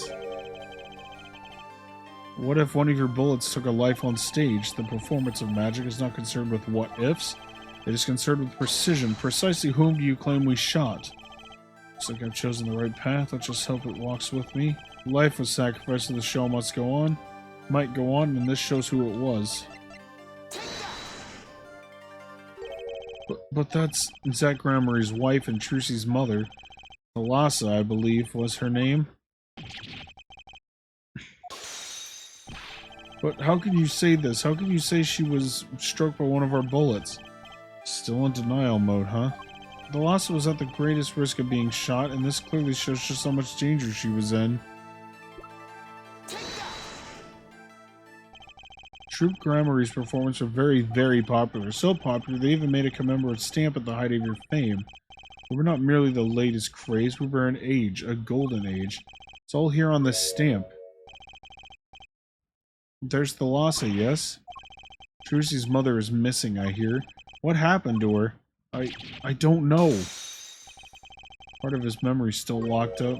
There's one thing you're failing to address. What's that? As you say, our troupe was a world unto itself. If our leader, Magnifee, was so inclined, he could hide anything he wished with ease. But, Mr. Wright, then he would have hid a crime, making him an accomplice, not a great foundation for blackmail.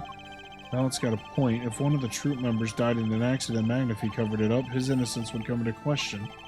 Found the right address, Mr. Wright? So close. There has to be something about how Thalassa's death could affect Zack and Valent's relationship with Magnifee.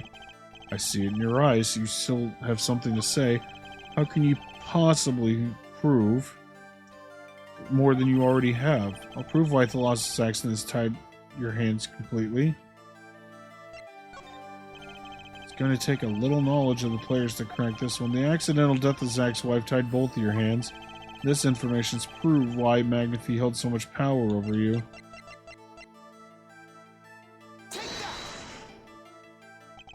It wasn't a question of who shot Thalassa. Thalassa herself was the problem. What do you mean? She was Zack Gramarye's wife, Trucy's mother, and Magnifee Gramarye's only daughter. There was a terrible accident, and the two of you killed your mentor's only daughter. But that wasn't the key to Magnifee's power over you. I don't know what was. It was an accident.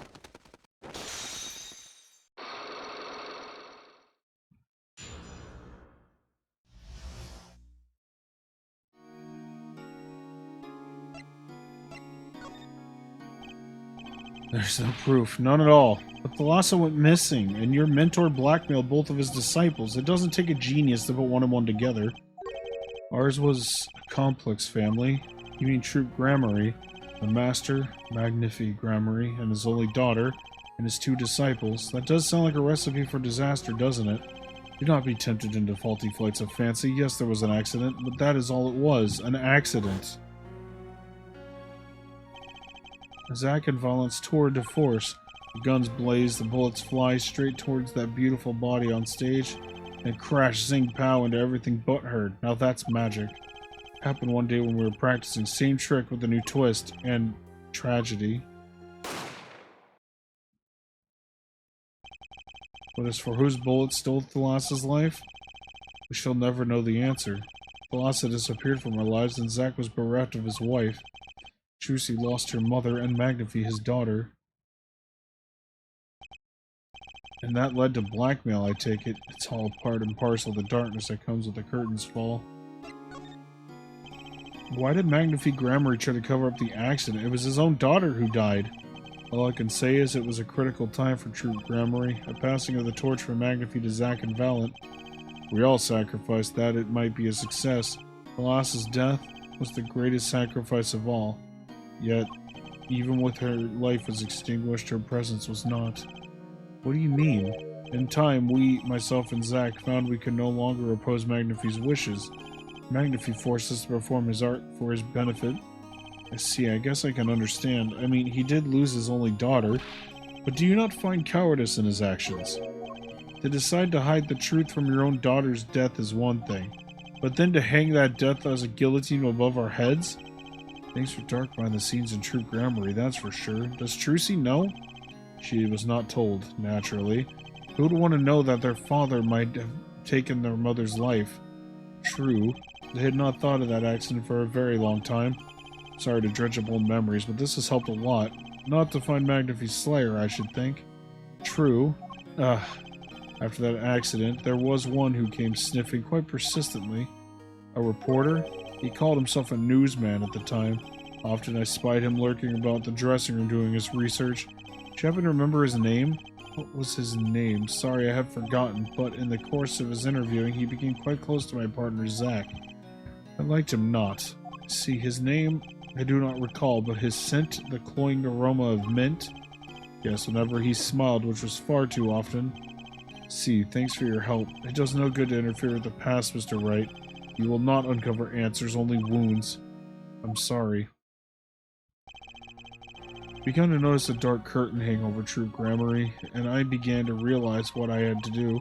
I had to protect Trucy from that darkness. The reporter he mentioned, the newsman, I never learned who that was at the time. Though I've got a pretty good idea who it is now. That smile and that sickly sweet smell of mint. The last floss thin thread connecting Zack Gramarye to this world. Sooner or later I'd have to track him down.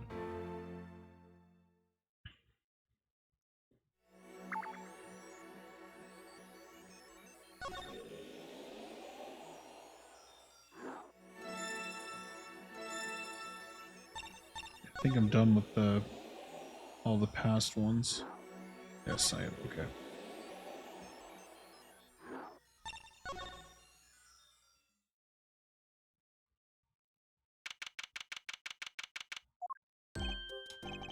Yeah, well, what do we have here? Remember me? Of course I remember you. Journalist meets ex-attorney in bar, end quote. That's what you're doing here? Mr. Mysham was poisoned and his daughter's... Oh, yes, I know. Oh, how I know, yes, it caused me no end of grief, to be honest. Journalist wished he'd tracked down Case just a little quicker, end quote. Were you on the trial of this case this whole time? Zack Gramarye was a good friend? Zack said something to that effect back at the Borscht Bowl... Oh, God. Zack said something to that effect back to the Borscht Bowl Club. What a character. What a man. If a little... No, a lot... No, extremely rough around the edges. Do you think I could ask you a few questions? Oh, you serious? I mean, I'm usually the interviewer, not interviewee. Journalist asks question, not the other way around, end quote. Fine, shoot, I don't care. People have been asking me all sorts of things lately. It was tragic what happened to Drew Mysham and his daughter. Forgery is a serious crime and they paid the price. You know what really did them in though, don't you? Yes, a forged diary page. The night I interviewed him, I found out something about Mr. Mysham I hadn't known. What's that? You know, he always felt like he was being watched every day for 7 years. Walls have ears, potatoes have eyes, end quote. Being watched? You mean he felt guilty? No, I'm not talking about feelings here. You know, I felt watched too, the whole time I've been on this case, no less. Journalist gets tingling sensation on back of neck, freak out, end quote. Because you felt guilty? Why would I feel guilty? You felt like you were being watched, huh? I wonder what that all means. Drew Meesham felt like he was being watched, and you along with him. You sure it wasn't just nerves? Nerves? No, it's nothing so mundane. I stopped paying attention to my nerves a long time ago. But I felt it too. Journalist sure he's being watched, end quote. Don't you wonder why Zach Gramarye got rubbed out after 7 years? Right after coming into contact with me? He completely vanishes from the courtroom. Then for 7 years he talks to no one, not a soul. And just as the remaining time was almost up, he contacts me in order to have this made. And then he dies. Starting to put the pieces together, are we? And you were being watched this whole time? Maybe not just me, maybe you were too. Me? I met Zach through the case, actually. You mean the shooting of Magnify Gramarye? No, before that. It's not widely known. You mean the accident during the quick draw shoot 'em practice? My, you're well informed. You should have seen me back then. I dug up quite the scoop. I wanted it all. Money, fame, women, a little puppy, all for me. I was younger then, and my days and nights smelled of fresher mint than they do now. Valiant Gramarye did mention one particularly nosy reporter.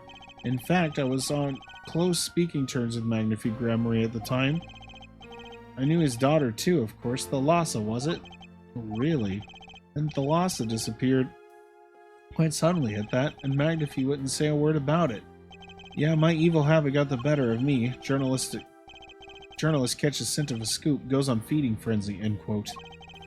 I set up a one-on-one interview with Thalassa's husband, see? Zach Gramarye. Something strange was in the air over the troop Gramarye in those days.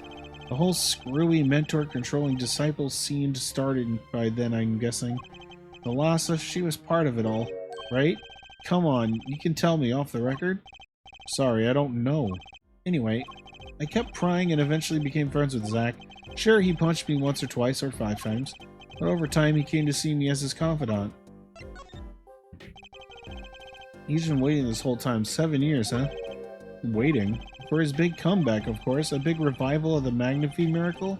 Of course it was all a dream. Because of this, the performance rights.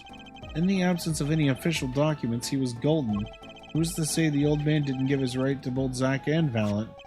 So Valiant waited until Zach died, legally at least. The time finally comes, and Valiant's like a kid on Christmas morning. He's getting ready for a show at the Sunshine Coliseum, you know. If that document sees the legal light of day, it's gonna put a bit of a damper on the big show. He's a sorry one, that Valiant Gramarye. Lost out onto his partner at work, and in love, too. Love? It's the same old story, really. 2 disciples and their mentor's only daughter? What is 3 sides and all of them pointy? A love triangle. That is pretty classic. When you're in a performing troupe, that's your world. It's like family, one with an entire high school's worth of drama, intrigue, and backstabbing.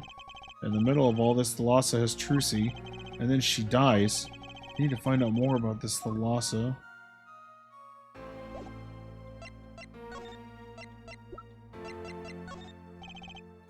Mr. Brushel, do you know this person? Do I know that person? Of course. I was friends with Zach after all. He hit me a few times, 5 times actually. But still, I'd never forget his wife. Thalassa Gramarye. Magnify Gramarye's only daughter. Do you think you could tell me more about her? Well, why the heck not? So, Thalassa married Zach and had Trucy, see? It was her second marriage, actually. You mean she was divorced? I hadn't heard this one before. Not quite. Her late husband was a performer, too. Apparently, he died during some gig. Tragic, really. They had only been married 1 year. I didn't know. Ah, but she was a beauty. Still carry a portrait photo of her around, you know?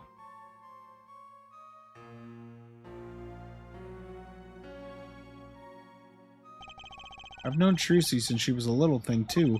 She got the better deal, really. She's got you for family, after all. What do you mean? Just reminiscing, you know. Thalassa had another child besides Trucy, end quote. What? But Trucy said she was an only child. Yes. This one she had with her previous husband. Her previous husband? Her first husband who died during her performance? Yep, they had themselves a kid, another orphan now. That's another one who slipped through the cracks. No idea where they are now. Thalassa had another child? Do you think I could borrow that photo? Sure, I can be generous on occasion, you know. I mean, if you look at her bracelets, it's pretty obvious who the other kid was. Won't need this locket anymore. Better return it to Trucy before I forget. People in events all get tangled together and get bigger and bigger. Don't you think? I was too busy wondering about bigger to listen to what you were saying. Sometimes you just gotta accept that you won't be able to untangle it all, I think. Maybe so, but still, I have to do what I can, and I have to tell what I find to those who come next. Next, you say? I'm not the one who will close the curtain on this little play. Apparently that's not my role anymore. Magnify. I was just wondering what Magnify would think of all this. What do you mean? Haven't you seen it in Trucy? She's got his power. You mean how I can't lie to Trucy? It's the same with Magnify and with his daughter, Thalassa. It's a strange thing. You think it's some Gramarye gene? Magnify told me once back when Zack married Thalassa, he said Zack had good eyes. But not good like Gramarye's eyes, not that good. Wonder if Zack ever played a game of poker with his wife. Who knows what the Gramarye secret was? Maybe nobody now that Zack's gone. Zack Gramarye. The plot has finally begun to reveal itself. Sprouted from a warp in the Gramarye fabric and grew, swallowing everything, wrapping itself around the Gramarye's power.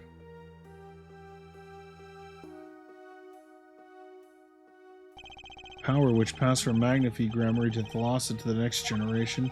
I would once again need to meet the one who bridged it all together.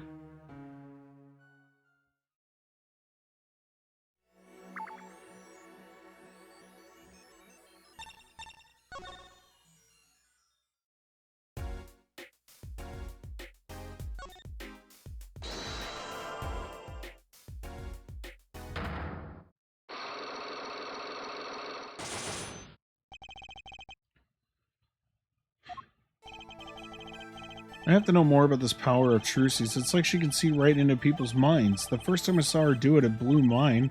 After you were done having your mind blown, you took her to play cards with you. Gotta use the resources at hand, I always say. Yet, I myself has no such power. But Trucy does.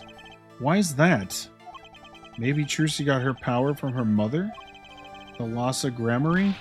I will not speak of that. Thalassa is officially missing, correct? And I think I know why you don't want to talk about her.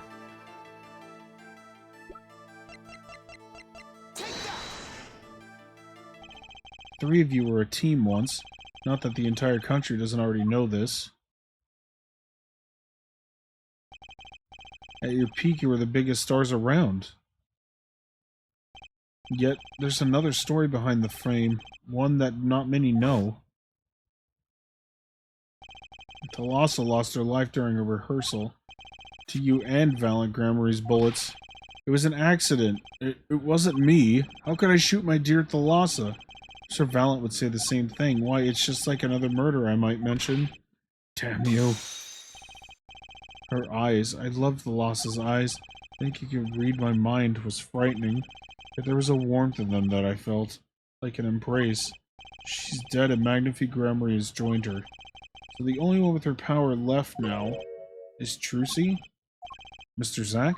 I do not know. I don't need any power to see through that one, buddy. So there's someone else, someone other than Trucy. Someone who inherited Thalassa's power. How would you know? My chances are slim. It would take a miracle to learn the truth, or maybe one has already occurred. There is someone with the power, and I know who. This boy? His name is... I forget. Something weird. Who could he be? An attorney. Attorney? I noticed him when I went to visit a friend's law offices. So, what are we to make of this, oh great ex-attorney? You could show me pictures of strange boys all you'd like, but you could at least say something like, I'm this boy, or I could use the laugh. Perhaps you wouldn't laugh if you knew the facts. This might not be 100% proof, but it's close. There's a link between this boy and Thalassa. Actually, it's more of a ring. A ring? Perhaps this will refresh your memory.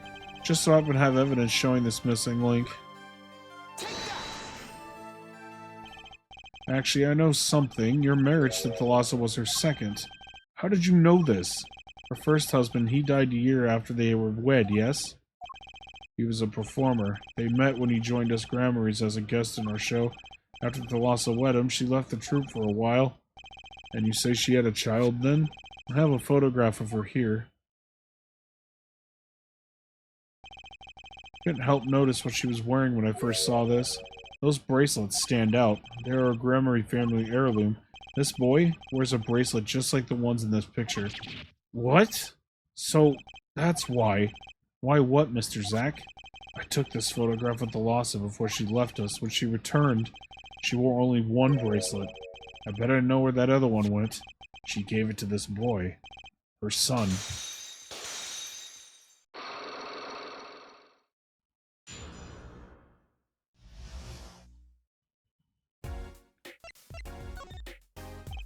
This strange power, I myself do not know where it comes from, yet the fact is that it passed down to the Gramary line. It runs in their veins. What is it? I asked her, Thalassa, once. This is what she told me. Her power responds to tension in others.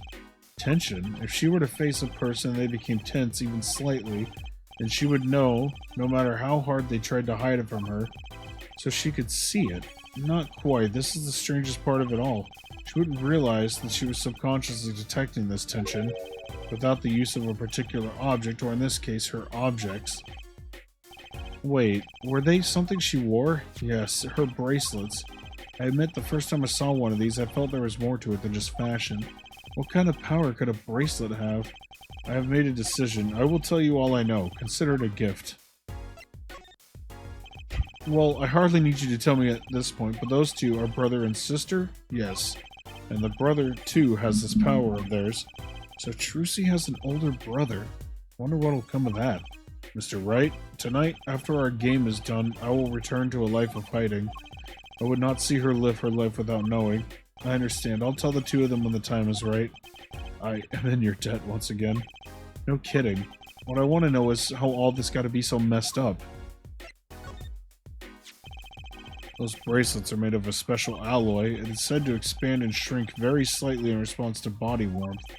So they're temperature sensitive or something. Yes, this is how they can shrink to the exact size of their wearer's wrists. And this has something to do with the power? What have I told you? The Gramary power reacts to tension in others. When a Gramary senses tension, they too become tense. And this tension is translated into minute contractions of the muscles. So minute they cannot sense it on their own. Their muscles? Oh, so that's what the bracelets are for. With a bracelet on, one can sense those contractions because the bracelet is always a perfect fit. So when the person they're watching gets tense, the bracelet feels tighter on their wrist. Precisely. That alone doesn't really count as mind reading. I believe I understand how the process works from here. It's a simple question of eyesight. Eyesight? I guess that sounds simple enough. You ever heard of the kinetic vision? Something about the ability to see moving objects with full clarity, right? I've heard of it before. They say athletes can see a moving ball like it was stopped if they focus. Oh, but it's not confined to sports alone. It all relies on the ability to focus. When we focus, we can see many things. The faintest twitch of the face and the meaning that lies behind it. Therein lies one of the secrets of magic. One must know the mind of a crowd before one may distract it. So basically what you're saying is, the Gramarys can see really well. For them, seeing is more than believing, it is knowing.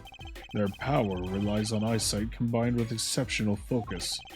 Things are starting to come into focus for me too. Of course, it is difficult to maintain such levels of focus for any length of time, but what if someone could tell you when to focus? Or something. Precisely. But wait, Trucy doesn't have any bracelets. You are talking about poker, yes? The timing of when to focus is so elementary, she probably does it without thinking. I doubt Trucy herself has realized this. That is all I know of things Gramary. Thank you, Mr. Zack. If this boy's bracelet is the real thing, then he will use it before long, thereby awakening his power. Keep that in mind. Well, shall we play a game? Ah, I've said too much. Let me say one more thing. I will tell you of that night. That night? The night my mentor, Magnifi Gramary, passed from this world to the next? There were 2 pistols and 2 letters sent. This was Magnify's test. A test? In his last years, Magnify Gramarye worked us to the bone. No, to the pain. But that night I could not shoot him, so I shot the clown's forehead instead. This, it seems, was the correct answer. Take this. I give my art to you, Zack. What? It is thanks for playing along with my show. You shot well tonight, Zack, though I would not have minded dying by your hand. How could I shoot you? You're my mentor. Bah, I thought you might say that. If I went home without shooting anything, what would you have done then? Then, of course, I would have given Valet his chance. And if I had shot you in the forehead instead? Then it would be over. If you or Valet were to shoot me in the head, then I to the darkness would go and my art along with me. A fitting end, don't you think? Ah, yet this ending too gives me no cause for regret. I thank you, Zack. And I am sorry. I have done much that was wrong in my day. It seems to me that Magnify wanted you to be his successor all along. That's why the time he gave you was earlier than Valent's. Perhaps, but it is not something we will ever know for sure now. I wonder, what is Valent up to these days? Waiting for you to die. If 7 years pass like this, the performance rights go to him. Ah, and now here I am and his dream is ended. It's worse than that, actually. Public opinion's a fickle thing, you know. What? You don't mean to tell me they've put the blame for our mentor's death on him? The trial ended when you vanished, Mr. Zack. There were even rumors that Valent had helped you pull it off. But that's madness! Well, it seems that before I can once again disappear from this world, I have one more act to perform. Isn't it odd that sorting out my life should prove so complicated, even though I'm dead?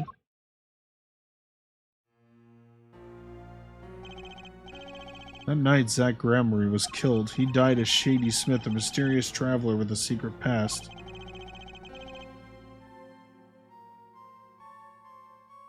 But he left one thing behind before he parted.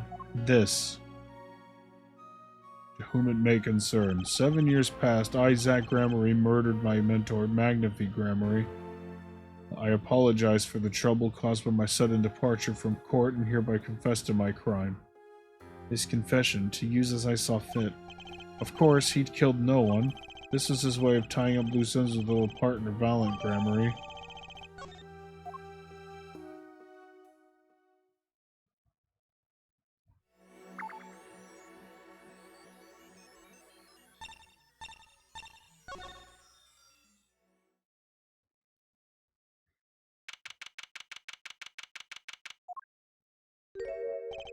Well, this is the blast from the distant past. Long time no see, Mr. Valent. 7 years, has it been? Frankly, I don't think I'd ever see you again. Actually, I came because there's something I want to ask you. I've spoken to the press. I've nothing more to say. I've spoken to a lot of people myself and come to some conclusions, but then I realized I needed to hear it from you. I have walked a difficult road these past 7 years. Because you couldn't perform Magnify's repertoire? Do not be deceived. Valent's skill is the real deal. I do not require my mentor's hand-me-downs. No, it was my partner who showed me on my way. Zack Gramarye? His rather well-performed disappearing act 7 years ago was the end. Or so I thought. Zack Gramarye murdered our mentor and fled to escape punishment for his crime. You said something to that effect 7 years ago, didn't you? I remember it as if it were yesterday. Yet, that was not the way of it in the end. For while he vanished, the suspicions upon my own person never did. His partner Zack vanished to protect him. That's what those thieving magpies of a press said. I had no idea. Yet that very same press comes to me now, feigning interest. They cover the greatest magic show in history as if it were a vaudevillian distraction. And here I must stand smiling at them all. What am I if not a player in some fiendish farce? May I suggest it because you never made it clear what happened? Magnify's death is still a mystery to this day, which is why I came here to get the answer from you. I knew I'd be seeing these sooner or later. The audience has no business stepping upon the stage. They must be content to sit and stare at the spotlight. It sounds an awful lot like something I heard 7 years ago.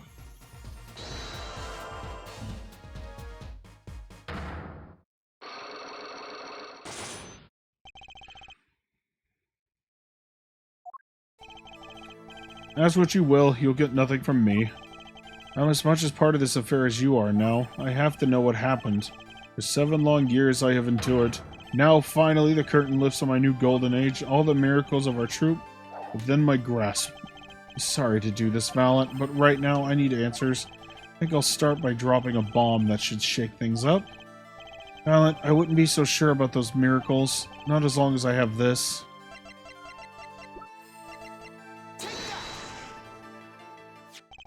And what might that be? I see it bears the Gramarye seal. I should have brought this to your attention sooner, but I didn't imagine you'd be planning your comeback quite so fast. What is this? A document showing the true recipient of the performance right to Magnifie's miracles? What? Zack Gramarye? He wrote this? He passed everything to his daughter? Trucy Enigmar. Actually, she's officially my daughter these days. Preposterous. Zack is gone, vanished into the void. This is the genuine article. Zack was alive when he wrote this. Both myself and the notary can testify to this.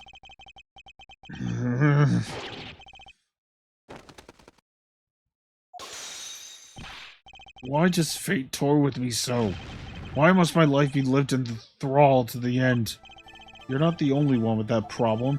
But he shot Magnifie. It was Zack.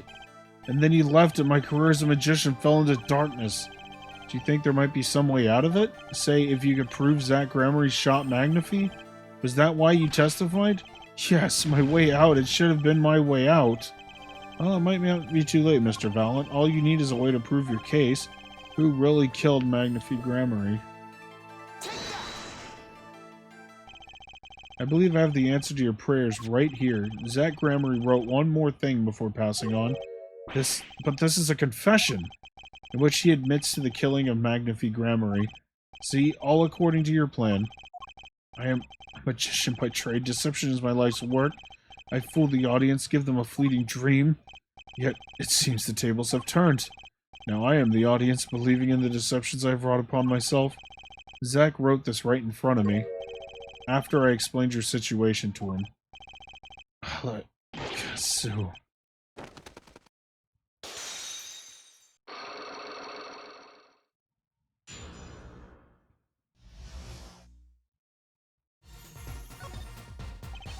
Did you know that this confession is nothing but lies? Yes, it is my opinion that Zack Gramarye killed no one. Then you must be thinking the truth is a simple matter of elimination. 2 received instructions to kill, but if one is innocent, then the one who remains is guilty. That would be the logical conclusion, yes. So he vanished to protect me, his partner. Stirring tale, it's true. Did you shoot Magnifie Gramarye in the forehead? If I had, and I had told you, what would you do? Run to the police, perchance? Do as you will. There's nothing left for me now. It is true, after all. I have little talent. I needed my mentor Magnifie's repertoire. It was as if a little demon grabbed a hold of me. I knew it. So Valiant Gramarye did kill the great Magnifie. So sorry, Mr. Wright. But it was not I who shot my mentor. What? But if it wasn't you, then who was it? There wasn't another disciple, was there? Another disciple such as, I don't know, Knack and Talent Gramarye, maybe?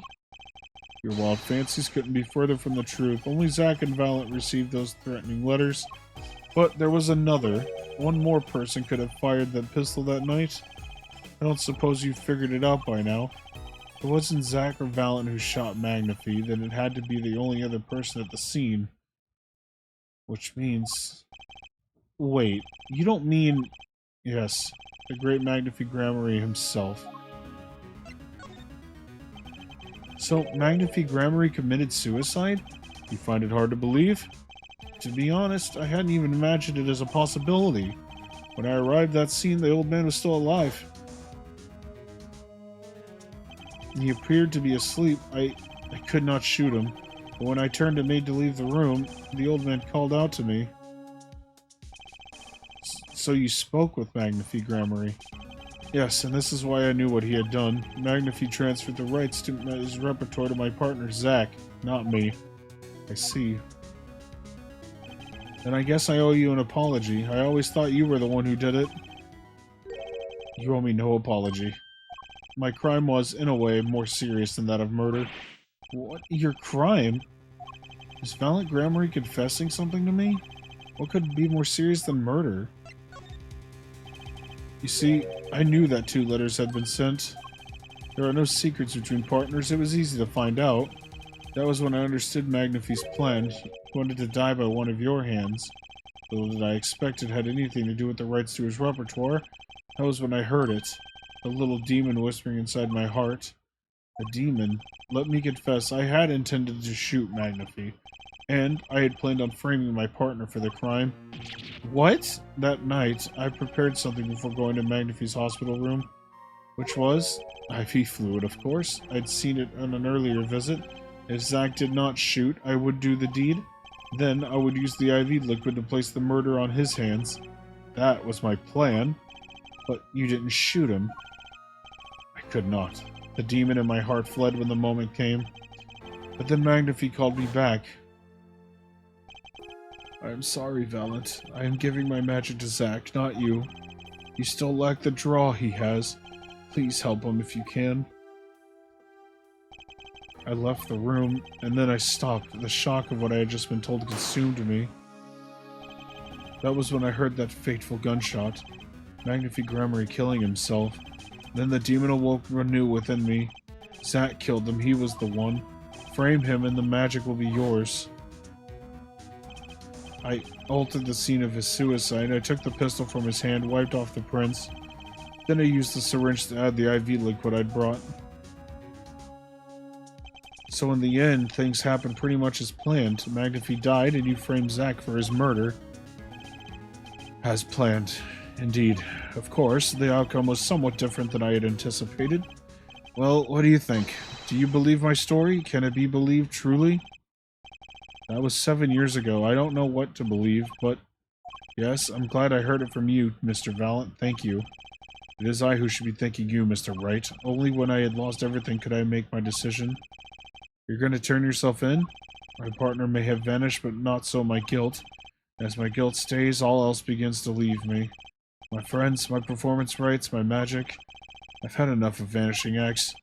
I understand. I thought my life was ruled by a dead man. But I find I was wrong. For Zack Gramarye was alive. Well, not anymore. Now it occurs to me, what if he was not the only one who survived? What do you mean? You see, now that I think about it, I realize that we never saw proof of her demise. We never saw her body. Her? The mind races and the mouth flaps on. My apologies, forget this matter. I can only hope that the day will come when I again meet my partner, Zack Gramarye. Then I shall apologize for my terrible mistake. Glad we had this chance to talk. Thank you. Zack Gramarye, Shady Smith, whichever name you prefer, he's no longer with us.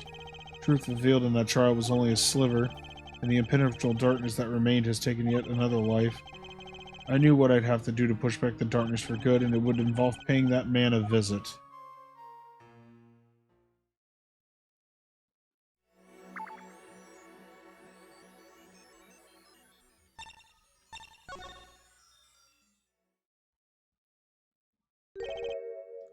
Sorry, sir. Prisoner Christoph Gavin is currently occupied. See, do you know when he'll be finished? Well, could you go find out? Certainly, sir. Please wait here a moment. My apologies to the guard, but there's something I need to see.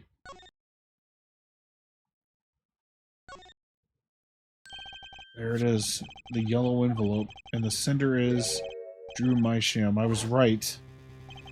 When I arrived at the studio, Mr. Mysham was at his desk. He seemed to be writing a letter, but he quickly sealed the envelope. It was a yellow envelope. I heard it was left at the crime scene.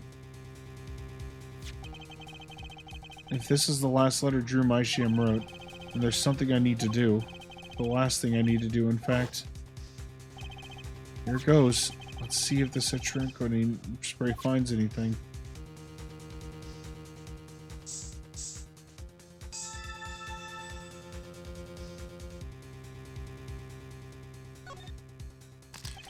So this was Drew Mysham's messenger of death.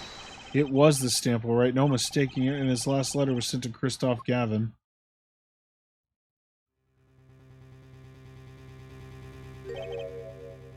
Gotcha. The interview request came like you said it would, and they're looking into the case. I swear on my life I won't tell them about you, so please release the spell you put on my daughter. I'll write later with a report. Finally, decisive evidence. What's this? A burglar in jail? Gavin, I didn't know you moonlighted in larceny, right? Gavin, there's something I have to ask you. Can I steal your stuff? The answer is no. My apologies, but there's not much I care to discuss. Vera Mysham hasn't received her verdict yet. You follow me, Gavin? There are no known survivors of atrocyanine poisoning, but it never hurts to hope. Okay, I'll be leaving now then. Right, wait. Yeah, Gavin? Would you mind leaving that letter? It's private. Oh, sorry, forgot I had it. Many thanks.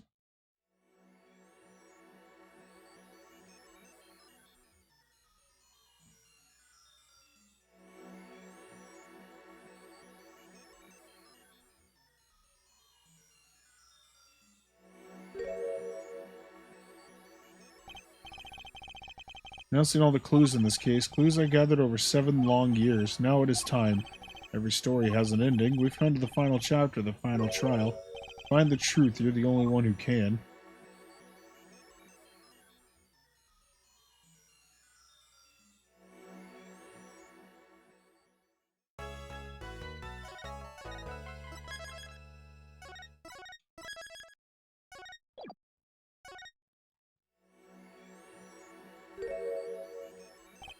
Welcome to the court. 7 years, all leading to one verdict. A verdict which you must decide. Is the defendant Vera Mysham innocent or guilty?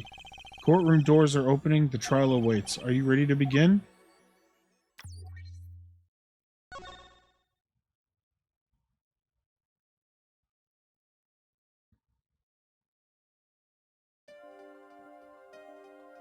Something inside me rising, surfacing.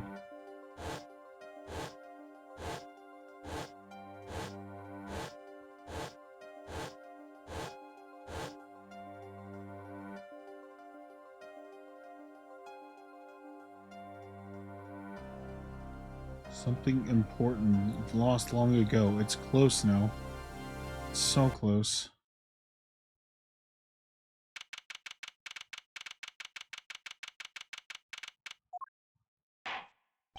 Court is now in session for the trial of Vera Mysham. The defense is ready, Your Honor.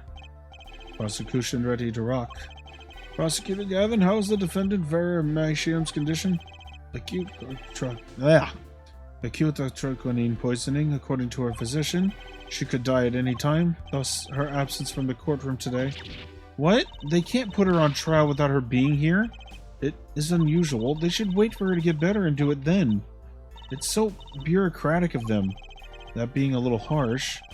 They can't delay the trial any longer, or they risk having no one left to try. A trial without a verdict can only cause grief. The records of this case and experience tell us this. Apologies to the defendant, but the show must go on. Right, if Vera dies, the trial will be cancelled. I'm not going to let that happen. Mr. Wright told me everything that's been going on behind the curtain all these years. I'm gonna get Vera her innocent verdict while there's still time. Very well, your opening statement, Prosecutor Gavin. The prosecution's case is unchanged by recent events. Why did Vera Mysham succumb to poison? Because she couldn't live with the guilt of what she'd done. But Vera was poisoned with atrocyanine, the exact same poison that took her father's life. What better confession could you ask for? Being the killer, she would have access to the poison. Significant, since it's rather hard to come by. That is true. In other words, I see no need for further discussion. We could have had our verdict yesterday. Well, Mr. Justice, if you have no objections, I see no reason to postpone a verdict. What we need to worry about isn't the verdict, but the trial itself. The defense holds that Vera Mysham is the victim, not the killer. If that's so, then you have to prove something. She was in court giving her testimony before us.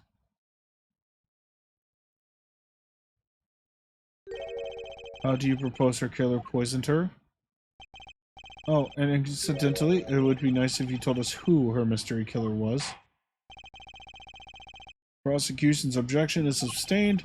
I ask the defense to prove its claims to this court. Tell us how Vera Mysham was poisoned. Got two things to prove here. Who did it and how? Which to hit first? How did the killer poison Vera Mysham? I'll focus first on the method used. Any comments before we begin, Prosecutor Gavin? Not a bottle or container of the poison was found in the defendant's body. I see, so the vector of poisoning is unknown. Is the defense prepared to prove how the poison reached Vera Mysham? Yes, Your Honor. Very well. What method was used to poison Vera Mysham? What's this? My, what a beautiful bottle. I'd like to give whoever designed that a hand. Is that nail polish? It's colorless. Ah, something the matter? No, nothing. Nothing at all. So the killer put poison in this bottle and made her drink it? As Prosecutor Gavin has told us, this is nail polish. Nail polish? It's like paint for nails? Know any women with red nails? Oh, my wife has red nails. I see, so she's been painting them all this time. Let's recall yesterday's trial. Remember when Vera was testifying to the court? Court is now back in session. Vera seems pretty tense. She's practically chewing her fingernails clean off. Whenever Vera became nervous, she had a habit of biting her nails. Her nails? Prosecutor Gavin? When the prosecution had Vera examined, did they check her nails? Bailiff, have them check the defendant's nails at once. Mr. Justice? Do you know who did this? Do you know who put poison in that nail polish? Yes. That bottle belonged to Vera Mysham? Why do you ask? Know someone else who might have a bottle like this? No, just checking. Mr. Justice, you're about to accuse someone of poisoning that bottle of nail polish. Please dispense with the chatter. You realize the weight of this accusation. Here, let me show you. Understood, Your Honor. No problem. I know what I'm doing this time. Then let us ask, who poisoned Vera Mysham via her nail polish? What's this? Christoph Gavin? What is your game, my bro? There's no way he could do a thing like that. You should know that better than anyone else. Indeed, he is behind bars. I know. However, that doesn't mean it was impossible to do what he did. What? Ask yourself when he put the poison in the bottle. It could have been yesterday, could have been a month ago, maybe it was a year ago, or perhaps it was 7 years ago. But Christoph Gavin had no motive for killing this poor girl. It's simply inconceivable. Prosecutor Gavin doesn't seem to think so. That face tells me one thing. Christoph Gavin's own younger brother doesn't find it inconceivable at all. Well, Prosecutor Gavin, if you feel there is a clear and pressing need, then we may have to summon Christoph Gavin from jail as a special witness. Fine. I've known for some time that this impenetrable darkness lurked at the bottom of this. A darkness that has swallowed even myself. Okay. The defense's wish is granted.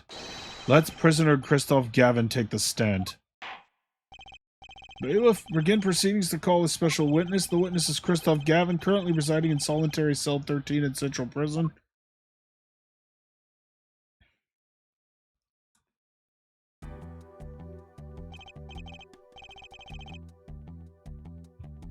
Ah, Your Honor, how nice to see you again. It's been quite a while, hasn't it? To what do I owe the pleasure of your company? It's not every day I'm summoned from my solitary cell. In fact, it's never. I think you already know, Mr. Christoph Gavin. Ah, Mr. Justice. I hear you've been doing quite well for yourself. Why do I feel like somehow he's still my boss? Stiff upper lip, Apollo, you can do it. Does this bottle look familiar? Ariadone nail polish? Why, yes, I use it myself. As did the late defendant, I hear. She's not dead yet. And, was there something concerning this bottle you wish to ask me about? I admit I respect her for her taste in nail polish. Her taste, indeed. This nail polish was how Vera Mysham was poisoned.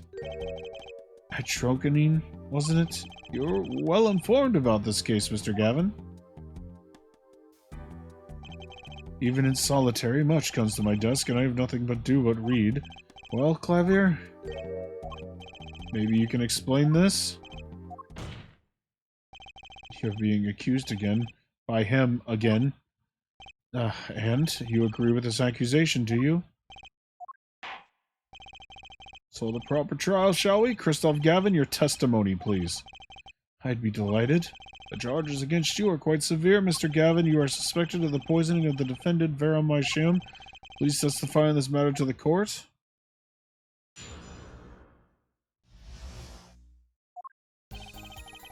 Owning the same nail polish does not murder a make.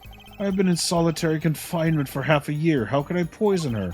Her father died of the same poison, the meaning of which should be clear. The prosecution case holds. She poisoned her father, then attempted to poison herself. Surely you aren't going to suggest I was responsible for poisoning her father, too.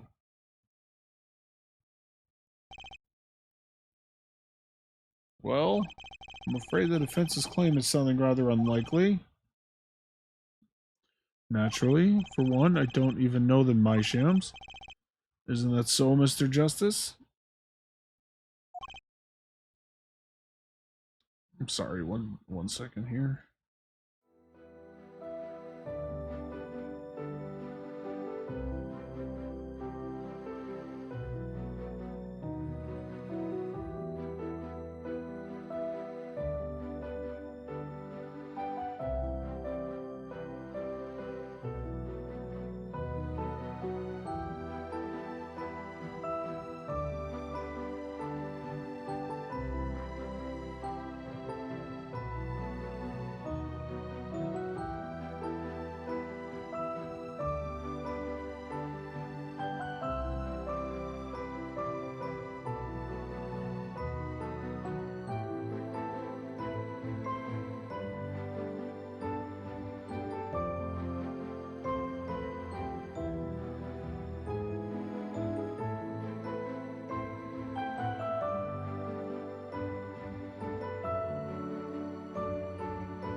Apologize, my model was starting to glitch up a bit. Very well, Mr. Justice, begin your cross-examination. I'm accusing Christoph Gavin, my ex-boss, but I know he poisoned the Maishams. The question is, when could he have done it? Not to mention, why?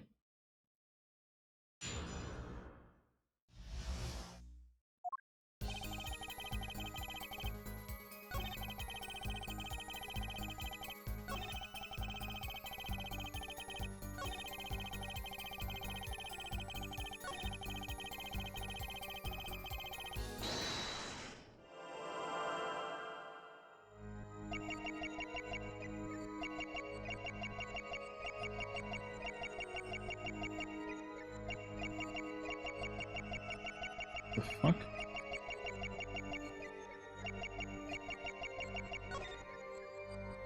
Gotcha!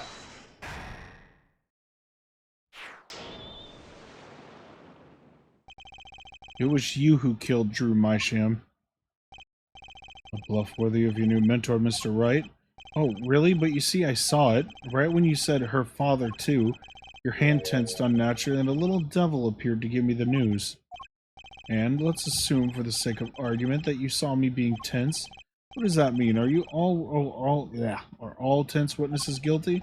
And tell me, was Drew Maisham fond of nail polish too? Sorry, but there's more than one way to poison a man. You don't need nail polish to get into someone's mouth. Marina must be very talented indeed. You see, Drew Maisham was killed on October 6th, while I was already in my solitary confinement cell at Central Prison. If that's not an alibi, then I don't know what is. But you found a way all the same, and I found it too. This is how you poisoned Mr. Maisham.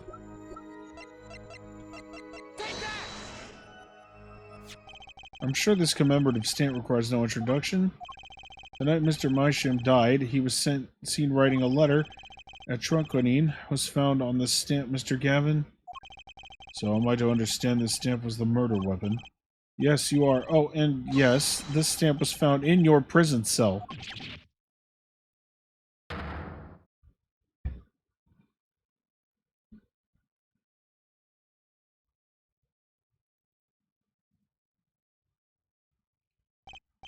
That is all, Your Honor.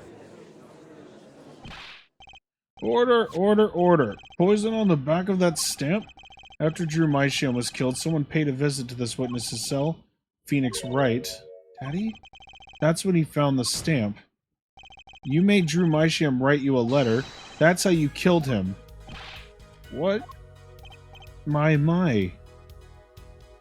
You've upset my poor brother to the point of uselessness. Allow me to clarify this matter, Justice.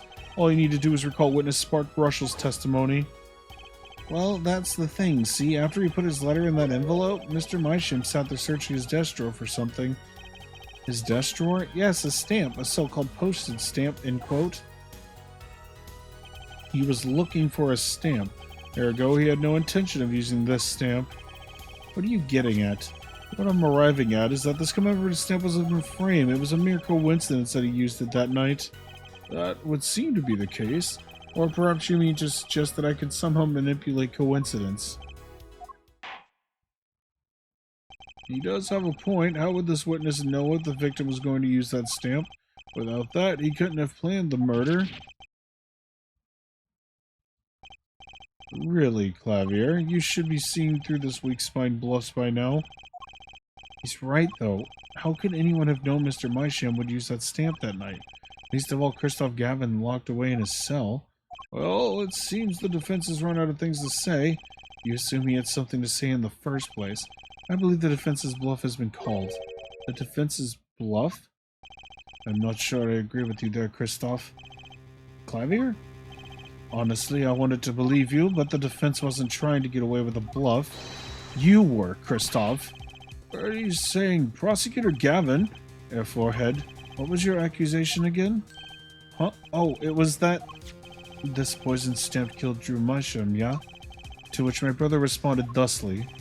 There was no way to know when Mysham would use the stamp. Yes, that's right, which is why it couldn't have been planned. Tell me, it needs to be planned. Why? Why couldn't it have been a coincidence? The defense's case is simply that Drew Mysham died by that stamp. That's all. Coincidence? Christoph, you tried to slip out from under his accusation by changing the subject. If that's not bluffing, what is it? What are you up to, Clavier? I could ask you the same question, Christoph. I silenced the defense with the fewest words possible. It's called efficiency. But Mr. Gavin, that's impermissible testimony. Very well, I shall take his claim head on then. Justice? What? You accuse me of Drew Mysham's murder, yes? Hydrate. Hey, baby. And a stretch. That was the last bit of my water. And it's good too, because I'm almost done. Then, allow me to ask you, what possible reason could I have to kill a painter? Apollo, motive? He's talking about a motive. Indeed. It's hard to see how an attorney could come to want to kill a painter. Now here's something. Why didn't you bring up the motive from the very beginning? Unless he was afraid it was a battle he might lose. Mwah, mwah, mwah. So, what does it mean? It means there might be a weak spot. Maybe I have some evidence to prove a motive. A motive for murder? This is vital, if not the most vital element in this case. Please consider this when making your statement. I'd say it's about this vital. That's pretty vital. Well, Mr. Justice, I'm gonna go through this with no matter what. Understood, Your Honor. I'd like to present evidence. Then let's see what you have for us. What reason did Christoph Gavin have for wanting to murder Drew Mysham? Christoph Gavin's motive becomes clear when we consider why the stamp came to Drew Mysham's studio in the first place. And why was that? Forgery, Your Honor. Go back 7 years. Drew Mysham accepts his first job creating forged evidence. I've seen that before. A page from a diary, wasn't it? Magnifique Gregory's diary? When attorney Phoenix Wright lost his badge, yes. This was the evidence he presented to his loss. This evidence is a fake, yes, but did Mr. Wright request the forgery be made? That was never proven. The defense attorney on that case was Phoenix Wright. Who other than him, drunk with the prospect of victory, could have done it? And why would they? Just out of curiosity, do you remember this letter? This is the first page. And this is the second. Those were presented in court yesterday. This letter was sent to Drew Mysham by the client who requested that forgery. The enclosed stamp was none other than this poisoned commemorative stamp. Drew Mysham drew his last breath just the other day. However, the motive for his murder was already 7 years old. 7 years old. The client who requested this forgery was very cautious. He tried to erase everything and anyone with connections to the forgery to keep them from talking, but he made a mistake. The stamp was a picture of my favorite magicians, so I kept it. Father took me when I was very young. It was a great magic show. I loved it so much. The killer's time bomb was delayed. The poison stamp was sealed within a glass frame, where it sat for 7 whole years.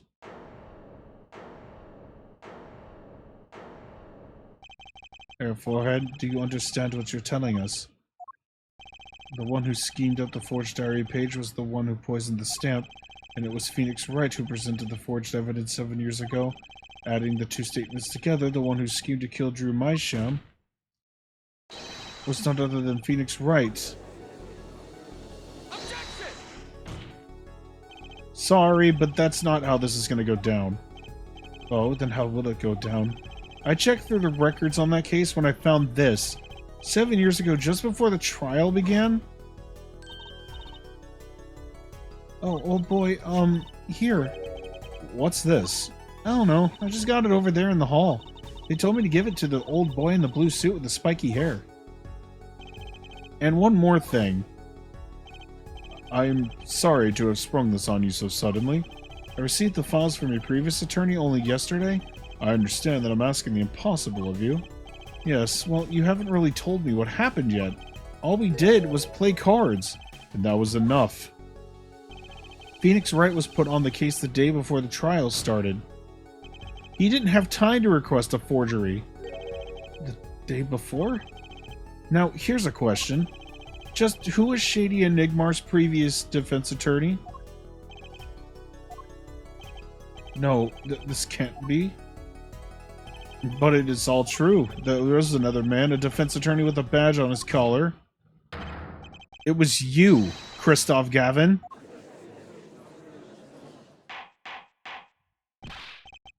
Order! What is the meaning of this, witness? I mean, defendant? Former lawyer? What the fuck are you? Let me begin by denying this. It's easy enough to look up, Mr. Gavin, and impossible to prove if you can't.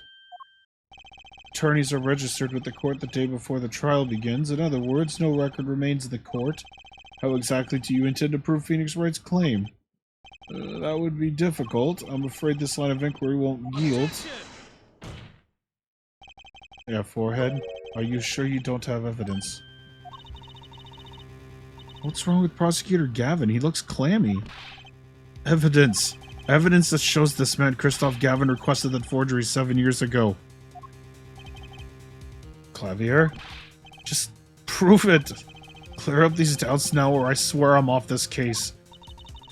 He must have thought of some evidence, Apollo. Prosecutor Gavin looks like he's in physical pain. That darkness.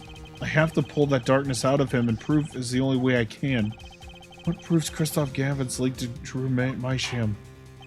Well, Mr. Justice, your claim Christoph Gavin requested a forgery of Drew Mysham 7 years ago.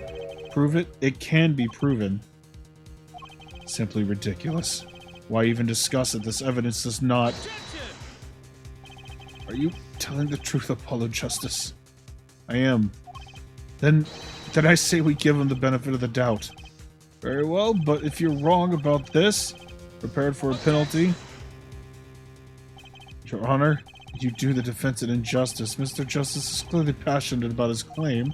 Should the penalty not match his passion? I haven't given a penalty like that in a long time. Well, Mr. Justice, Fine, Your Honor. All I have to prove is any kind of link, something that ties Christoph Gavin to Drew Mysham. And I have something that clearly does the job. Very well, Mr. Justice, present your evidence. Show us the link between our witness and Drew Mysham.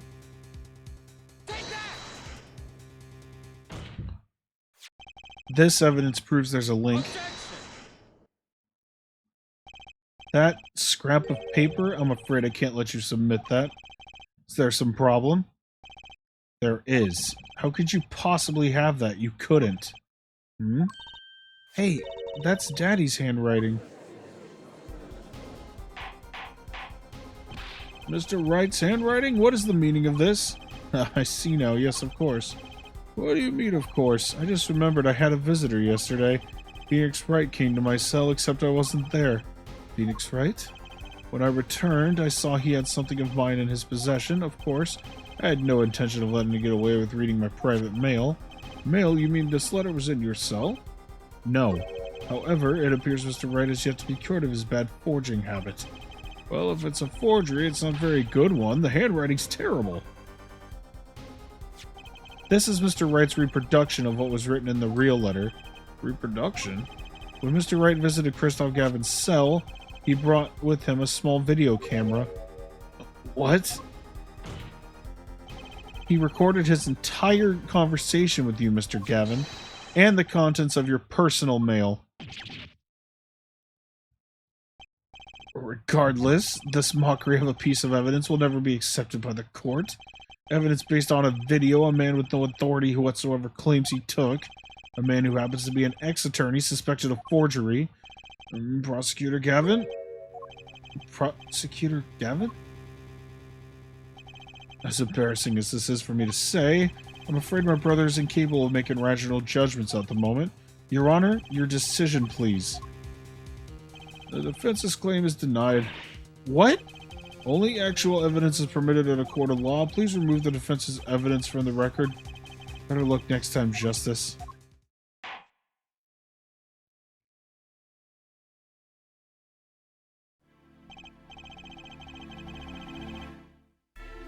Well, we've certainly taken a detour from our cross-examination.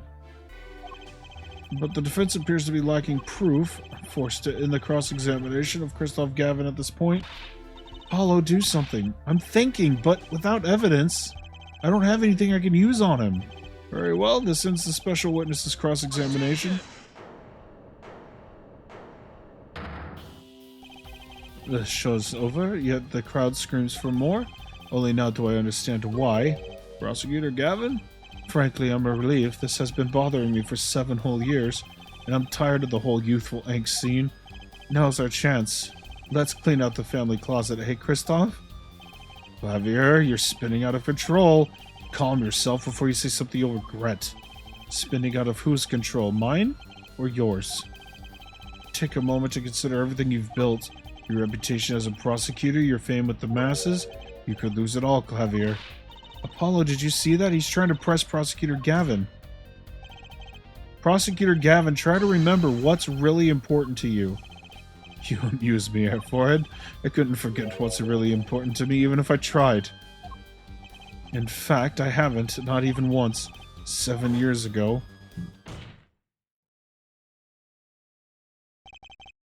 Finally, you just couldn't resist, could you, Wright? Resist what? Presenting solid evidence? Might I request we put the current cross-examination on hold? The prosecution would like to call a new witness. State your name and occupation for the record.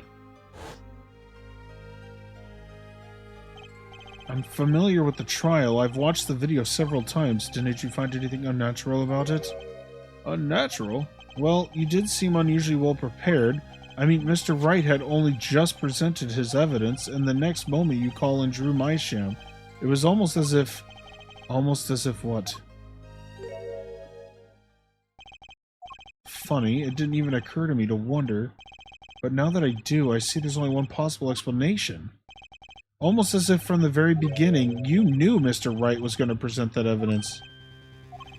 Correct. I knew that if I applied the usual pressure, Phoenix Wright would eventually come up with the forged diary page. Don't do this, Clavier. I knew because you told me, Kristoff. What? It was the night before the trial. Clavier? Kristoff, on seeing you at the prosecutor's office the day before the trial? I won't be appearing in the trial, actually. Why not? I won't be facing off with you on your first trial, apparently, but in exchange, I brought information. Information? The attorney who will be there in my place tomorrow is not to be trusted. Don't even give him the benefit of your respect. Listen, I want you to call in a special witness, then... I wondered about it at the time. How did Kristoff know so much? Prosecutor Gavin? Kristoff, we were supposed to face each other in that trial.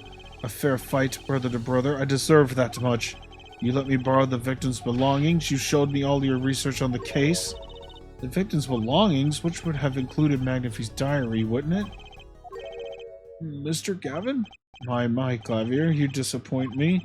You find trees, yet miss the forest. You're the one missing the forest, Mr. Gavin. You can't sweep this under the rug, not anymore. Tell me what was going on behind that trial. Why not? I've achieved what I came here to do. See no harm in a little reminiscing. Apollo? I think we're finally going to shine a light on the black belly of this thing, Trucy. Done everything we could. I hope it's enough. 7 years ago, the day before the trial, I visited the detention center at the request of my client, Zach Gramarye. 2 cards. 1 card.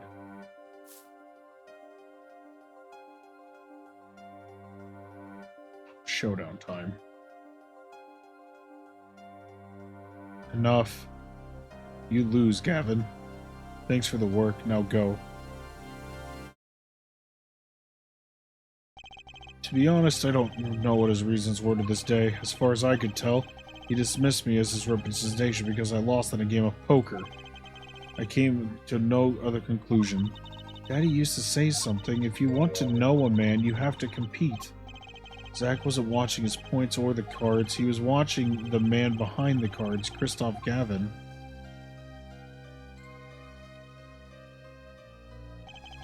Couldn't believe it. Phoenix Wright? A second-rate attorney who relies on luck and bluffs? He dismissed me and went with that pitiful excuse for a man? He deserved to die for that error alone. Hold it! So the one who requested that forgery was... Oh, I'm not admitting to anything. My point is, those 2 men shamed me and I could not forgive that. Phoenix Wright and Zach Gramarye both deserve what they got. So you asked Mr. Mysham to force that evidence so you could win, but then when you were dismissed as Zach Gramarye's attorney, you used your forged evidence as a trap. You fed me information about that forgery you made, then you gave your dirty evidence to him. You're free to imagine what you will. My point is that all I had imagined came to pass. Everything went perfectly.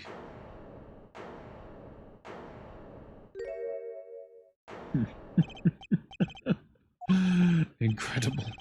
If I wasn't laughing, I'd weep. Prosecutor Gavin? Perfectly? You're mad, Kristoff. Stop fooling yourself. What are you talking about, Clavier? Tell me, how did that trial end? Cancelled? When the defendant vanished? Ah, I get it. So, Kristoff, you've been living in fear for 7 years. What? You were afraid your forgery would be revealed and your reputation trashed. You couldn't leave things to chance, so you watched everyone involved with the case for 7 years. You know, I always felt like I was being watched. That's what he said every day for 7 years.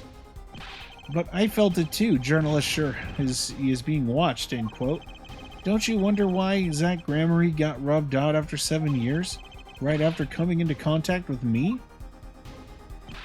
Wait just a minute. Zach Gramarye was seen by this reporter? How is that possible? Was he alive after being gone 7 years? Finally, I knew this moment was coming. I just didn't think we'd get here so fast. Zach Gramarye gone missing for 7 years. Trucy's father.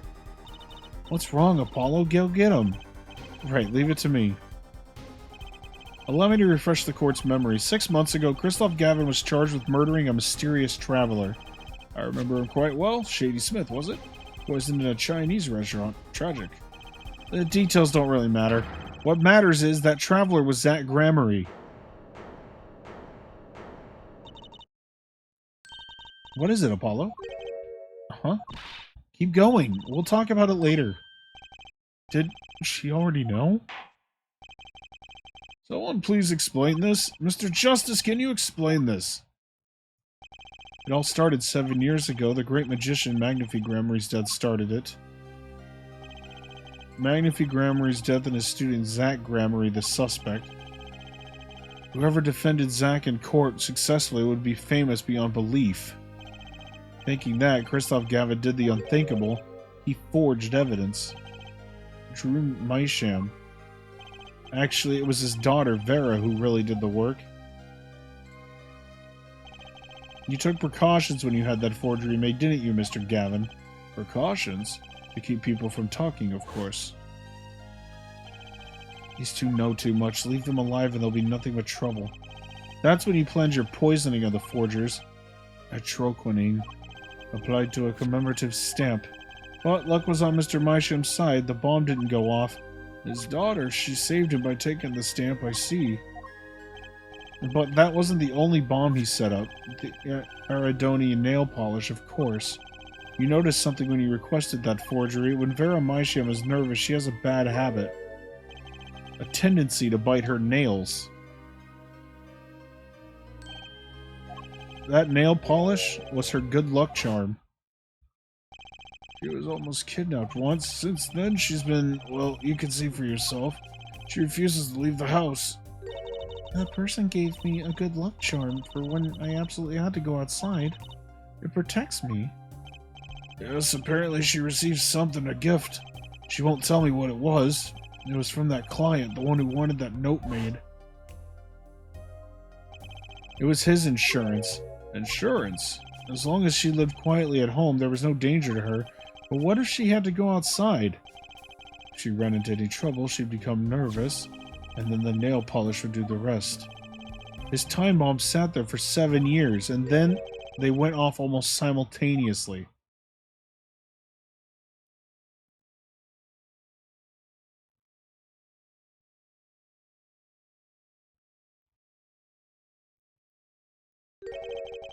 If you're finished, may I return to my cell now? Not accustomed to standing for such long periods of time. Mr. Gavin, have you heard a single thing we've said? Oh, I listened quite closely to your little tale. Quite an entertaining piece of fiction. What? Flavia, surely you understand. We're back to the evidence, the lacking evidence. Nothing proves the link between him and the Atroquinine that took Drew Meisham's life. What about the restaurant? You killed Zach Gramarye to keep him from talking. I killed no man of that name. Read over the report again if you like. The victim was a traveler by the name of Shady Smith, about whom we know little else. You can't seriously think I knew he was that particular fugitive. Okay, then why did you kill him? I plead my right to remain silent. Remember, this court did not convene to put me on trial. The defendant's name is Vera Meisham, suspected in the murder of her father. My trial's been finished for 6 months now. I'm afraid we have strayed considerably from our purpose here. This court concurs with the witness if it's defendant Vera Meisham who is on trial here. No, but you were doing so well, Apollo! As long as there is no evidence to support the accusation against him, this court of inquiry cannot find Vera Meisham innocent. Your Honor, Phoenix Wright spent 7 years collecting this evidence. You still don't get it, do you? Let us assume there is poison in the nail polish. Who then was responsible for causing Vera Meisham to bite her nails? What? It wasn't me, I know that much. The one who brought that poison to her lips was you. What? Evidence is everything. There is nothing more.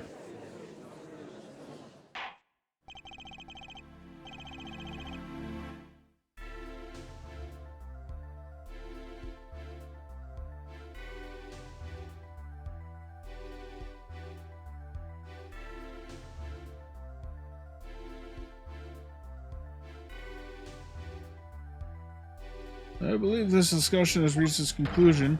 Your Honor, Mr. Justice, you have performed admirably well for a novice attorney. I respect your partner Phoenix Wright's determination as well. However, without direct proof, you have nothing. Isn't that right, Clavier? Unfortunately. Yes, Kristoff, you're right. That is, you would have been right until now. What? Did the news not reach your desk in solitary? The eyes of the nation on this courtroom today. This is the trial case for the new judicial system. That's right! I totally forgotten. The juris system. Juris, you say?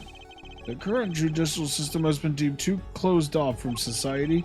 This new system attempts to inject the wisdom of common citizens into the law. Common citizens? Wisdom? Is this some kind of joke? What could we possibly gain by doing this? Entrusting our judicial system to mindless emotional mob of irrational mouth breathers? Common citizens have something called common sense. Common sense is not restricted by the law. Nonsense, there's only room for two in this court, me and the law. Keep the riffraff out. Out, I say. They're not in the court, actually. They're watching everything by that video camera.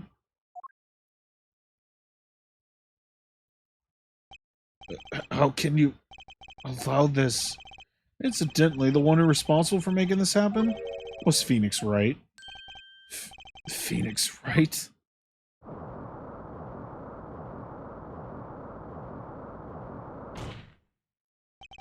So everything was leading to this, of course. Right. Right.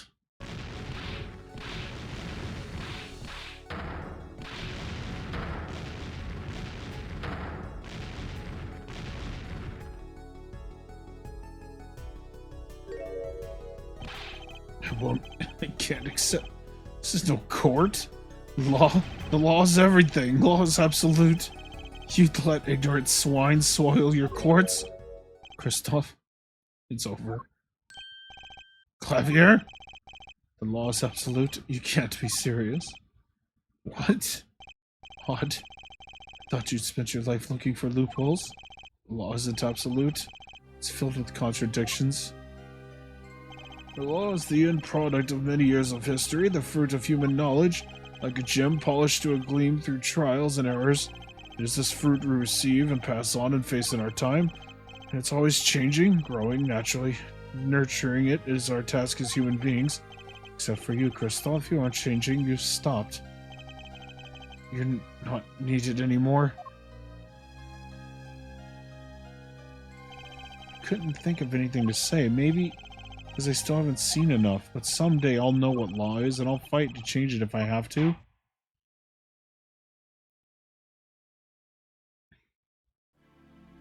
I see no need to further prolong this trial. This began as the trial of Vera Mysham, accused of murdering her father, the painter Drew Mysham. However, several other incidents were reviewed and we seem to have reached a conclusion. Before this court declares a verdict, I await your decision. Juris of the court? Juris of the court? Court, for the death of Drew Mysham, how do you find the defendant Vera Mysham? Innocent or guilty? I turn to you now to consider this matter.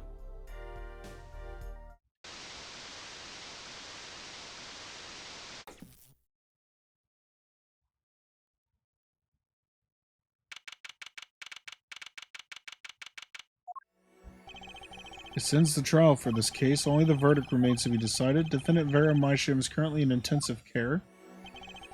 The decision cannot be reached today. It may never be reached. The factors involved are simple. Did the defendant poison her father that night? If so, she is guilty.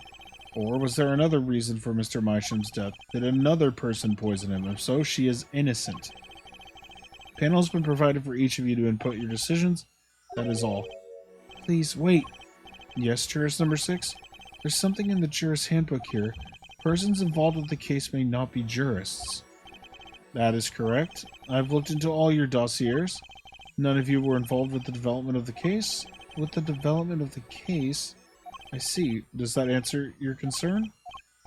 It's time for your verdicts. Make your decision in the case against Vera Mysham. After 7 years, the truth is ready to be heard. Judge wisely and judge well.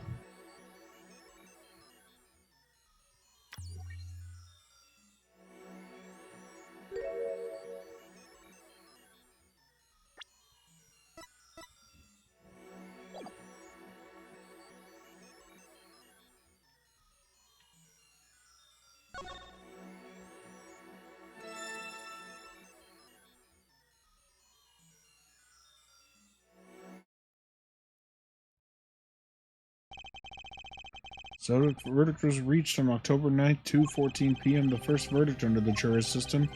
Innocent by unanimous decision. The record will show that when the verdict was announced, special witness Christoph Gavin laughed. A laugh louder than any ever heard before or since.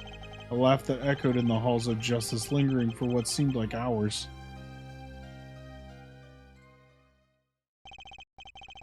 October 10th, 8:30 a.m., the morning after the trial, in an intensive care ward, a true miracle occurred. Vera Meisham opened her eyes.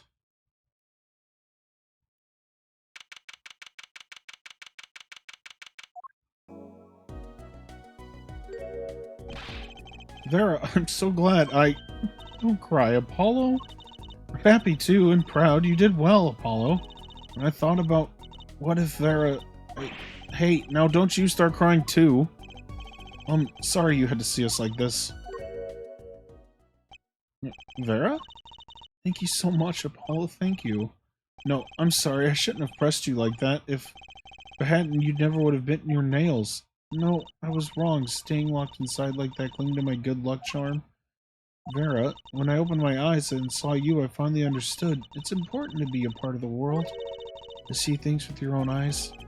Looks like that poison had some effect after all. It killed off whatever was holding Vera back from life. I knew you'd pull through, Vera. I mean, that's what Apollo was fighting for this whole time. Your future. I won't forget it. Here, let me thank you. No, really, it's okay. Oh, look, it's me! I love it, thanks. Is that me? She really captured your essence, Apollo. Well, I think so, at least. That reminds me, do you know where the other lawyer is? Other lawyer? Oh, you mean Daddy, except he's not a lawyer anymore. It's my fault, isn't it? I'm sorry. Oh, no, that's not what I meant. No, it's okay, I'm through looking away from things I've done. I hope I can look him in the eyes again someday and apologize. I'm sure he'd be happy to hear that. He brought all those things for me when he came to visit earlier. You mean that stack of videos? Mr. Wright finished them watching them all? You know, I knew my real daddy was alive.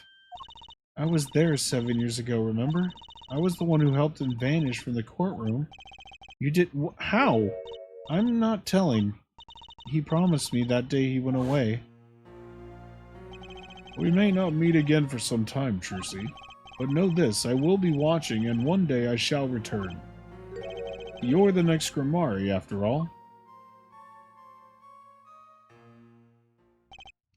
Oh, Trucy, in the end, he couldn't keep that promise, could he? It's okay, Phoenix is my daddy now, even if he can't really play the piano. That he can't. Oh, and I've got you too, even if your voice is kind of loud sometimes. Glad I made your list. Hey, come to think of it, where is Daddy? The one who can't play? Do you know Apollo? I think he said he had to meet someone? Oh, I wonder. Maybe it's a new mommy. Oh, Trucy? Yes, Vera? I was wondering, could you show him to me one more... Sir Hat, was it? Oh, he's not being knighted yet. Here goes. Do us an impersonation, Mr. Hat. Objection! Not loud enough. And I like Miss Magic Underwear better anyway. That's Magic Panties, Apollo.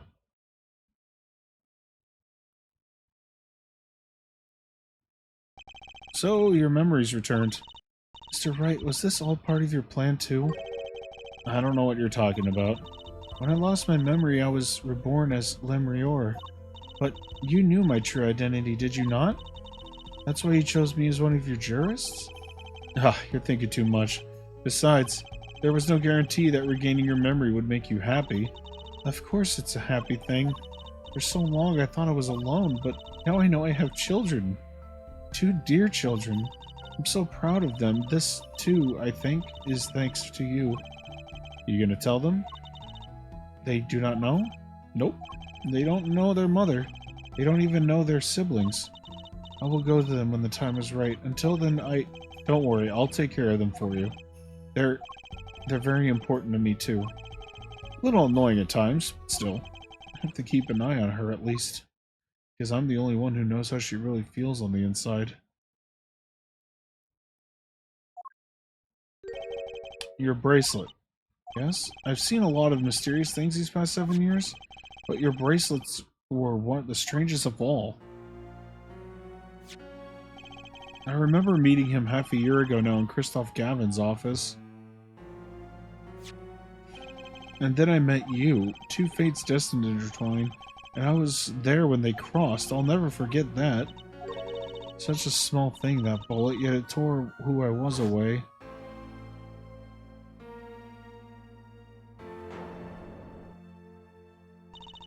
"10 years ago, during a simple rehearsal. It was a miracle no one died, but I didn't survive that accident. That was why I left the troupe, my family. Now, my memories returned. I am myself once more. For the first time, I am glad to be alive, Mr. Wright. Speaking of miracles, Vera Meisham regained consciousness this morning. I can only hope she's as glad as you are. It is a strange thing, fate. Sometimes a life is taken, sometimes the life is spared. You know what I've been thinking? People don't die that easily, really, as long as they've got something worth living for."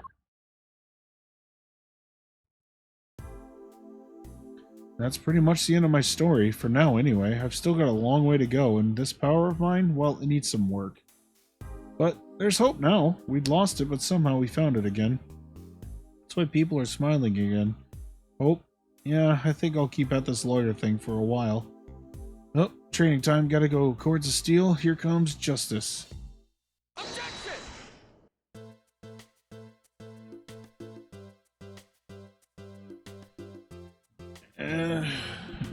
I'm glad you're staying with the agency, Apollo.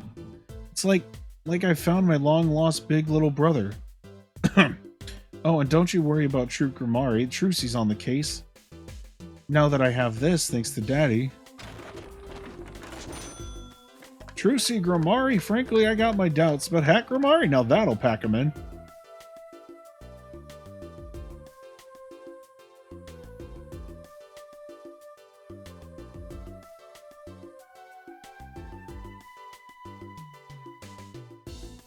It's not every day you get a trial that rocks harder than one of our gigs, yeah? That's why it's over. The Gaviners are breaking up. The news caused a run on tissues at supermarkets nationwide. You're the real stars now. I look forward to our next jam session.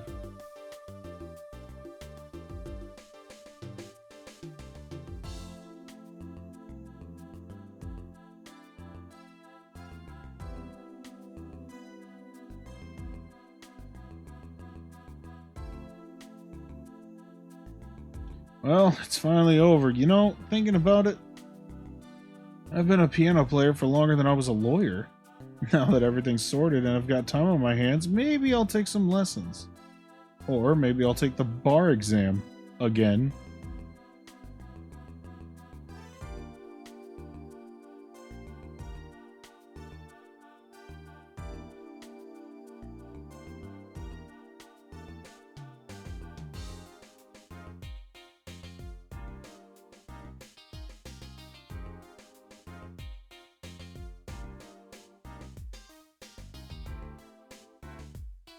So, I was standing around eating snackoos the other day, and I got this crazy idea. What if they were golden? You could augment the crunch and better yet make them ding? Ah, the power of science, although the preservatives might not be 100% safe.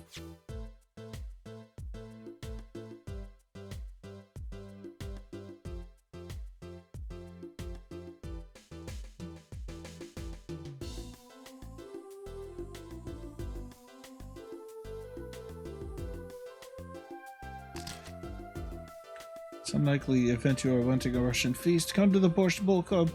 The only thing colder than the restaurant is borscht. Da, but if greater challenge is being required, then come to the hideout. You know who to ask for.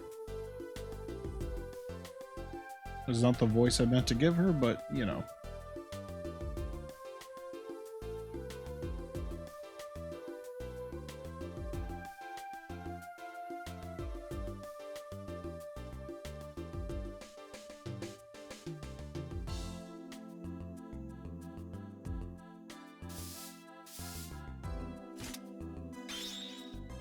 So Kentucky pastries is getting back to the eastern roots, spread the culture and all. Yo, boss, culture time. This is how we write root, capiche? Well, we're still about giving back to the people. Yo, boss, PR time.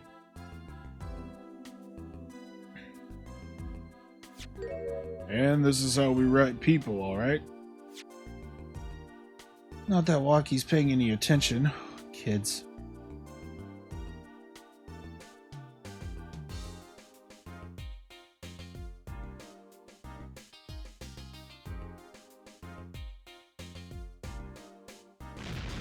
Bizarre Chinese characters on cake was a fly idea like 3,000 years ago. Man, you want to make it today, you got to keep it real, you know what I'm saying? Yo, that's why I made the OG cracker for... Excuse me? I know I don't look like no cracker G. What, you want me to call it an OG muffin? I don't know why that made me laugh so hard. That was really funny.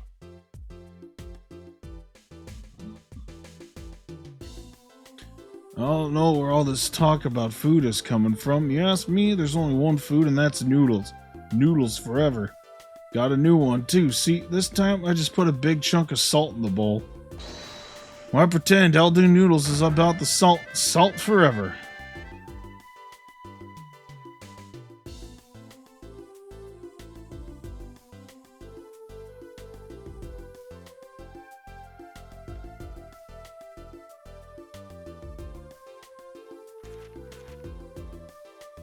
My exceptionally inquisitive nature has won the equivalent adoration about shit. You see, they used to call me Wesley's... Dude, let me read the lines. Shit. Well, it's too late now. I'm not even gonna bother reading this one.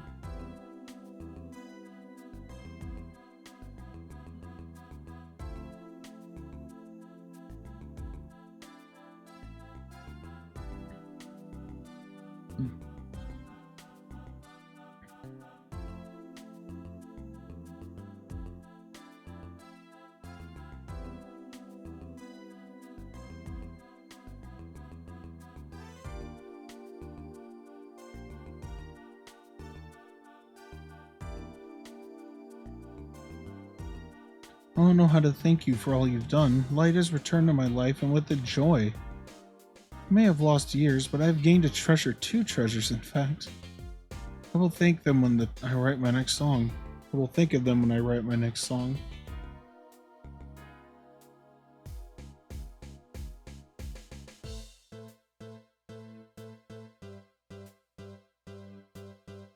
Brush a brush a brushel. Brush a brush a brushel. Brushel here, back on the beat with another interview.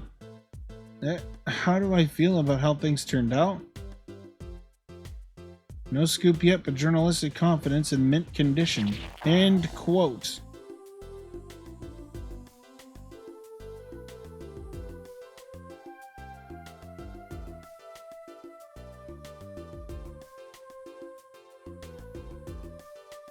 I've decided to keep painting, originals only, of course. I suppose I'll have to see a bit of the world outside to find what to paint. But I know there are good people out there now. I've met them. The door is open. The world is waiting. Thank you.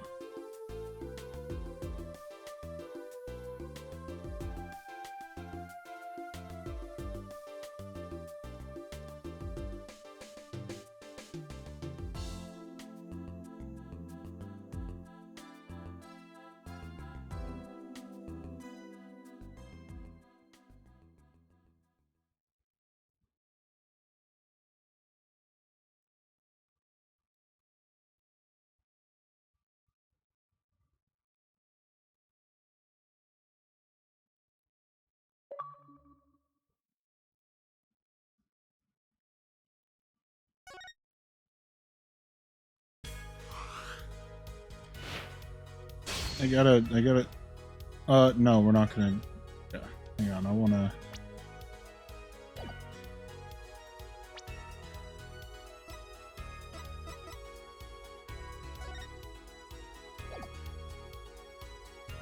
there we go, I wanted to actually be able to see the picture, because they didn't let me see it. Oh, it's cute. It's actually a really fun picture.